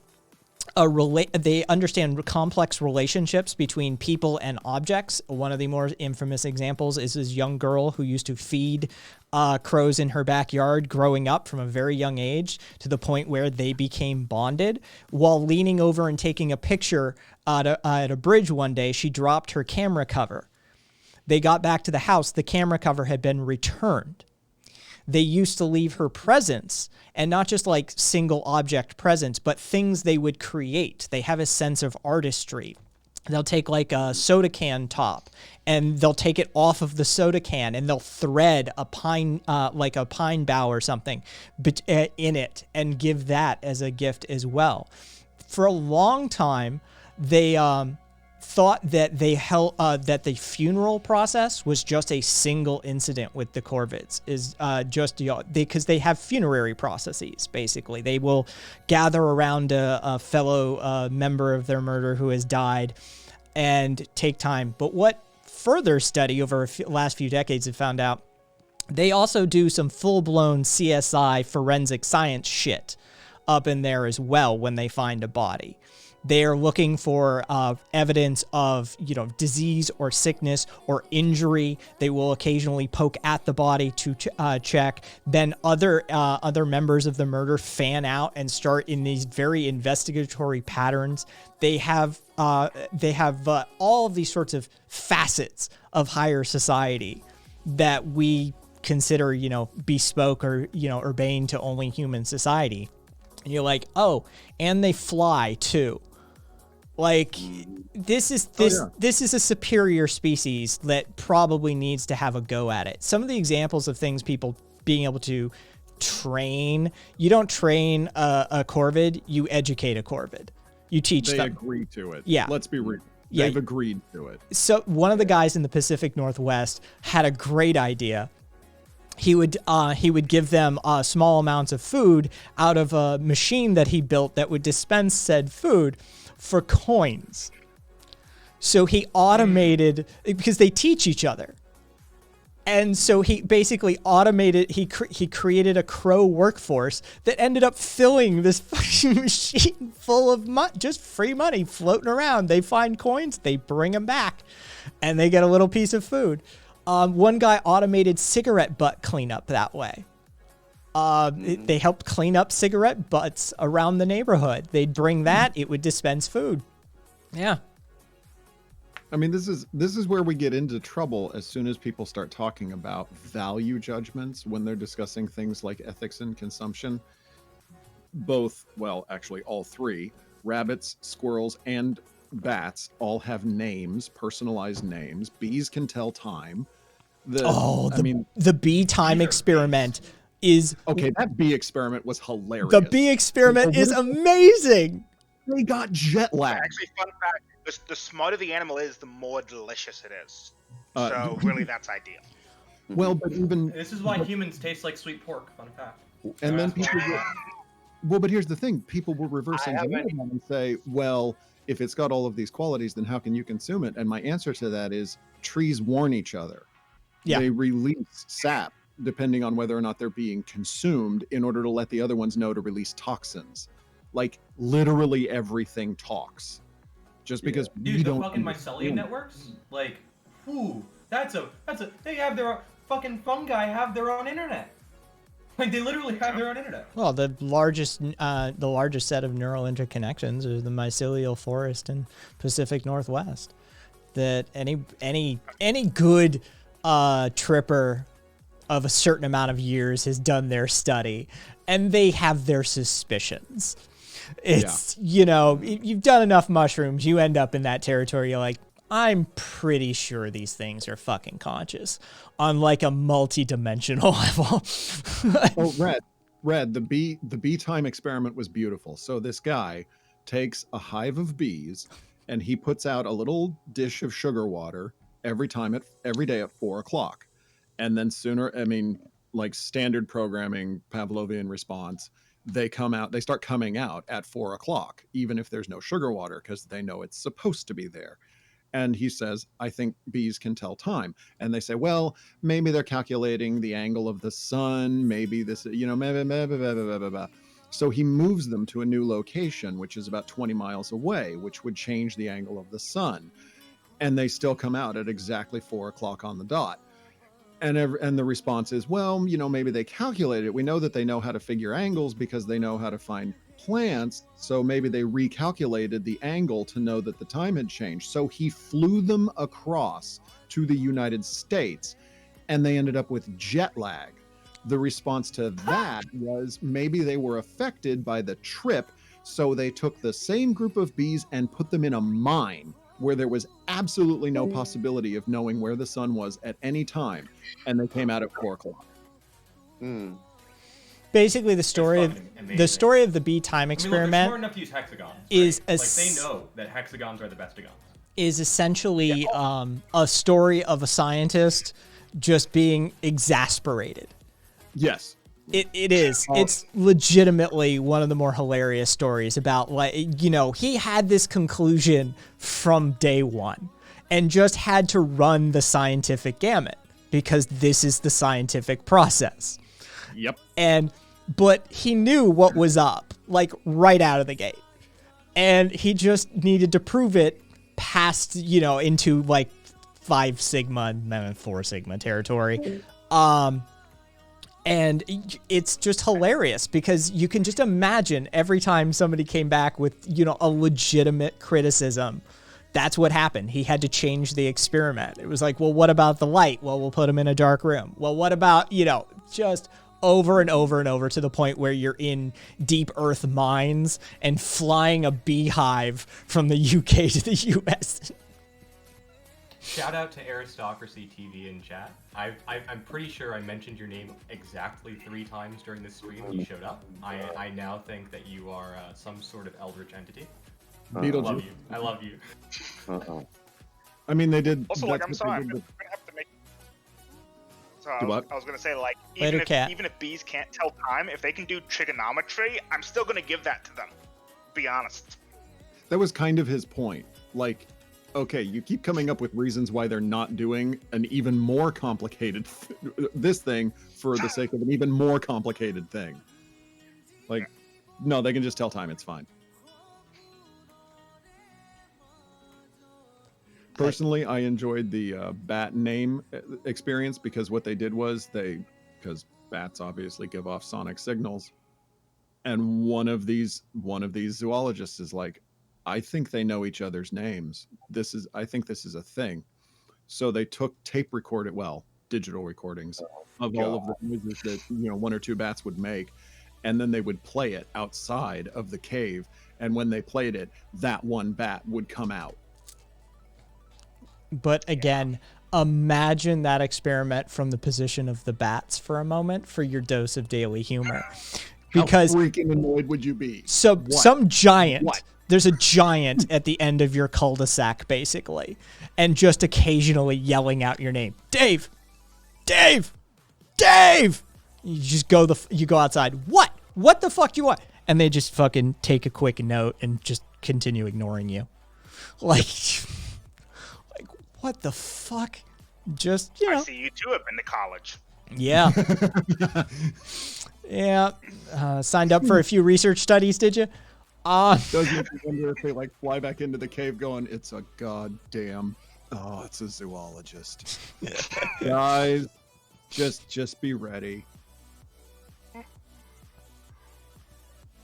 Speaking of zoos, anyways, yeah, so, I mean, like, it doesn't matter, like, we already know animals and all kinds of things are like have intelligence. They have a life essence, so to speak, if you will. And they're yummy.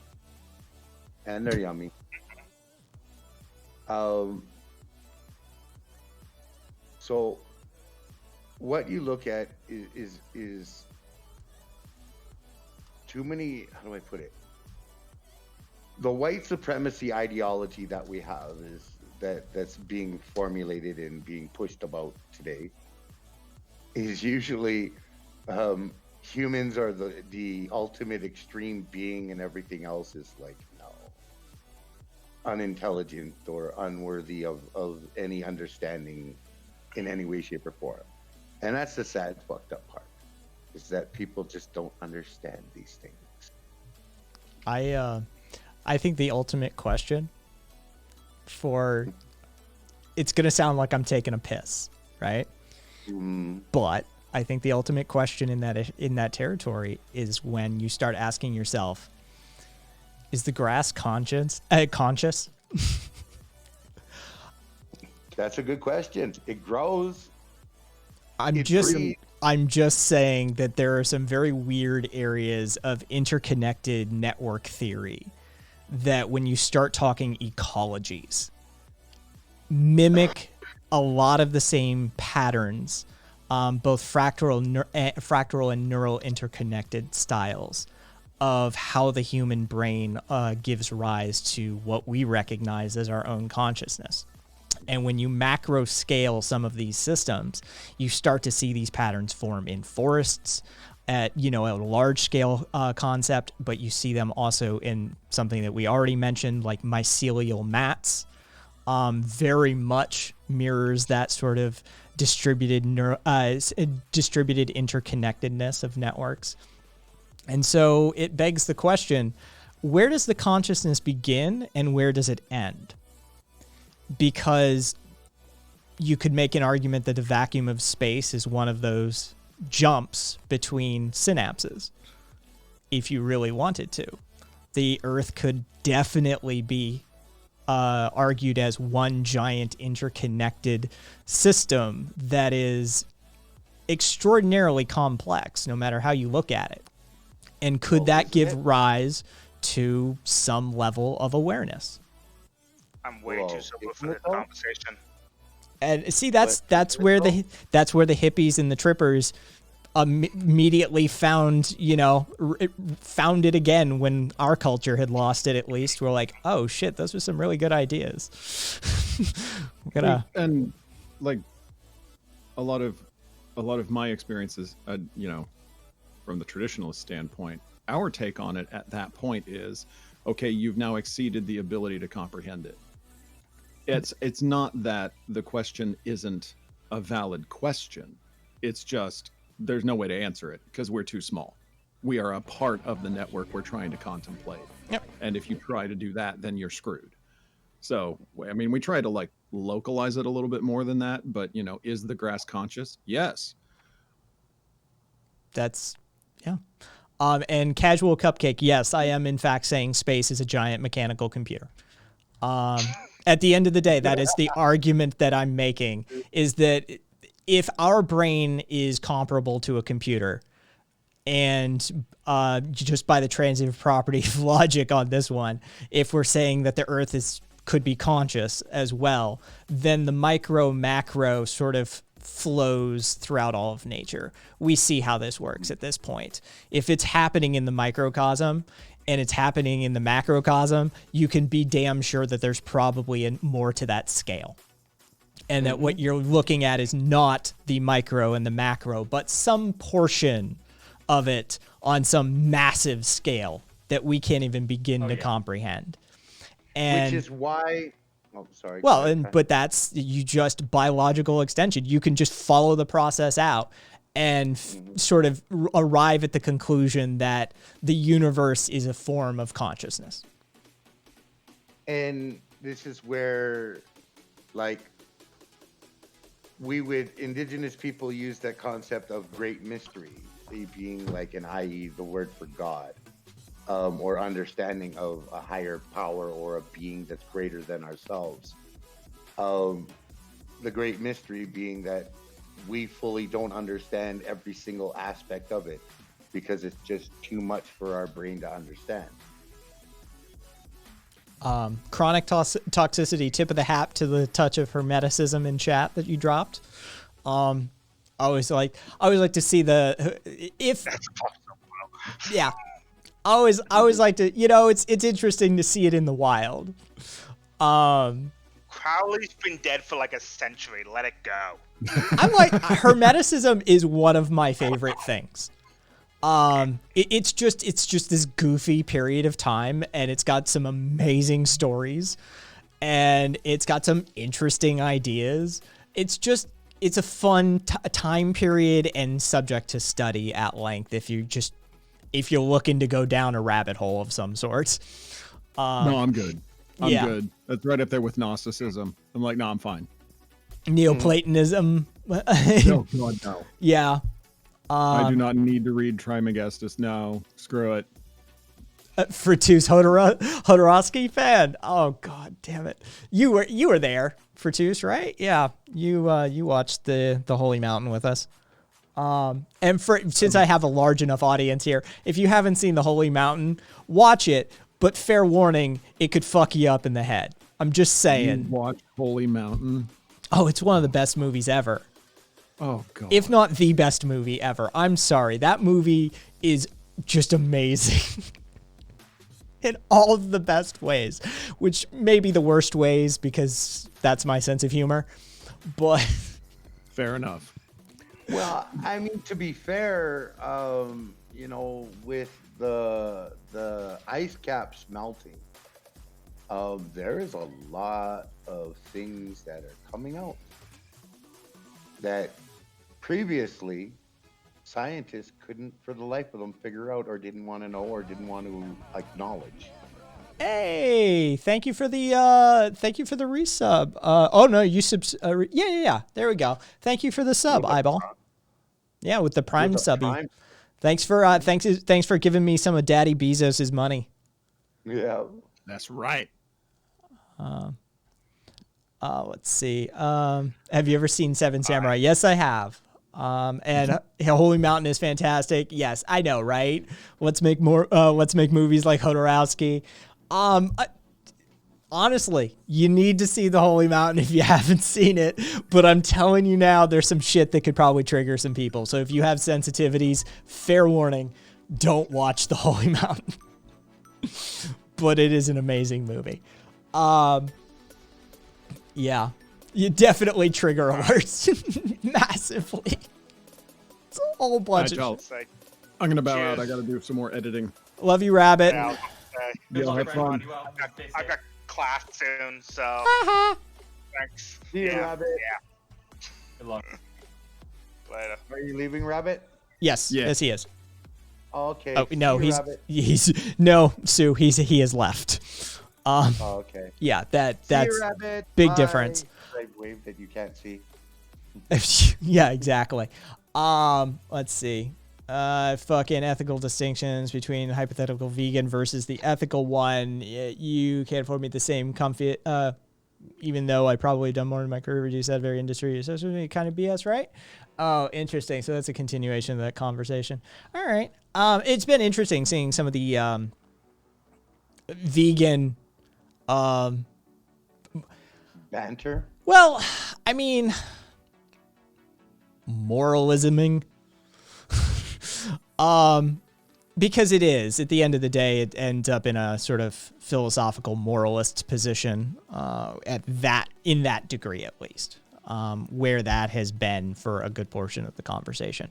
It hasn't, I've been looking that a lot of it hasn't been necessarily functional or a healthful version, which, by the way, leftist space, we tend to have the debate and the conversation centered around something along the lines of a moralistic, principled position, right? This is what we get hit with a lot. But if you're talking to our fellow humans on the other side of the political spectrum, and by this I mean on the left-right portion of the spectrum, as opposed to the ones up above, we don't talk about the authoritarians too much, lest we might summon them. But our fellow humans on the other side of the political spectrum, as it were, are usually more susceptible to the other arguments, frankly. You want to make the, functional arguments with them as opposed to the moral arguments. So always remember, tailor your praxis for the space you may be entering in. Yeah, like, yeah. Praxis is context dependent. Hell yeah. Different praxis for different places. Mm-hmm. That's,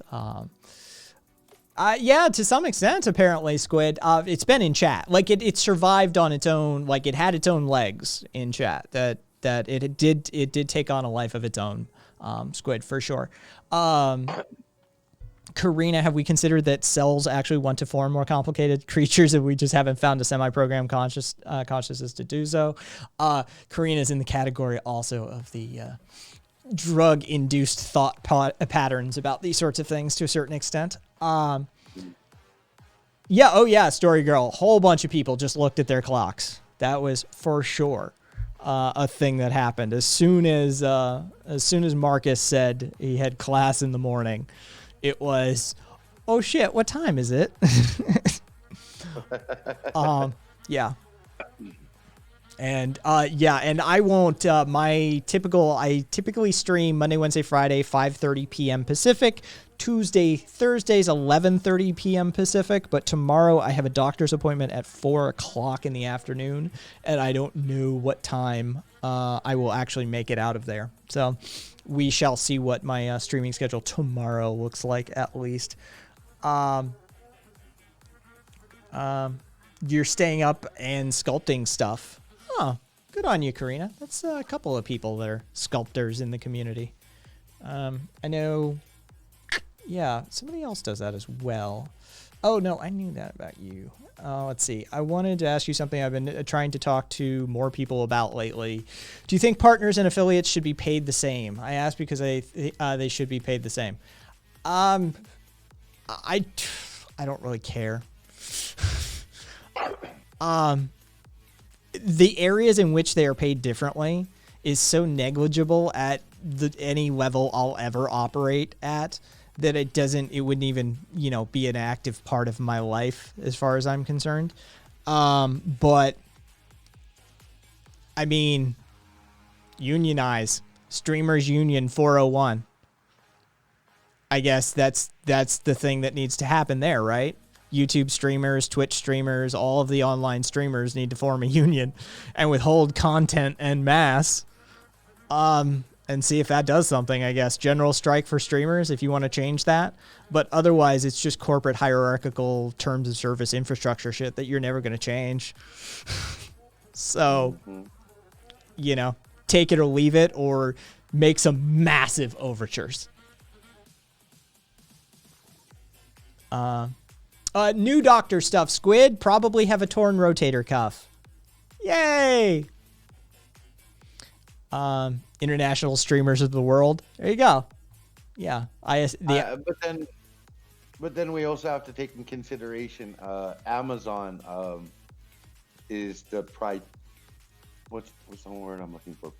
Proprietor of Twitch. So we already know how they feel about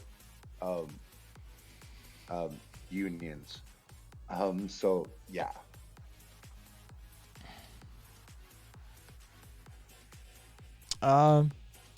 It wouldn't surprise me. That sounds like something non-compete would get up to. Good luck to him. I don't think, realistically, won't happen. There's too many people that won't risk it. That won't really. The ones that are holding up the platforms, the tent poles. I think you may get a couple of them if you really made a go of it, but I don't think a lot of them would risk it. I'm thinking some of the big boys, you know, the non-political, like properly big streamers, the ones who are making a living for them and their families off of it sort of territory. No. I don't think they'd ever sign up to it or agree with it. It'd be like, no, hey, man. I'm good. I'm not giving up all this wealth. I'm good.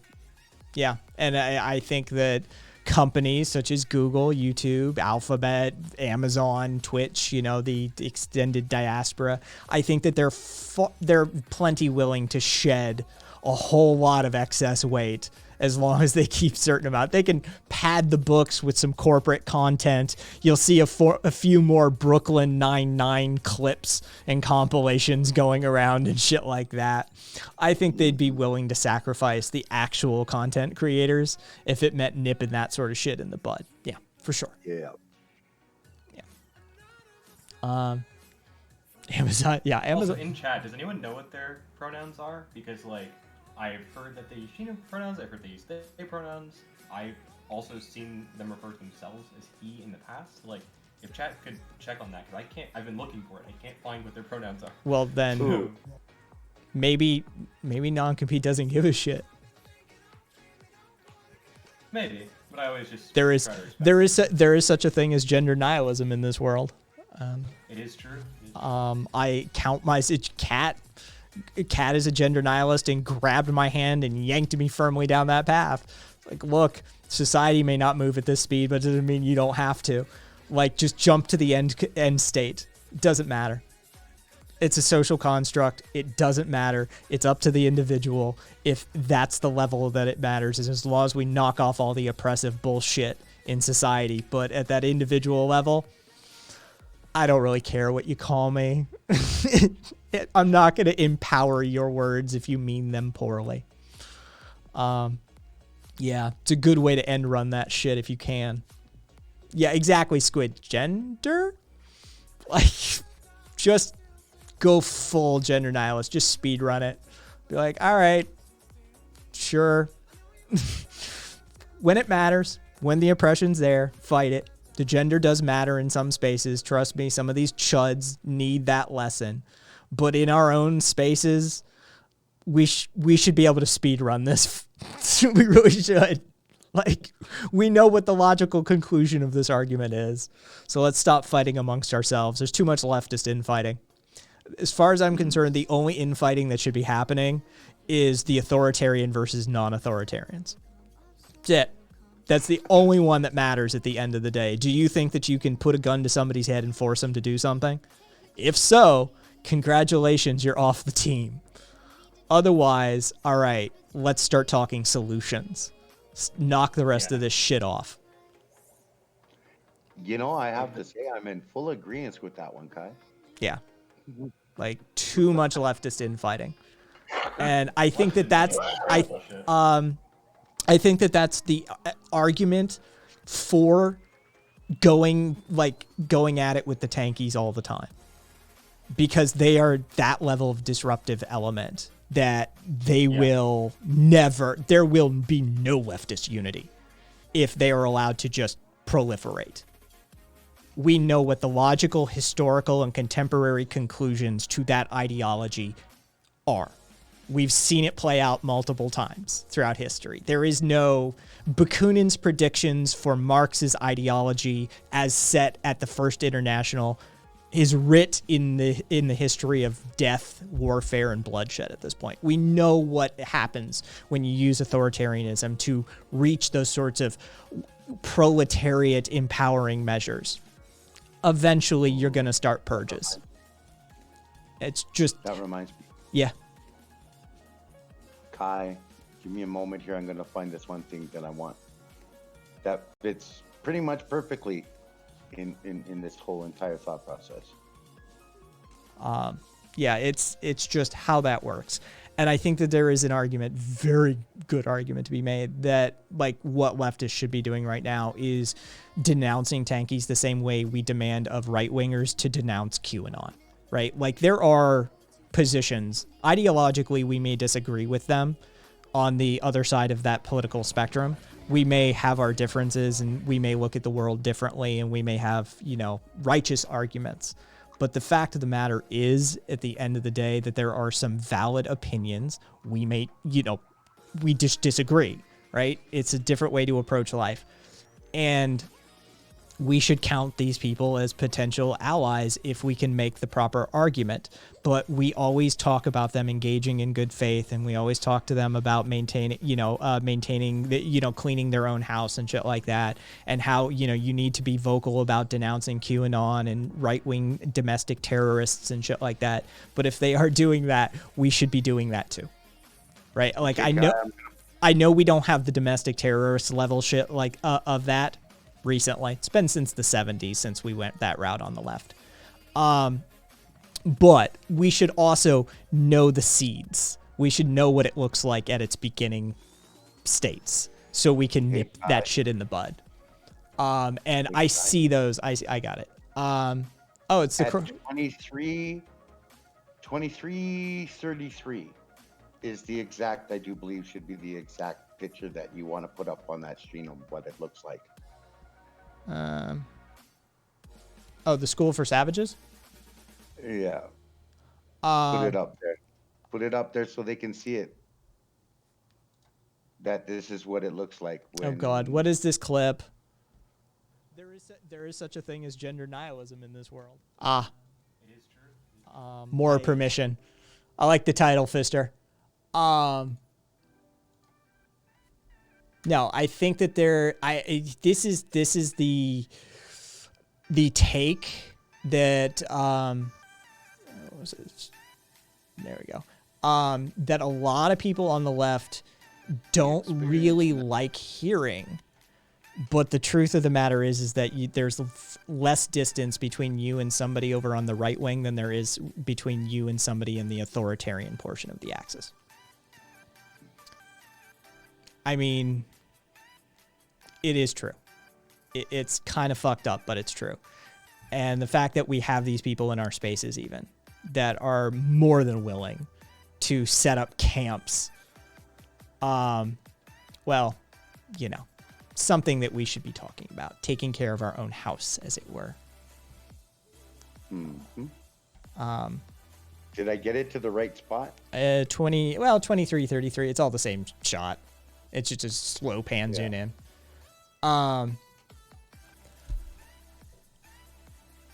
2433, sorry. Okay, so 2433.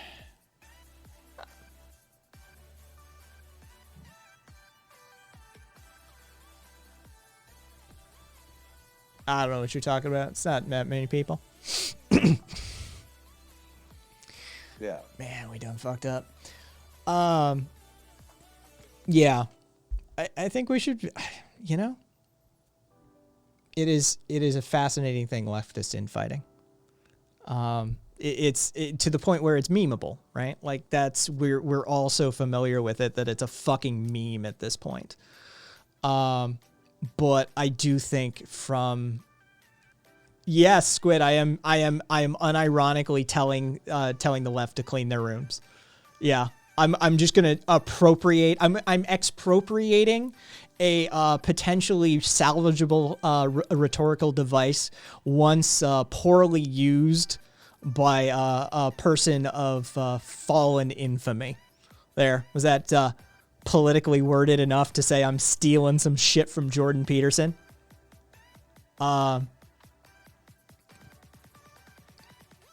You're not my mom. That's fair. Story. Story said, I think one of the key factors is, in theory, all different subsets of dogma and whose version is best is the biggest issue with it. There's probably an argument to be made about hierarchical thinking there. And how, indoctrinated into a society that utilizes hierarchical modalities of operation inculcates one into a method of operating in your day-to-day life. Whether it be the political arena, whether it be education, whether it be your own house, that permanently impacts and shifts the psychology and behavior patterns that you'll exhibit through your entire lifetime.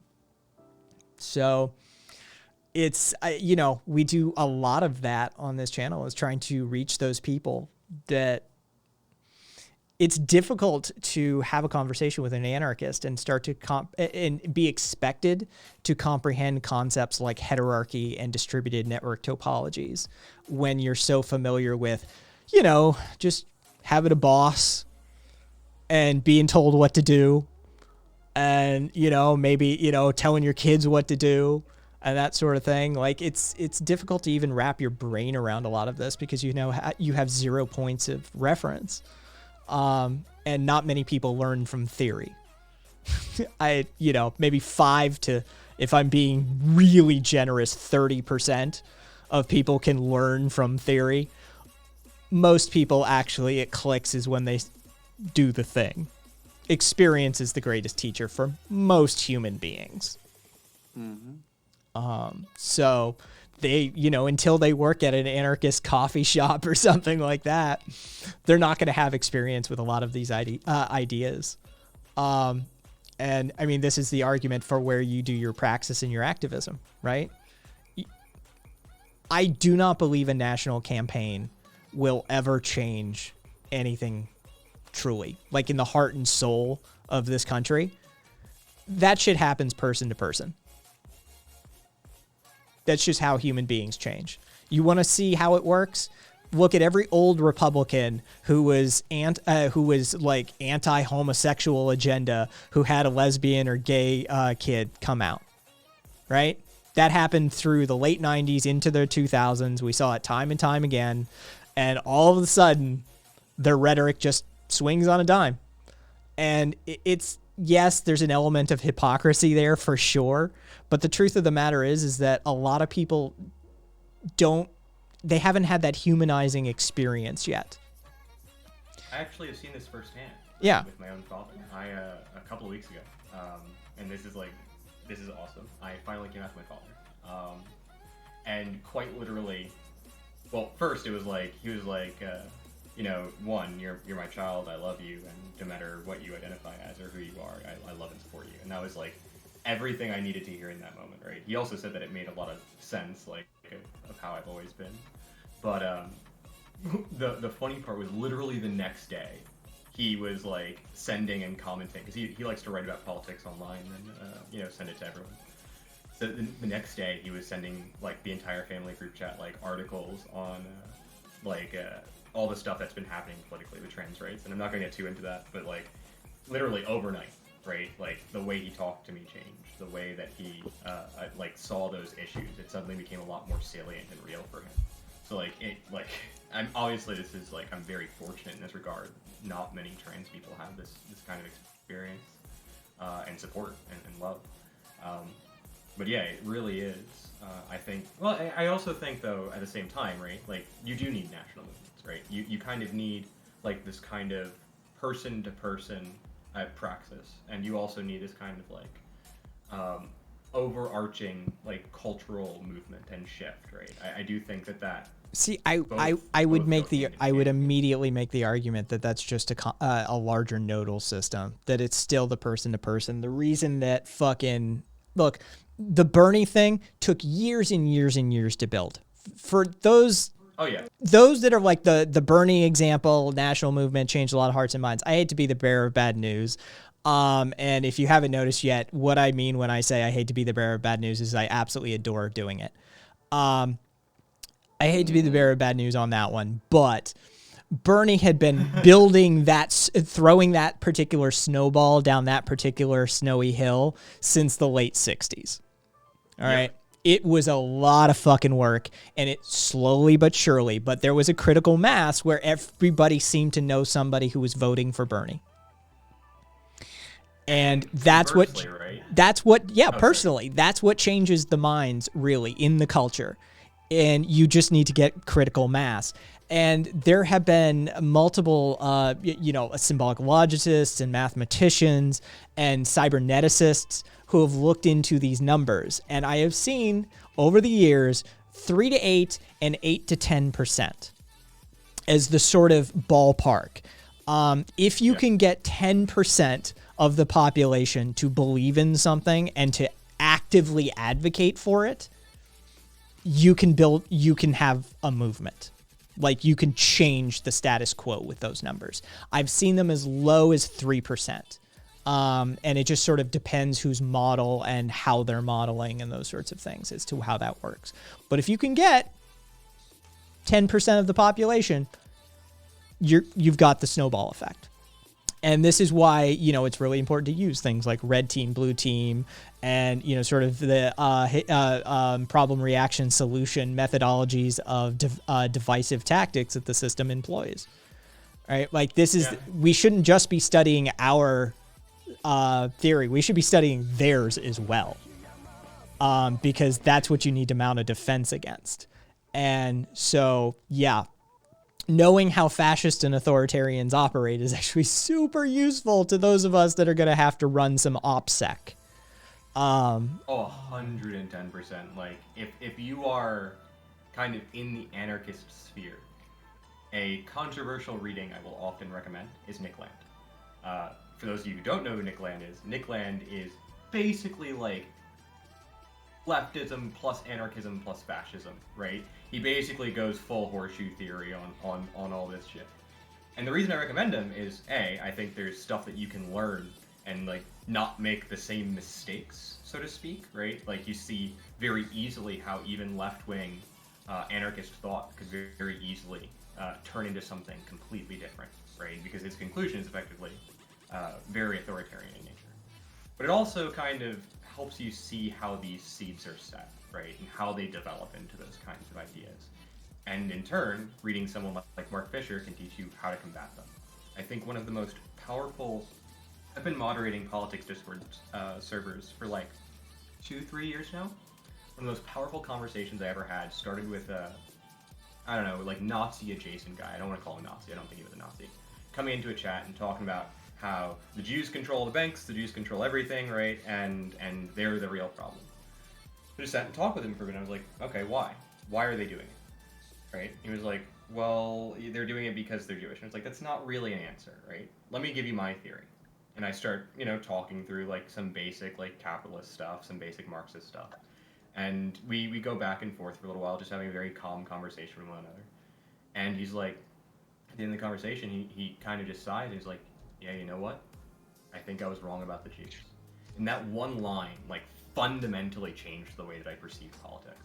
Because, like, prior to that, as I mentioned earlier, I was, like, very, very debate bro about this kind of stuff. Like, get all the policies through, political practice above all else, right? Imagery and all of that. And it was in that moment that it kind of hit me like, fuck, these are people, right? It's very...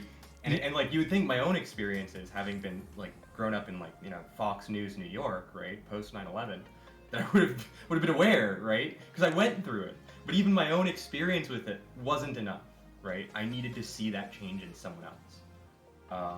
And it really does. It makes a huge... I think people forget... and like, on the flip side of what you said earlier, right, like to critique kind of what I was saying. Like I agree that is kind of an expansion of neural networks. You're completely right there. But just having laws in place and protections in place doesn't do shit, right? Like there are countries in the Middle East that have protections for trans people. You don't want to be a trans person in the Middle East, right? And those exact structures that protect trans people are often used to forcibly transition gay men, right?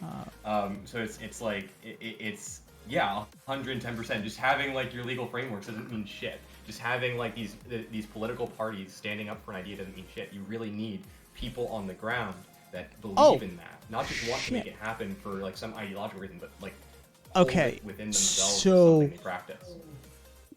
We need to talk about. All right, in the vein of knowing how your political opposition works, there's a bunch of fucking people in this room right now. If there ever was a point in time to talk about U.S. political strategy, this is coming from a fucking anarchist, right? Here's a huge fucking tip that I caught from the libertarians. All right, this is what they're talking about right now. How to nullify the federal government. Now, we're not talking at the macro. We're talking at the micro. There is a thing that people are aware of on the periphery, but we don't utilize a whole lot, but effectively nullifies the wishes and actions of the federal government. And this is where those of us in the anarchist milieu, as it were, need to get our shit together. Because a lot of anarchists are so anti-statist that they won't even participate in just 1 day off a year. As I always tell people, look, you should be doing your mutual aid. You should be doing your education of your community. You should be doing all of your anarchist praxis. Direct action, if that's your bag too. Go for it. But 1 day a year, we get off. We have a vacation day. And it's go vote, because I use the example of Nevada. We enshrined in our state constitution this last electoral cycle the right for same-sex marriages, and utilizing the federal interstate compact clause of the Constitution. Basically what that means is even if the Supreme Court rolls back their decision and Alabama is given the freedom to make same-sex marriages illegal, what you can do is then come to Nevada, get a fucking marriage license here, and return to Alabama, and they legally, at the federal constitutional level, have to recognize the legality of that marriage license because it's from another state. So electoralism can do some really interesting things, can fucking put a wrench in the spanner in the works, as it were. And for those that know me, know I'm a giant fan of Saul Alinsky. Read Rules for Radicals, motherfuckers. I don't know why you haven't already. Go read it. It's super useful. It's going to teach you how to actually fuck with the system from inside the system and not get lost in it. In a similar vein, right? Like, for any Marxists out there who might not necessarily be fully on that anarchist train yet, though I feel like there's kind of a pipeline there. Marx, the revolutionary ideas of Marx, he still wrote about how specifically the American system was the most likely system to naturally evolve into communism, right? Like, he looked at our system and he was like, hang on, there's a lot of potential here that we can use to our advantage mechanically, right? Like, if even Marx understood that, right? Like, obviously we a lot has changed during that time, and there's a lot more to dismantle, and I think it would be a lot more work than it was when Marx was writing. But yeah, no. I still think it's... Even if you're an orthodox Marxist, and I know many, like I have a good friend of mine, he's a kind of like black nationalist Marxist. I have to have that conversation with him, because I've explained to him, I'm like, yo, I know you don't want to vote, but that being said, his counter argument is that through voting, you lend a level of legitimacy to the state. No, that's the argument from every fucking anarchist, is the legitimacy argument. And at a certain point, you have to be willing to step back and be a pragmatist. Anarchists are philosophically idealists. And so the underpinnings, whether you're that sort of like, oh, I haven't done the theory dive in that sort of category. If you are an anarchist in any way, shape, or form, philosophically speaking, you would be classified or deemed what is an idealist. In political science and philosophy terms, this is a technical term, right? We're not talking about, oh, she just, she's always thinking she's an optimist, sort of idealist. No, we're talking a very specific set of philosophies here. Technically, anarchists are idealists, but they need to step back and have that moment where they are pragmatists and say, look, progress. It's a game of inches. Do not get lost in the pursuit of perfection. It's just don't do that. Don't give in to that. And so with that being said, this is what our libertarian brethren, as it were, because it's mostly brethren, let's just admit it. Hey, I'm here. I got you. They're talking about the same methods that we use to set up sanctuary city, quote unquote, sanctuary cities for migrants, for Second Amendments. All right. And this is a tactic that we on the left need to start realizing is super useful. Look, you can't use this tactic. Can you explain what you mean by that? You can't. You can't use this tactic in some place like Alabama for our purposes, right? You're not going to get it happening in Arkansas or Missouri. But you could get New York, you could get Vermont, you could get California, you could get Washington, you could get Oregon, places like this that are deep ideologically similar to one another.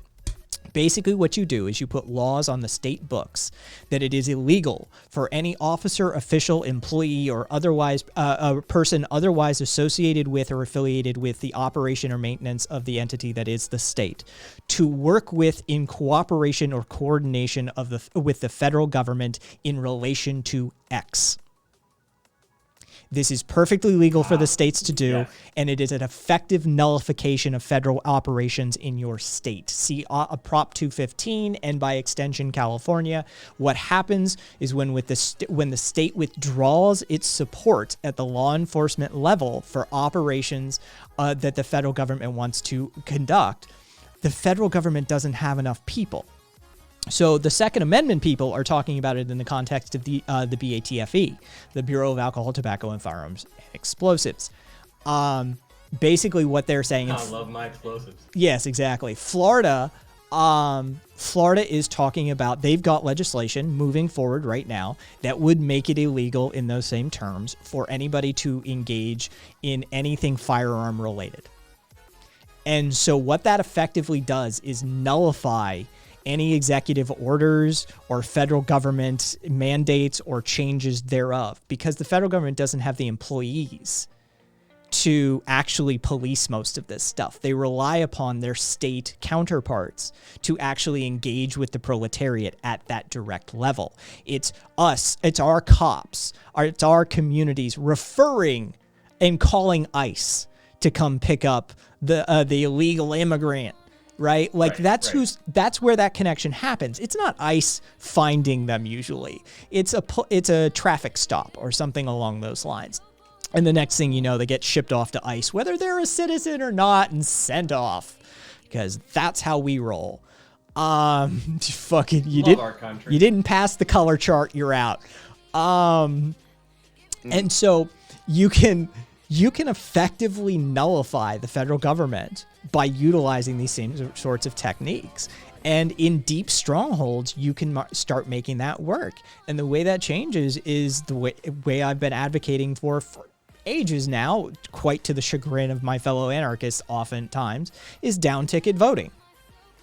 And for those of you who live abroad in America, because there was some distinction, somebody didn't understand, I think it was an Australian, that somebody was like, yeah, it means something different there. Yeah, it means something entirely different. And I'm like, oh yeah, no, ours is literally ordered from federal, state, county, local on down. Like in the hierarchy, that is how our voting tickets are actually organized. Yeah, people look at our system and they're like, oh yeah, why didn't the federal government just regulate elections? Like, it's a lot more complicated than that. Yeah. And a federal system, not a unitary system. Yeah, and so that is something that I was looking at over the weekend that I was like, I need to discuss that, because I talk about, I've got an essay on my website, kaisthings.com, KAISthings.com. Hey, look at that, I managed to plug myself. there's an article on there's a piece, because I'm an essayist, like I don't do fucking long form, but there's a piece on jury nullification. This is one of the most important things that you as an individual in our society, without massive overhauls and change, can do to fuck with the system. You want to see what your power looks like? Take jury duty. Get your way onto the jury. And seriously, get your way onto the jury. Yeah. Like, get your way onto the even jury. jury nullification aside, like, juries are super, like, packed by what do you call it? By prosecutors, right? Like, get through that process, learn how to do it. There are many videos on YouTube and there are many essays out there on how to do it, but make yourself look good to a prosecutor. Like, and then just nullify then just hang the jury. That's it. Not guilty. Not guilty. And the best example of this, if you ever want to hear fucking, the best example is Doug Stanhope, greatest living comedian. You tell a lot by my sense of humor. Has an old routine instructing an audience about how to engage in jury nullification. And he says, the best part is, the more guilty they are, the funnier it is when you say not guilty. And he gives an example of some guy who fucking like woke up or tried to get through customs with a condom of heroin in his ass. And Doug says, you know, if they ask you about it, you say, yeah, no. He says, you know, the guy's making up crazy excuses. And, you know, oh, well, Your Honor, I was a Kelly girl, which is temp work. It's an old reference. I was a Kelly girl, and, you need to eat. I took the job, man. And, the next thing I knew, like, somebody, like, put something over my nose and mouth, and I was out, and I was waking up in Buenos Aires, walking through a line, and it's just, I was bent over and a dart frog in South America went up my ass. And the next thing you know, I was trying to smuggle cocaine, and you just look at him and go, same thing happened to me, not guilty. Like, who cares? The system is corrupt. The system is broken. If you really want to throw a wrench in the works on a day-to-day basis, these are Alinsky style tactics. This is why I tell people you need to read Saul Alinsky. Make the system work against itself. Right? It's one thing it's sort of like a force multiplier, right? If you speak military speak. Take care of yourself, Frackle. It's a force multiplier, right? It's one thing if we kind of get in the streets and protest. It's another thing when the system starts eating itself. Yeah. And that's the kind of like action that you need to be ready and willing and subversive enough to take. And it happens in everyday spaces. Imagine getting called to a federal grand jury and just being like, no, I disagree. There's not enough evidence here to warrant anything further. Fuck your grand jury system. It's corrupt. It's broken. It's stacked for the prosecutors. I'm here to just say no. Right? Like, there's a lot of good a single human being can be doing at that level on a day-to-day basis that we just don't like educate a lot of people on. And that's number one is, as an anarchist, this is my number one thing. Our number one role as an anarchist is education. If you want to know what anarchists are about, we're about education, because nobody's born knowing these ideas. So we have to teach them. That's why I reacted the way I did earlier when you mentioned the essays, right? Like, some people can be like dismissive of that kind of writing, like, oh, it doesn't really matter. Like, no, it does. The reason it matters is because it makes education accessible to more people, right? Having things in short form in plain English that you can read at home on a Sunday while you're just, watching the television, right? Or that you can read while you're on the bus, right? Like, I'm sorry. Like, I will push it down your throat, like, left and right, but no one's reading Das Kapital, right? Like, like percentage of the population-wise. You know what they are reading? They're reading these short articles from fucking Breitbart. They're reading these short articles from fucking Ben Shapiro, right? Like, one of the most powerful things you can do as an anarchist, and this is one of my biggest critiques of academia. I'll get back to that in a second. Is write short essays and educate people, and we have this problem in academia of we write all these papers, we push out these publications using this fancy language and these journal publications. It's like, yeah, sure, it's useful, it's important. Who's reading that? Well, I work in HCI. You mentioned earlier, Bradley, I think you said you worked with technology as well. Having worked in HCI, right, and done research on the subject, our materials are not accessible to the people who are most victimized by the technologies we're writing about. That's a huge, huge fucking problem. Because it's not that these people don't care, right? It's not that people in rural communities or marginalized communities don't care about their privacy or about the technologies that they're interacting with. They do care. They just feel completely hopeless because they don't know how the systems work and they don't feel like they have any agency over them. You are, through education, literally empowering people. Okay, I've given my rant. Go write some essays, guys.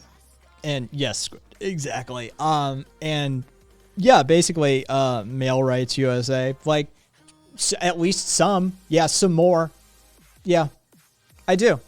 That's why I wrote an essay as the stepson of a judge, educating people on jury nullification, because it's in many states illegal to educate people on jury nullification. Yep. It's a real thing. It exists. It's been upheld by the Supreme Court. It's a real feature of juries that in many places it is illegal to educate you on. Right? People are not going to be told this going into the courtroom. Being selected for a jury, being impaneled. This is not something that you're allowed to be taught or instructed by. The defense cannot tell you this information.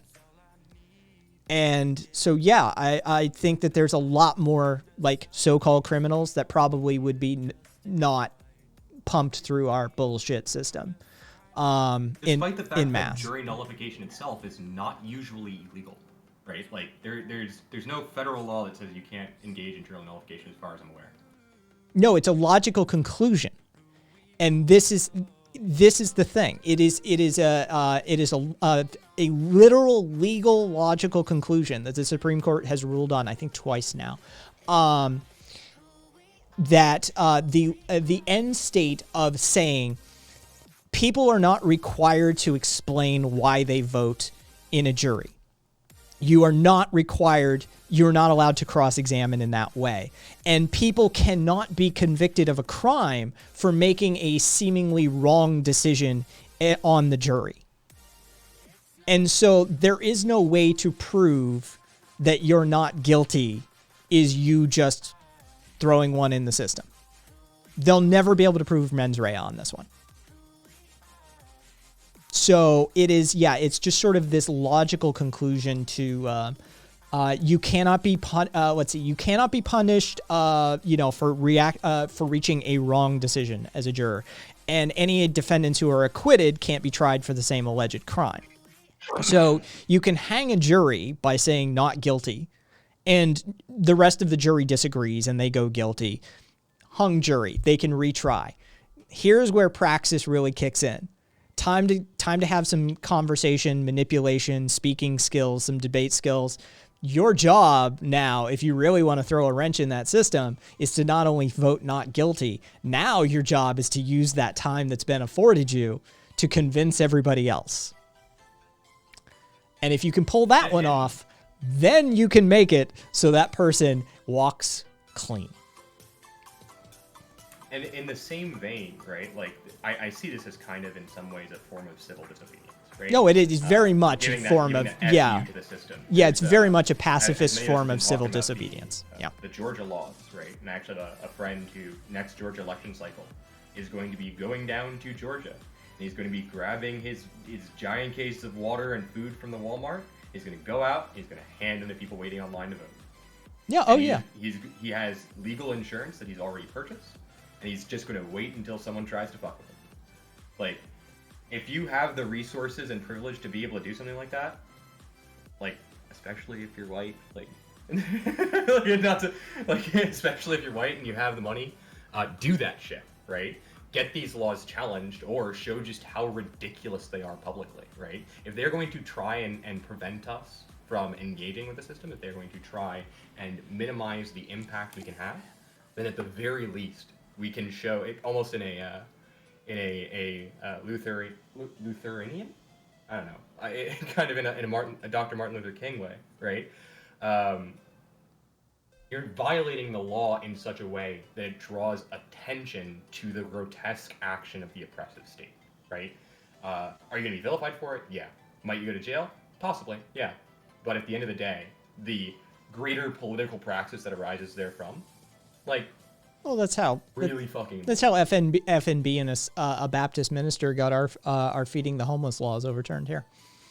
Because we are one of the places in this country that passed laws. By we, I mean the Las Vegas community, or the greater Las Vegas community, passed a law making it illegal to feed homeless people.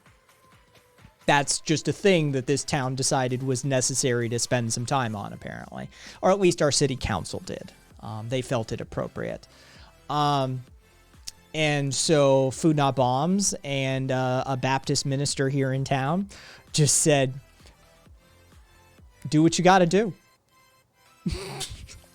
And they just kept going out and drew attention. And FMB didn't get a whole lot of credit for it, but you better believe the newspaper loved to show pictures of a nice, she's a lovely woman, a nice female female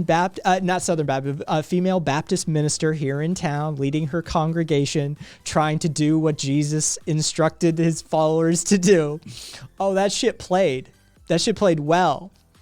And they couldn't maintain the optics of it. They had to get rid of it. Eventually somebody challenged them in court, and the whole thing got fucking thrown out. It's built on lies and apathy, right? Like, you make people care by showing them just how grotesque and disgusting these kinds of policies are. Yes, Squid. Las Vegas has a long tradition of making it illegal to be without residence here. If you're houseless, right, Vegas doesn't want you. We got enough of you, basically. That's the opinion. If you're not familiar with the Las Vegas tunnel phenomenon, there's several documentaries and pieces on it. I think even Vice fucking did a piece on it. Everybody's gotten a piece of that fucking story over the years. There's somewhere around 1,000 people maybe living in the tunnels underneath Las Vegas. It's very difficult to get an accurate number. But it's part of my urban exploration younger days as well. I've been down there. I've encountered people.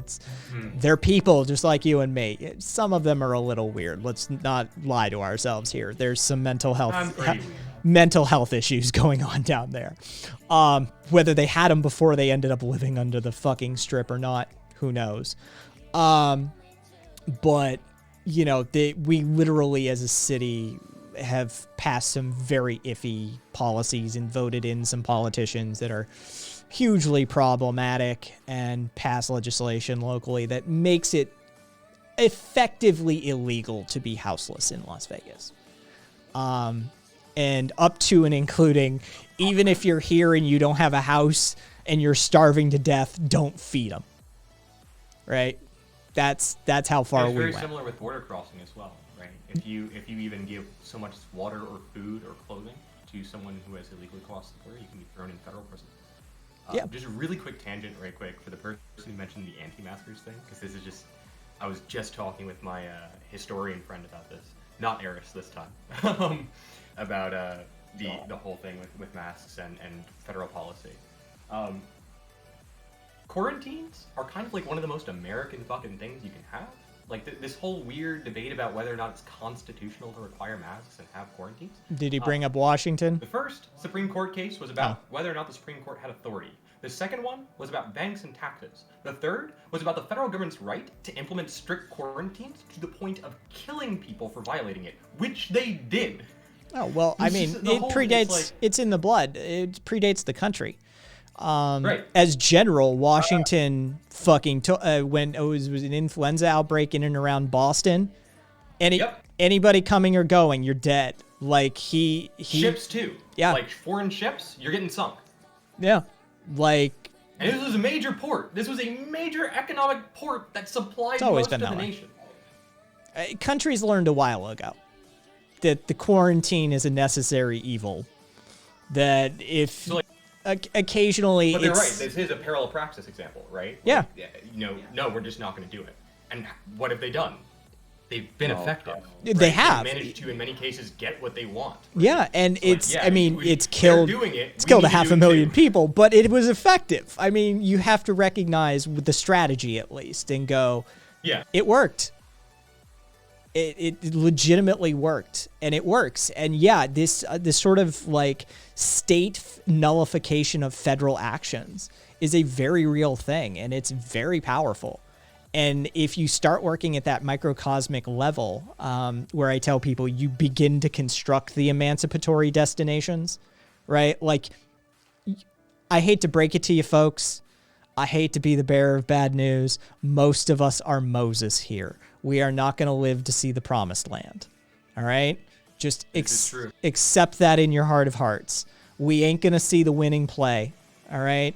We ain't gonna see the Corvids taking over. Okay. Just plant the tree knowing you won't sit in its shade. That's just the way it is. It's the way it's been for many, many, many of our ancestors. So just accept that. But we can get some work done here. We can get don't some. worry, we'll be back, right? Like We can get getting some that work. reincarnation type beat going, but Atheist. Can we just point out? Can we just point out a few different factors here first? Sure. The 13th Amendment makes it legally underneath the court's jurisdiction to decide who gets put into slavery and who doesn't. Legal slavery. We never outlawed it. And that also the factor that jails and institutions that are that way are privatized so that they can make money off of slavery. Oh, well, it's not even. they have direct legacy to slave catchers. Right? Well, like, I would- the same some of the same companies, I believe. That I'd are still remove. operating Well, today, I would right? remove the privatized argument just because only 3% of federal penitentiaries are actually privatized. And at the state level, the number increases, but that's neither here nor there. Even the state-run ones are profiting. They are literally taking contracts from companies the likes of fucking Victoria's Secret and Microsoft to use prison labor. So it doesn't matter whether it's the public option or the private option. They're all profiting from slave labor. Yep. And slave labor and this is the part that I want to emphasize most. This is not something that reemerged, right? This was the intention, right? The system was designed this way, right? Oh. You have plantations turn into prisons, right? You have former slave catchers, right, turn into cops, right? These institutions directly lead to the modern institutions that we have today, right? There's not like there's some like, you know, regulations and change, like laws change, some disappear, some come back. Oh. But the legacy, it's just like a direct line. It's a straight line. I've drawn that thread enough times for my longtime community members. I won't do it again, but I do have an old podcast episode called The Origins of and Problems with Modern Policing, or The Origins of and Problems with Policing, I believe. It wasn't even modern, where I draw that unbroken thread from the origins of metropolitan policing in the UK being a corrupt practice, giving us the origin of the term pig as far as we can tell. Maybe slightly apocryphal, but we do know the violations conducted therein. To the once it transits the Atlantic into the two forms of policing as we know it. It's the northern, what we used to call the Big Stick. It was police departments set up solely by industry and business owners. It was funded, purchased, buildings, land, uniforms, weapons, salaries, all of that was handled by business interests. And they were used to bust up union and organizing practices amongst the working class, the immigrant poor. That was their function in the North. We called them the Big Stick colloquially. In the South, you have a different route. And I do stress for people, and I did it earlier in the stream, you need to get both of these roots, right? Like if we miss one, the shit will regrow. So burn the roots, salt the earth. Gotta get both of these roots for North American policing. It is the anti-union, anti-proletariat, anti-working class portion of it, because remember, the first air bombing that happened on this continent was against the coal miners right back there of Blair Mountain, right? Like this is we firebombed these fuckers, right? Like, this is a very real, important thread that feeds into modern policing in America, is this anti-working class element. And then you drop to the south of the Mason-Dixon line, and you find the origins for the other part that, to our credit, we talk about more, right? Like, at least we're addressing that issue. We're working on it. We're working on it. It's a work in progress, folks. Like, get back to us in a few years. But we need to get both of these fuckers. Don't forget. The cops are controlled by big business. They're not just racist. They're also working for the man. Not the man. Exactly. And so you drop to the south of the Mason-Dixon line, and you find the origins of the slave patrols there, and who served a couple of different functions. They served as an ad hoc sort of roving domestic terrorist element for the black community, the African American, what would become the black community, but the African Americans that they, were treated as chattel slaves in the area and during the time period. That, knowing that they were just roving around your towns and shit like that, trust me, it's an asymmetrical element of warfare. And it's definitely dissuading you from acting a foul. They also acted as contract punishment organizations. Oftentimes, the plantation owners didn't have the stomach for what it took to own people, and so they would contract out some of these the rougher elements, such as chopping a hand off or a foot off, that sort of thing. You get paid a little extra when you were on the slave patrol for doing that sort of thing. And of course, infamously, we know the third element that they employed them as is slave catchers. They ran away, as people have a tendency to do when you attempt to enslave them. They'd go and grab them and bring them back. But this policing history was never broken up. There was never a demarcation. There was never a moment of reform or, systemic or radical change within this system. All that happened is the system slides forward in a temporal matrix, as it were. Basically, all that happens is in the North is that, sure, the public entities start to come own the policing entities, right? They become public property under the city structures. But all of their fundraising happens at a gala at City Hall, somewhere at the end of the year, and they're, glad-handing with billionaires and millionaires trying to fill their coffers. And in the South, you find it going all the way through, sharecropping up into Jim Crow, into the modern crack is whack sort of era of the drug war. There's this unbroken thread for both elements of modern policing in this country that we never addressed. And so when you talk about policing today, you are actually talking about the Pinkertons assassinating union leaders and slave patrols chopping off feet. That's who they are. Kai? Yep. You're mod list right now, and you have two people with the worst fucking trolling takes on the planet. Who? Oh, male rights, probably? That's one. Name the other one. You're crippling. Hang on, wait. He actually made a good point on something.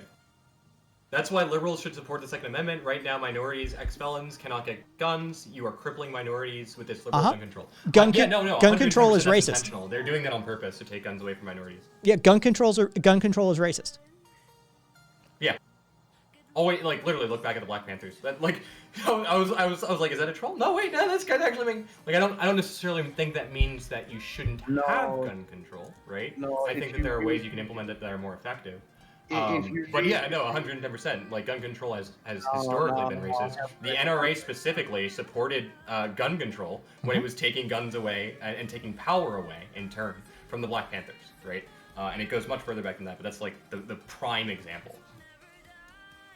Okay, first things first. You're taking only one section of what they stated and not. No, I know. I'm just saying that particular thing. I was like, hey, at least you got one thing, right? So, and I guess apparently Father Mischief is also like, That's the other one I was looking at, but With a name like that? I mean, it's. Hang on, let me pop them and see. I will. Let's see. Oh, I mean, come on. I mean, look, that's a right-wing take that's happening right now. I'm not gonna fucking ban anybody for shit like that. That's what social consequences are for. Like, that's the kind of shit you say, and then you make fun of somebody for it. Father Mischief said, "Well, what the cop did was wrong. Floyd was no hero either." All right, kind of whatever take, fine, but.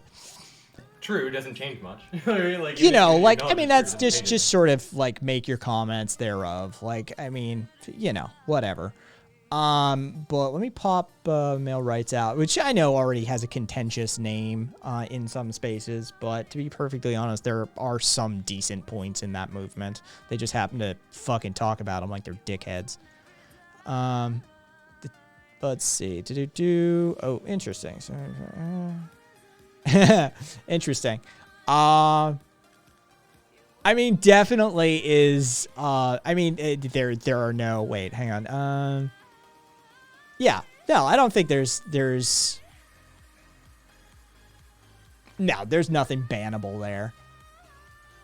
all right. Those are just takes that fucking leftists disagree with entirely. Now, look, this is where you end up in philosophy, which, again, we really, really try our best on this channel not to end up in philosophy, because everything ends up fuckered once you go down the philosophical rabbit hole, because the fact of the matter is, folks, nobody knows anything.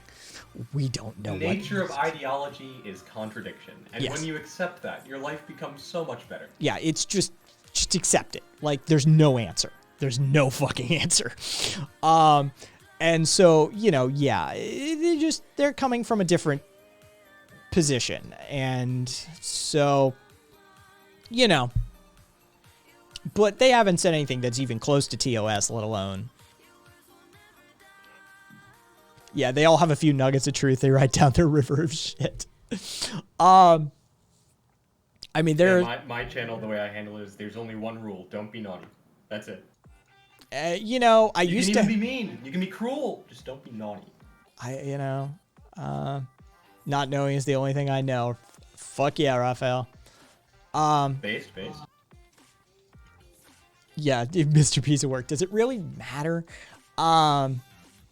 It's, dude, once you end up, I've talked about him before. I dated a guy years ago now who fucking had just finished up his master's at fucking Harvard in philosophy and was on his way to Oxford to finish the PhD. No, it's a fucking nightmare to talk or live with somebody like that. I'm sorry. Well, I'm sure. I'm just saying, like, that's not easy to do. No, not easy.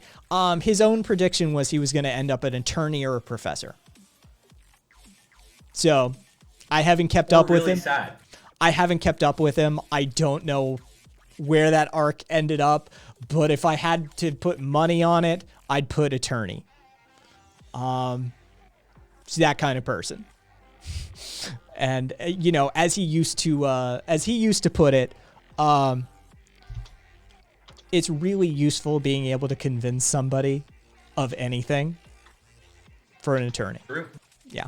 Like, that's, at the end of the day, that's what a philosopher that's what they specialize in, is applying a veneer of, I know what I'm talking about, to topics that are very, very murky. And so it gets a little weird sometimes. Yeah. Once you start, I mean, anybody who does any post-anarchism reading has to go down the meta-ethics path. I am so glad that you were talking about post-anarchism. Every time you say something, I like you more. Well, I'm convinced I'm the only streamer who talks about post-left, post-anarchism, because that's my position.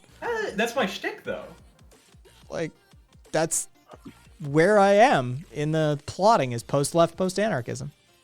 Oh, you have made my day. I'm finally not alone.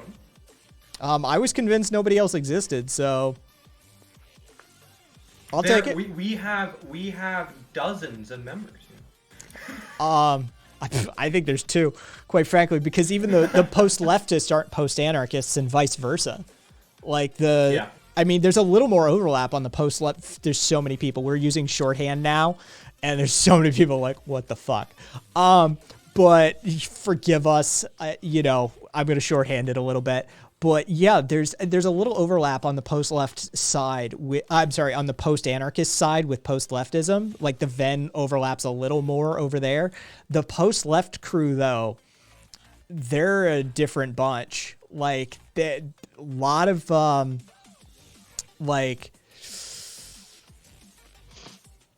they're sort of the philosophy nerds, whereas the post-anarchists are sort of the activists, from what I've found. The post-anarchists are sort of in that position of, I always shorten it for people, like, what is post-anarchism? Post-anarchism is the anarchism was inside you the whole time. Yeah. That's it. That's I can give you books to read that will fill your head with multisyllabic philosophical terminology that you have absolutely no use for. But I can boil it down, and this is Kat's mark of somebody who understands a topic, is if you can take all of that and put it in something simple and memeable. The anarchism was inside you the whole time, right? It's about the power dynamics. This is where Foucaultian fucking power dynamic analysis starts to come into play and shit like that, right? This is where the philosophy starts to unravel.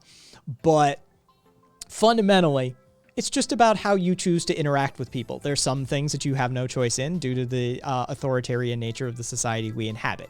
Address those and acknowledge them as a rational, nuanced adult. Move on from those. Those aren't the things we're talking about. It's the things that are within your autonomous control as you find yourself within the conditions of the society that you find yourself in. Address those. Rearrange them. Admit to yourself that they are dynamic and they are reciprocal. Therefore, they are partially your creation. Adjust those power dynamics as you see fit. Flatten the hierarchical nature of society. Bring it into a hierarchical or horizontal structure. Eliminate those power dynamics that are unjust or unfit to serve you and your friends equally in a reciprocal fashion. Right? Start addressing that. This is how a post-anarchist lives their life, right? Like this is the power dynamic analysis of a post-anarchist. Like, I'm not my friend's boss. He's not my friend.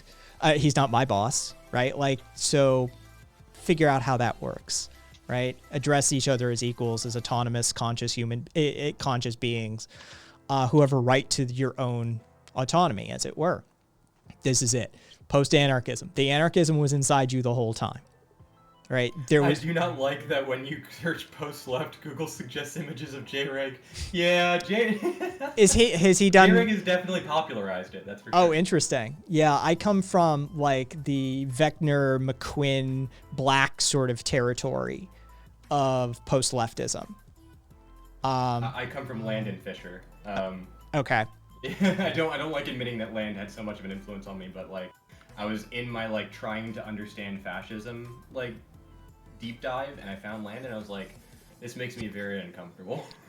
Praxis is the friends we made along the way. You said something earlier that actually something about your previous form of debate bro Praxis, and I wanted to, it was a point of education that I thought I could spread amongst the populace. What Praxis is, and it's, look, there's a tech blah blah blah blah blah. It's theory put into action and reflected upon. And this is what a lot of people forget when they use the term praxis, or even engage in, let's call it praxis with air quotes, praxis with ellipses after it. Like, if you're not reflecting upon it and then altering your theory or integrating that into your theory, then you're not actually conducting praxis. Praxis is a circular, logical set of processes. And so, sure, do your action, take your action, but then reflect upon it, and then revisit theory.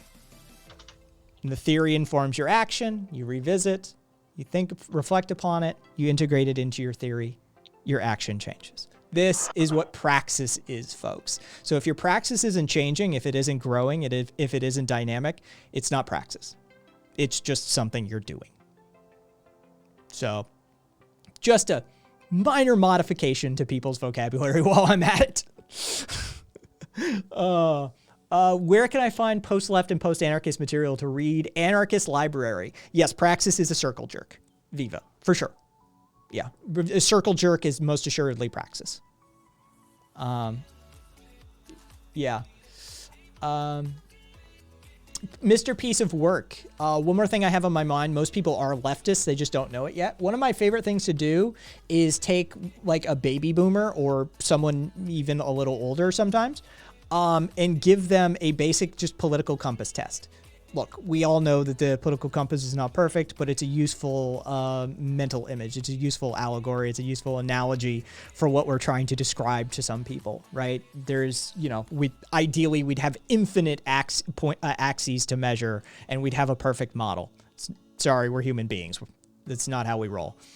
But you take a baby boomer, especially like a right-leaning baby boomer, you know them, your dads, your granddads, that type of person, and give them the political compass test and watch. They almost always land further left than they think. Let them make the prediction, and they think they're like super right wing and that sort of thing, and they land near center or a little left of center, and it just fucks with their worldview. It's like, you're not actually as far right as you think you are. You've just been conned by a political party and a group of rogue media conglomerates to think that this is the appropriate term for your political philosophy, and thus lumping you in and getting you to vote with and activate with this other group who is a fringe minority. See Dominionism in the U.S. Yeah. Let's see.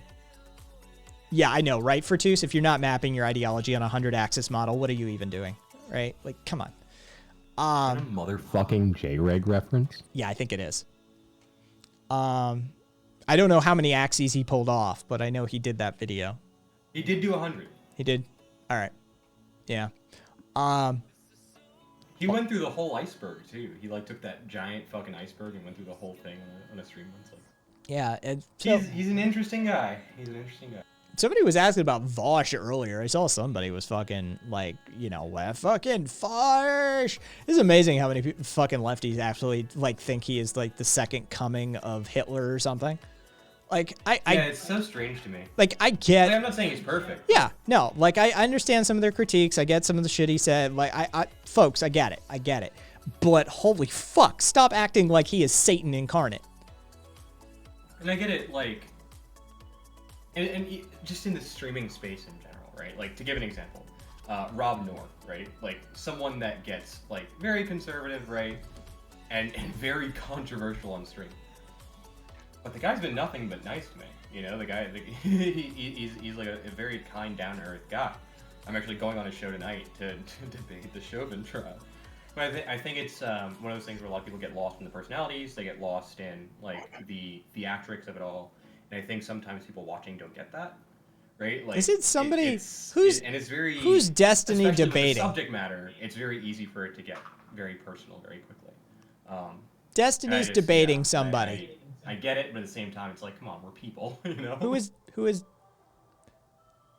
Wolf, thank you, Grimpy Coffee. Thank you. I thought I saw something. Wolf, yeah. Thank you, Potato Band plug. And $27. Yeah. Richard Wolf. Yes. I was like, Destiny's debating somebody. And I'm debating a person. Some non-binary streamer, I heard. He is actually non-binary, for those of you who didn't know that, by the way. It seems like it's this thing where people don't know if it's a meme or not. No, he is actually non-binary. He uses he, him pronouns. He who must not be named. Sleepy's is another person, right? Vosh and Destiny, right? We may have disagreed on things, but they've been nothing but nice to me off stream. It's, yeah, and I guess I get it, but at the same time, it's I don't know. I think it's Wasn't it? A lot more It was fruitful one of and a lot Destiny's more, takes that got super human. They problematic. just treat people like they're humans. Oh, and for those that fucking, we never did. So atheists remind me by saying tankies. Post-leftism doesn't mean leaving the left for those that were there for that entire screed. So so I don't have to do any cleanup in the future. Post-leftism is if I. Are you leaving anarchy? Yeah. I've described it as, okay, if you take the left-right axis, all right, you're over here on the left-hand side. I'll do it for your guys' viewpoint. It's another axis of analysis. It's not sliding to the right. It's stepping back from the left and saying, okay, as an anarchist, are there levels and modes of analysis that I can bring to this? Are there things like substitutionalism and professionalism, which actually it reforms microcosmic examples of a hierarchy that are prevalent through leftist ideologies that we disagree with as anarchists, right? Like it's an adult, nuanced analysis of leftism and saying, can we make improvements as anarchists? Actually a meta-anarchist post-leftist, so I think it's probably the most basic ideology. Post-postism is already a thing, and I refuse to allow it. It's a very real thing. It's such a meme. Post-postism. Like, I get it, you know? I'm just, yeah, that's the quote, Cupcake. That's the quote. I knew it. Like that was the super problematic quote of Destiny's I know that was what people hit him with all the time. All the fuck time. Like, the rioting needs to fucking stop if that means white redneck militia dudes mowing down dipshit protesters that think they can torch buildings at 10 p.m. At this point, they have my fucking blessing. Holy shit, this shit needs to stop. It needed to stop a long time ago. Destiny. And don't mistake what I'm saying, by the way, guys, for saying don't be critical of these individuals, right? Like, Destiny's made me, and again, I say this, I like the guy, but he's made me want to slap him across the face a couple of times. He crashed the All Trans Everything panel on Prime K's, and like I was supposed to be on that panel. I'm really glad I wasn't, because I don't think I'd have been able to reserve my temper. Because when I saw them pop on when I was watching the stream, like I literally canceled like hours before to do work, and I was just like, "Are you fucking kidding me?" And it turned the part that pissed me off the most was the whole thing turned into a debate about the N-word that I'd had with Destiny 2 days prior on the same fucking channel. Right?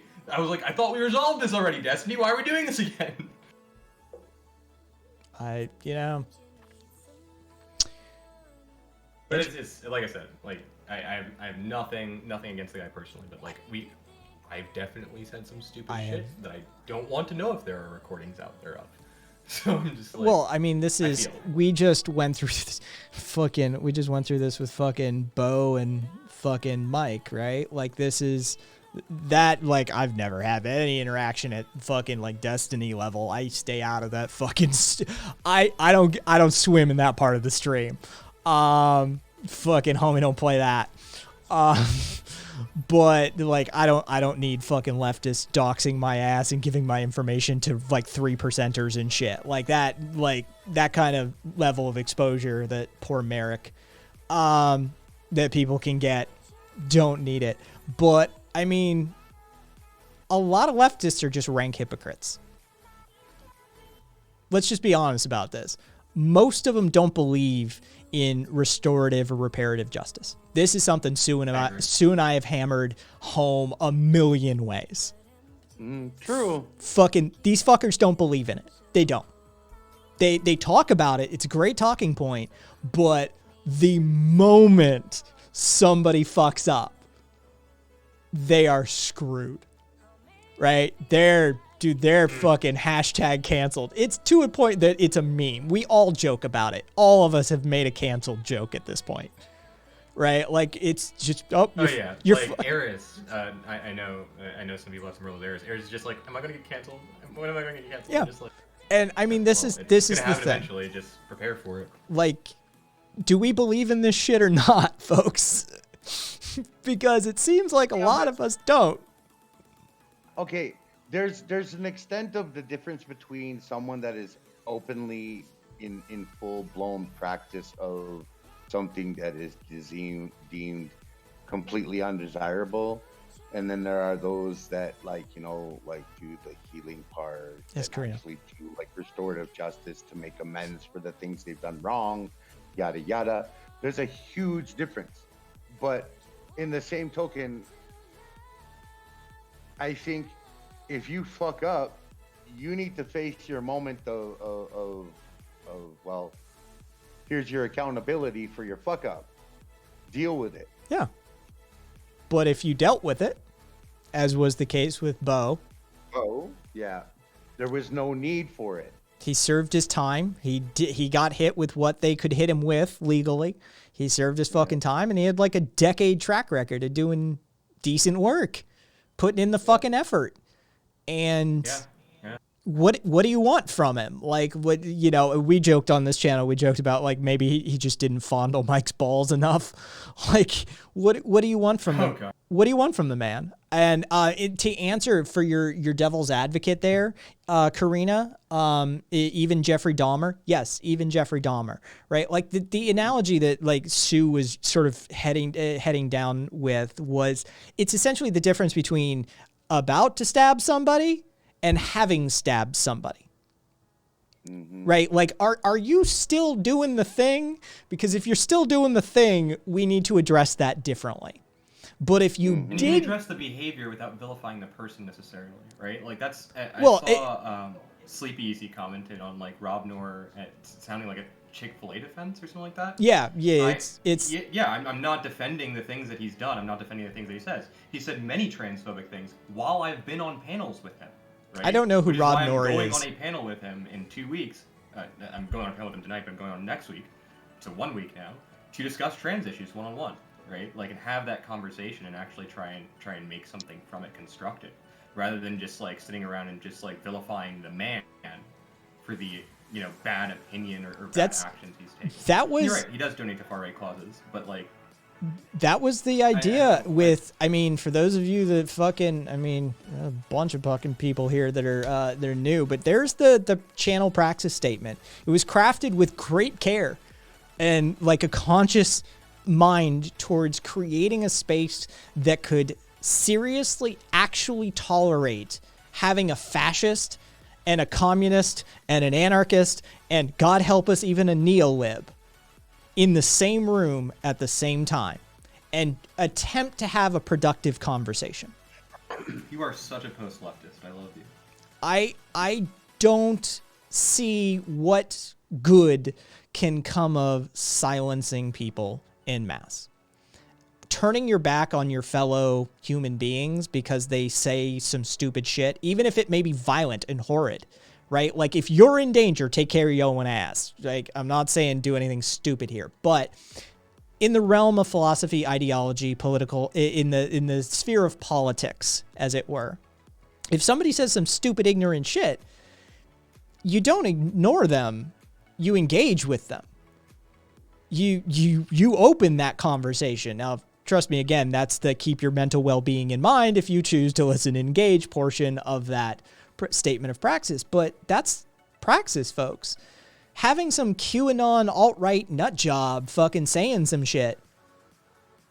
All right, have a conversation with him. Where's that come from? Why do you believe that?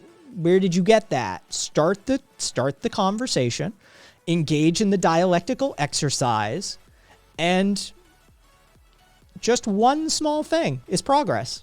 If you just correct them on just one small thing and they're like, oh, all right, progress.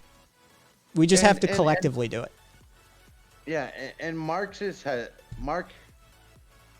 a good point, right? Because there has to be consequences too, and be held accountability, right? Appropriate consequences, yeah. Yeah, I agree.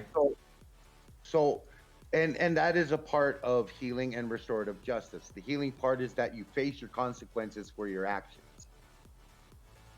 Yeah, I think people look at restorative justice and they just hear the restorative part and they're like, well, it's not punitive, so there's no consequence. Like, no, that's not what we mean. I would well, see, this is the thing. When I have this conversation, I always buffer it with, I can't say the words, like people ask, like, you know, as an anarchist, jails, crime, you know, infamously the pamphlet, which we've talked about before that we have some points of contention with. But there's an infamous anarchist scene that released, but what about the rapists? And it's, you know, a series of essays into how anarchists handle crime and punishment within the anarchist milieu. And I'm not able to use the words that we would otherwise use because they invoke a pre-programmed response in your brain. And unfortunately, those of us that come from a North American situation have a very specific set of responses if I say something like segregated, detained, jailed, these sorts of things, right? We're thinking one thing. We've got a tonality. We've got a context that's informing that term. But what I'm actually trying to say to you is something along the lines of the newest Norwegian prison, which by all accounts has little apartment condo room things, has quality of life, has access to education, has access to philosophical resources, has access to reintegrate people into society. It is giving them their best life. It is providing them with all of the materials, be they conceptual or physical, that one would need to thrive in society, not just subsist, but actually thrive in a society. And it is a good faith attempt to rectify any misdeeds or failings that family or society at large may have conducted on the part of this individual that led them down a path. That we failed as a group to give them the tools necessary. Sure, there's a percentage. There's always going to be a percentage, but we have to make the good faith attempt on our side to rectify any perceivable, ramifications that our society may have inflicted upon these individuals. And so, yeah, university grade education in the prisons is the sort of thing that you're looking at. And by prison, I mean, imagine summer camp. Just keep them there if necessary. That's all. And, you know, people have to be given an opportunity. We have to give these people the chance to improve themselves. And restoring and making amends. Yeah. And correcting themselves. And they won't correct themselves. They won't make amends if they don't understand why they should make amends. Mm-hmm. Like, life fucked me. Why should I care? Right? Like, this is, you need some education. Usually you need context, you need experience, you need a bigger picture. And once you provide that, now you have a greater shot at actually making amends, actually engaging in that process of restorative or reparative justice. And so it first takes the macro, the societal group, the community. It takes us we need to stop being so Calvinistic. We need to, or in short, so vengeful.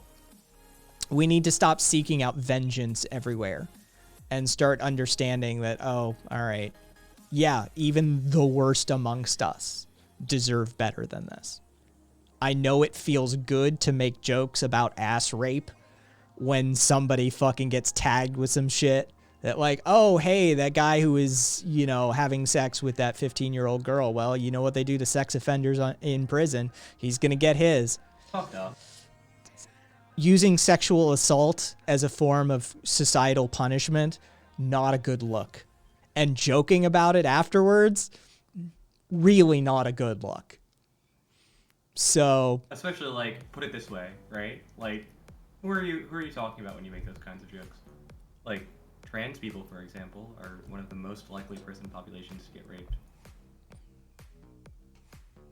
Let that sink in for a second. Who are you joking about? What are you making fun of?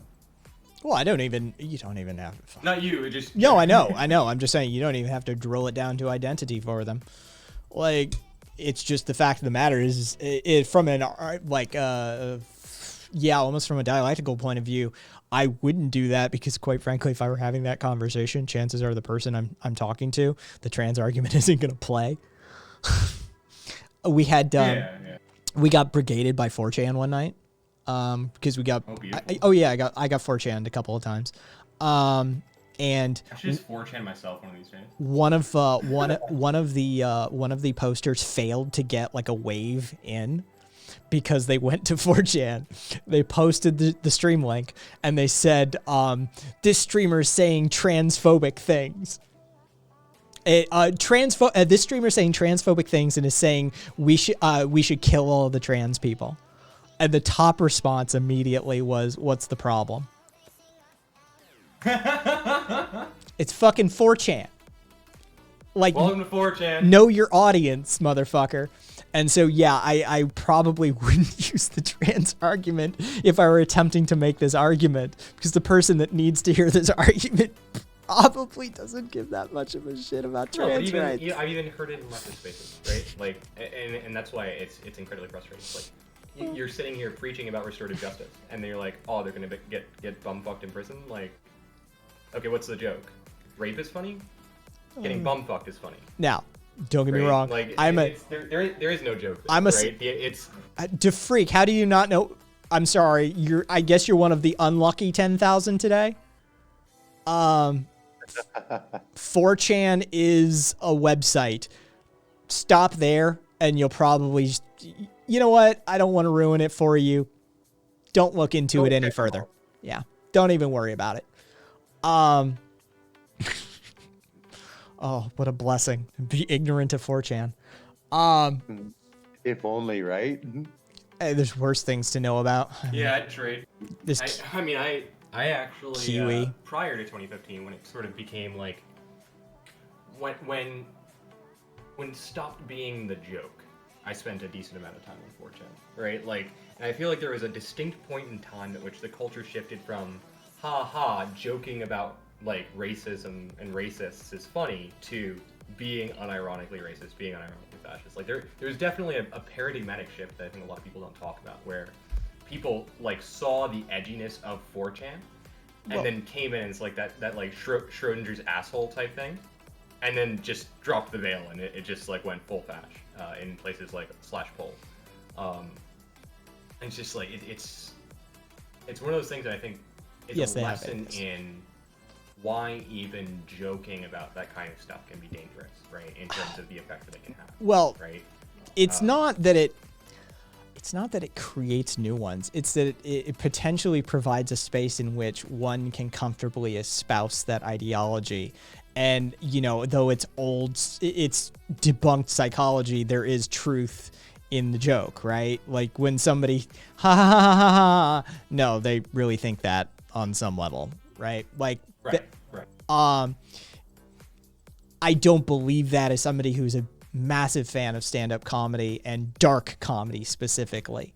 I think one can actually transgress those lines. Carlin was brilliant at it. One of Carlin's, per his own words, he said, one of my favorite things to do is to find the line of acceptableness for the audience and to walk them across it. And so I think there is a beautiful art to that, and I think you can do it without malevolent or pathological intent behind it. I think that one can joke about quite literally anything, but it's an art. So, you know, understand that your uncle's racist joke isn't high art. It is ill-conceived. There is no intent. There is no conscious intent behind it other than ha ha ha, black people, ha ha ha, brown people, ha ha ha, queers. Like that's all that's there. What matters is intent. This is one of those things. As an anarchist, I'm sorry. What matters is intent. This is the mens rea, the guilty mind. We've talked about it a couple of times tonight. Like, did you intend to harm that person? Because that matters to the conversation. That legitimately is one of the most important questions in a conversation. Is this your intent? And a lot of those conversations we have in the left, a lot of the sort of like hashtag canceled stuff that we talk about is we need a lot more nuanced questioning of, well, actually, do we know if that was their intent? And a lot of the comedy that people get pissed off at these days, both on the left and the right, both sides of the political spectrum seem to have the same tendency to react to humor. They would do well to ask themselves, was it just a joke? Because sometimes a joke is just a joke. But sometimes you're Steven Crowder. So we actually have watched some of their. I've watched Crowder's stand-up and Dave Rubin's stand-up routines. How were they? Crowder isn't a comedian. He thinks he is. He puts it on his resume. He's not a comedian. He has no concept of what it is functionally. Dave Rubin is a comedian. He's the standard hackneyed gay right comedian. This is just it. Like, there's two routines he has. He's got Ain't It Weird Because I'm Queer. And he's got some right-wing shit. Like some like mildly socioeconomic conservative stuff. Traditional gender role sort of stuff, even though he's a gay dude. It's fucking... irony. Yeah, oh yeah. Like, that's his routine. It's completely hackneyed. It is painful to watch. Crowder is not a comedian. He is the joke. That is fair. But... yeah, like, Crowder isn't a comedian, but Rubin at least understands the gig, right? He's terrible at it. He's a hack, but he understands what he's supposed to be doing. So yeah, that's it. But yeah, they are both very painful to watch. Yeah, we were talking about it one night, and like the fact that these people think they're stand-ups. I'm like, well, how many of us, or they think they're comedians. I'm like, how many of us have seen their comedy? Like, I used to watch Crowder a lot back in the day. Not as a fan, but as like a, what the fuck is this kind of thing? And I just like, it was one of those, it's like the train wreck, you can't look away, right? And I mean, see, Amy Kohime, isn't that definitionally all subjective? Like, what makes one person valid and one person not? No, it very much isn't. I admit to any and all, I am a comedy snob. I am a comedy elitist. I make the same distinctions about stand-up comedy, not necessarily all comedy, like sketch comedy and all those sorts of things. I am a stand-up comedy snob.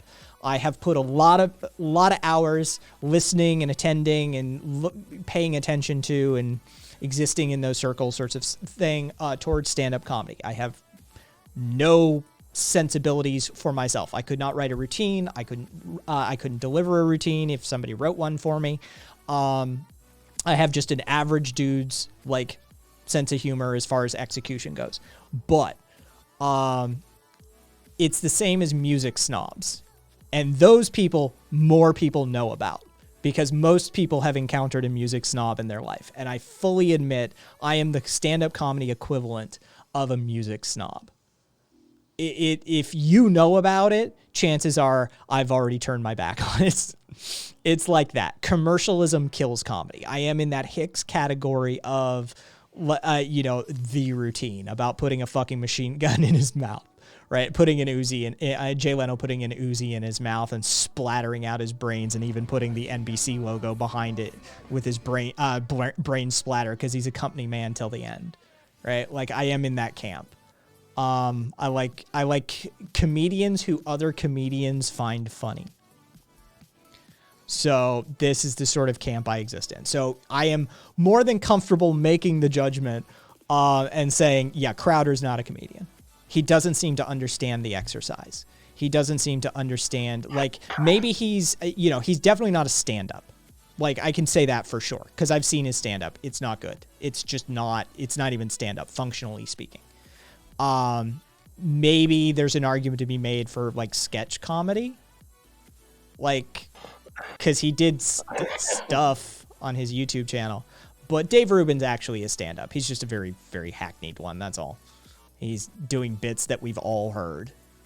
Like, especially in the gay community. If you're in the gay community, you've heard gay comedians. Like, if you've ever had, like, a comedy night at a gay club and you've heard the circuit. Yeah. We've all heard those hackneyed bits. The equivalent for the heterosexuals amongst us would be men leaving the toilet seat up. And what's the deal with my wife and all of her shoes? We're talking about those routines. On that note, I have class in an hour, so I gotta get ready and I gotta dip. It's been an absolute pleasure hanging out with you. If you guys want to find me, you can find me on Twitch and Twitter at Professor. I'll just make a post in chat so you guys can just see. do a exclamation SO with Rob Noor about the Chauvin trial. We'll see how that goes. I mean, what's the debate? I mean, it probably is going to come back on appeal, quite frankly, with all the shit fuckery that I expect from our legal system. But who even knows?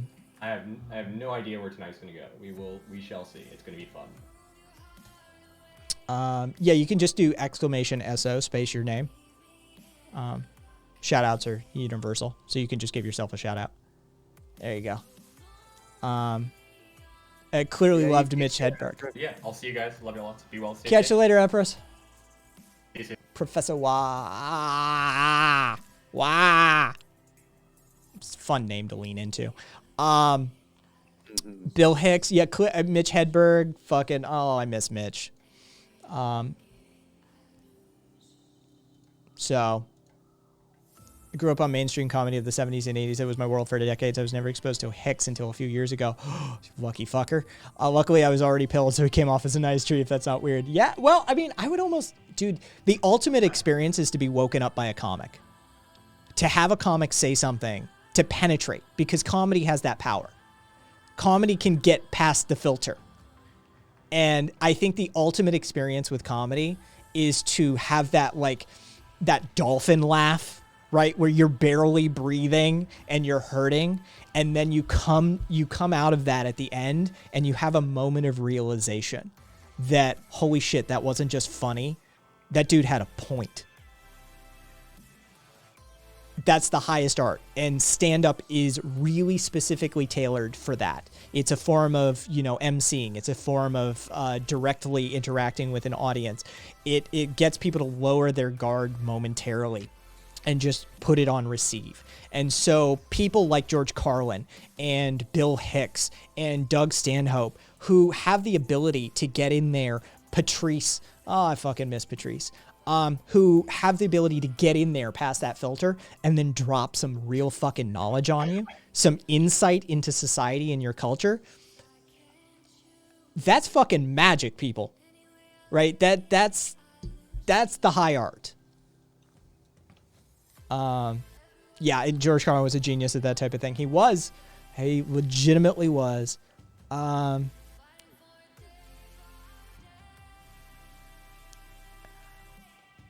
Do you need help picking out a new PC?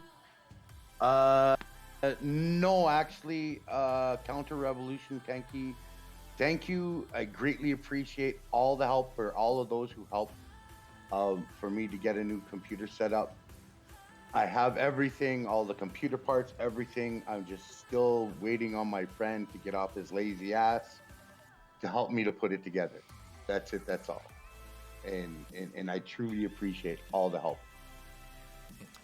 Sleep Easy. That was actually, God, yeah, that was like his 2000 something Netflix special. Dude, that was a while ago. I remember that routine. Yeah. Rogan used to be funny, folks. I hate to burst that bubble because all anybody knows is meathead UFC Rogan podcast idiot Joe Rogan. Legitimately was funny. Yeah. There was a time in the before times, children, in a land long, long gone. Joe Rogan actually was funny, like legitimately. Yeah, yes, I miss when Rogan was funny. Dude, News Radio was a great show. Phil Hartman, rip. If am I misunderstanding you, then I rephrase your position as if you do something badly, you weren't doing it at all.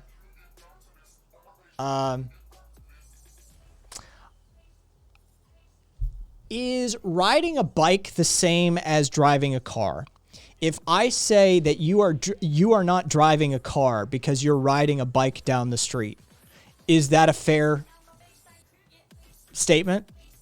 That is what I am saying about Steven Crowder's stand-up. He's not doing stand-up comedy. He's doing something else entirely.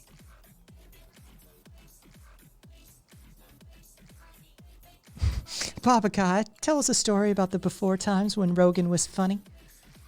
God, Squid. He'll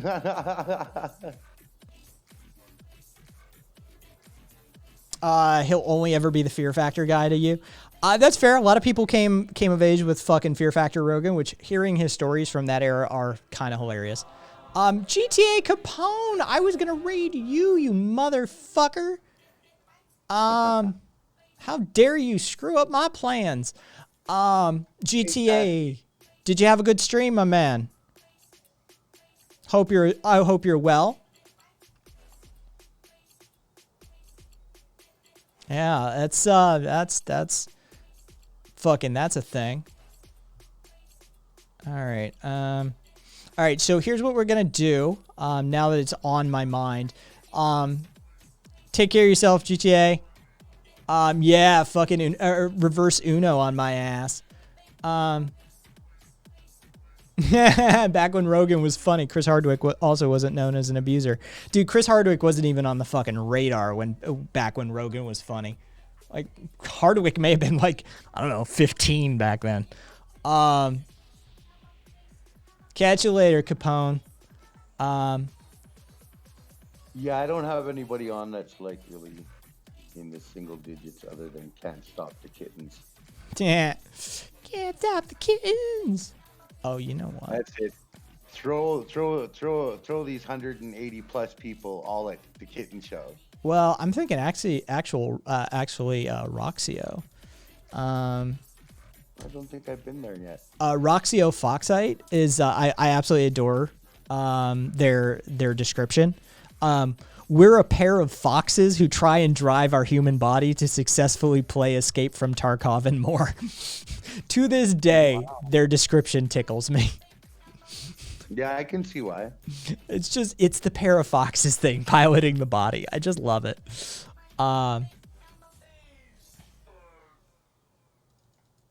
Let's see.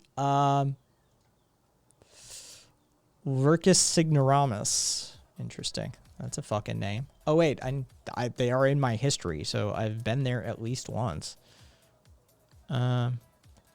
Oh, is this the stoner dude? Yes, this is the stoner dude. For sure, I remember this guy. Yeah, I've raided into him before.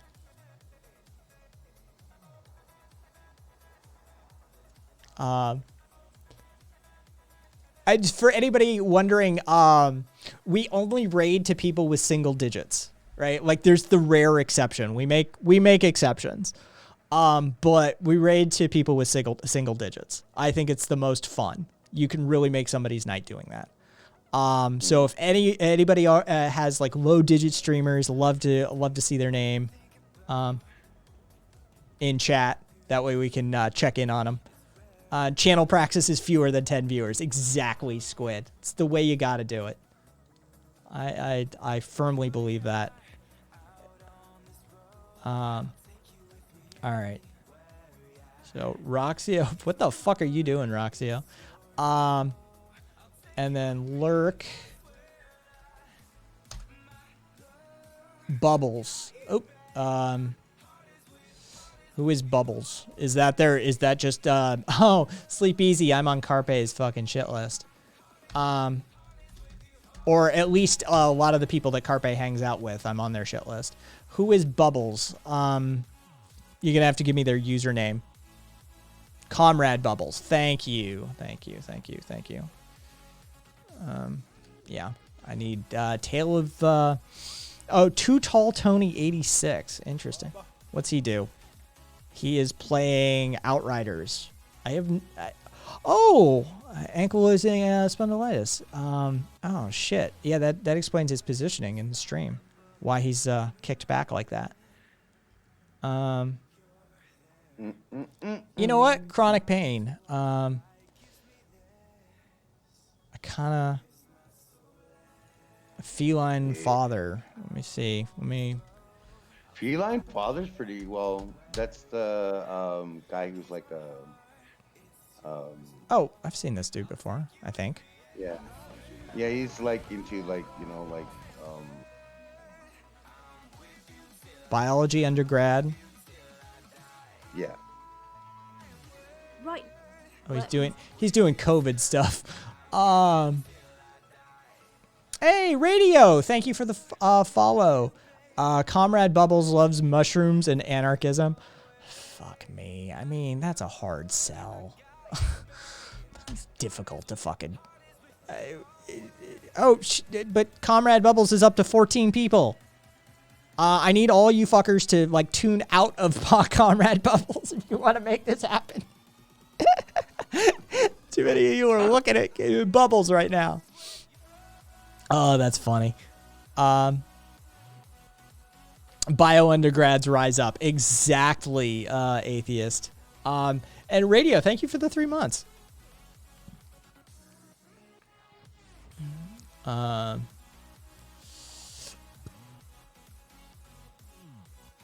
Under 10 people. Exactly, Squid. Like that's directions, people. Directions. Otherwise, I'm sort of leaning towards Too Tall Tony.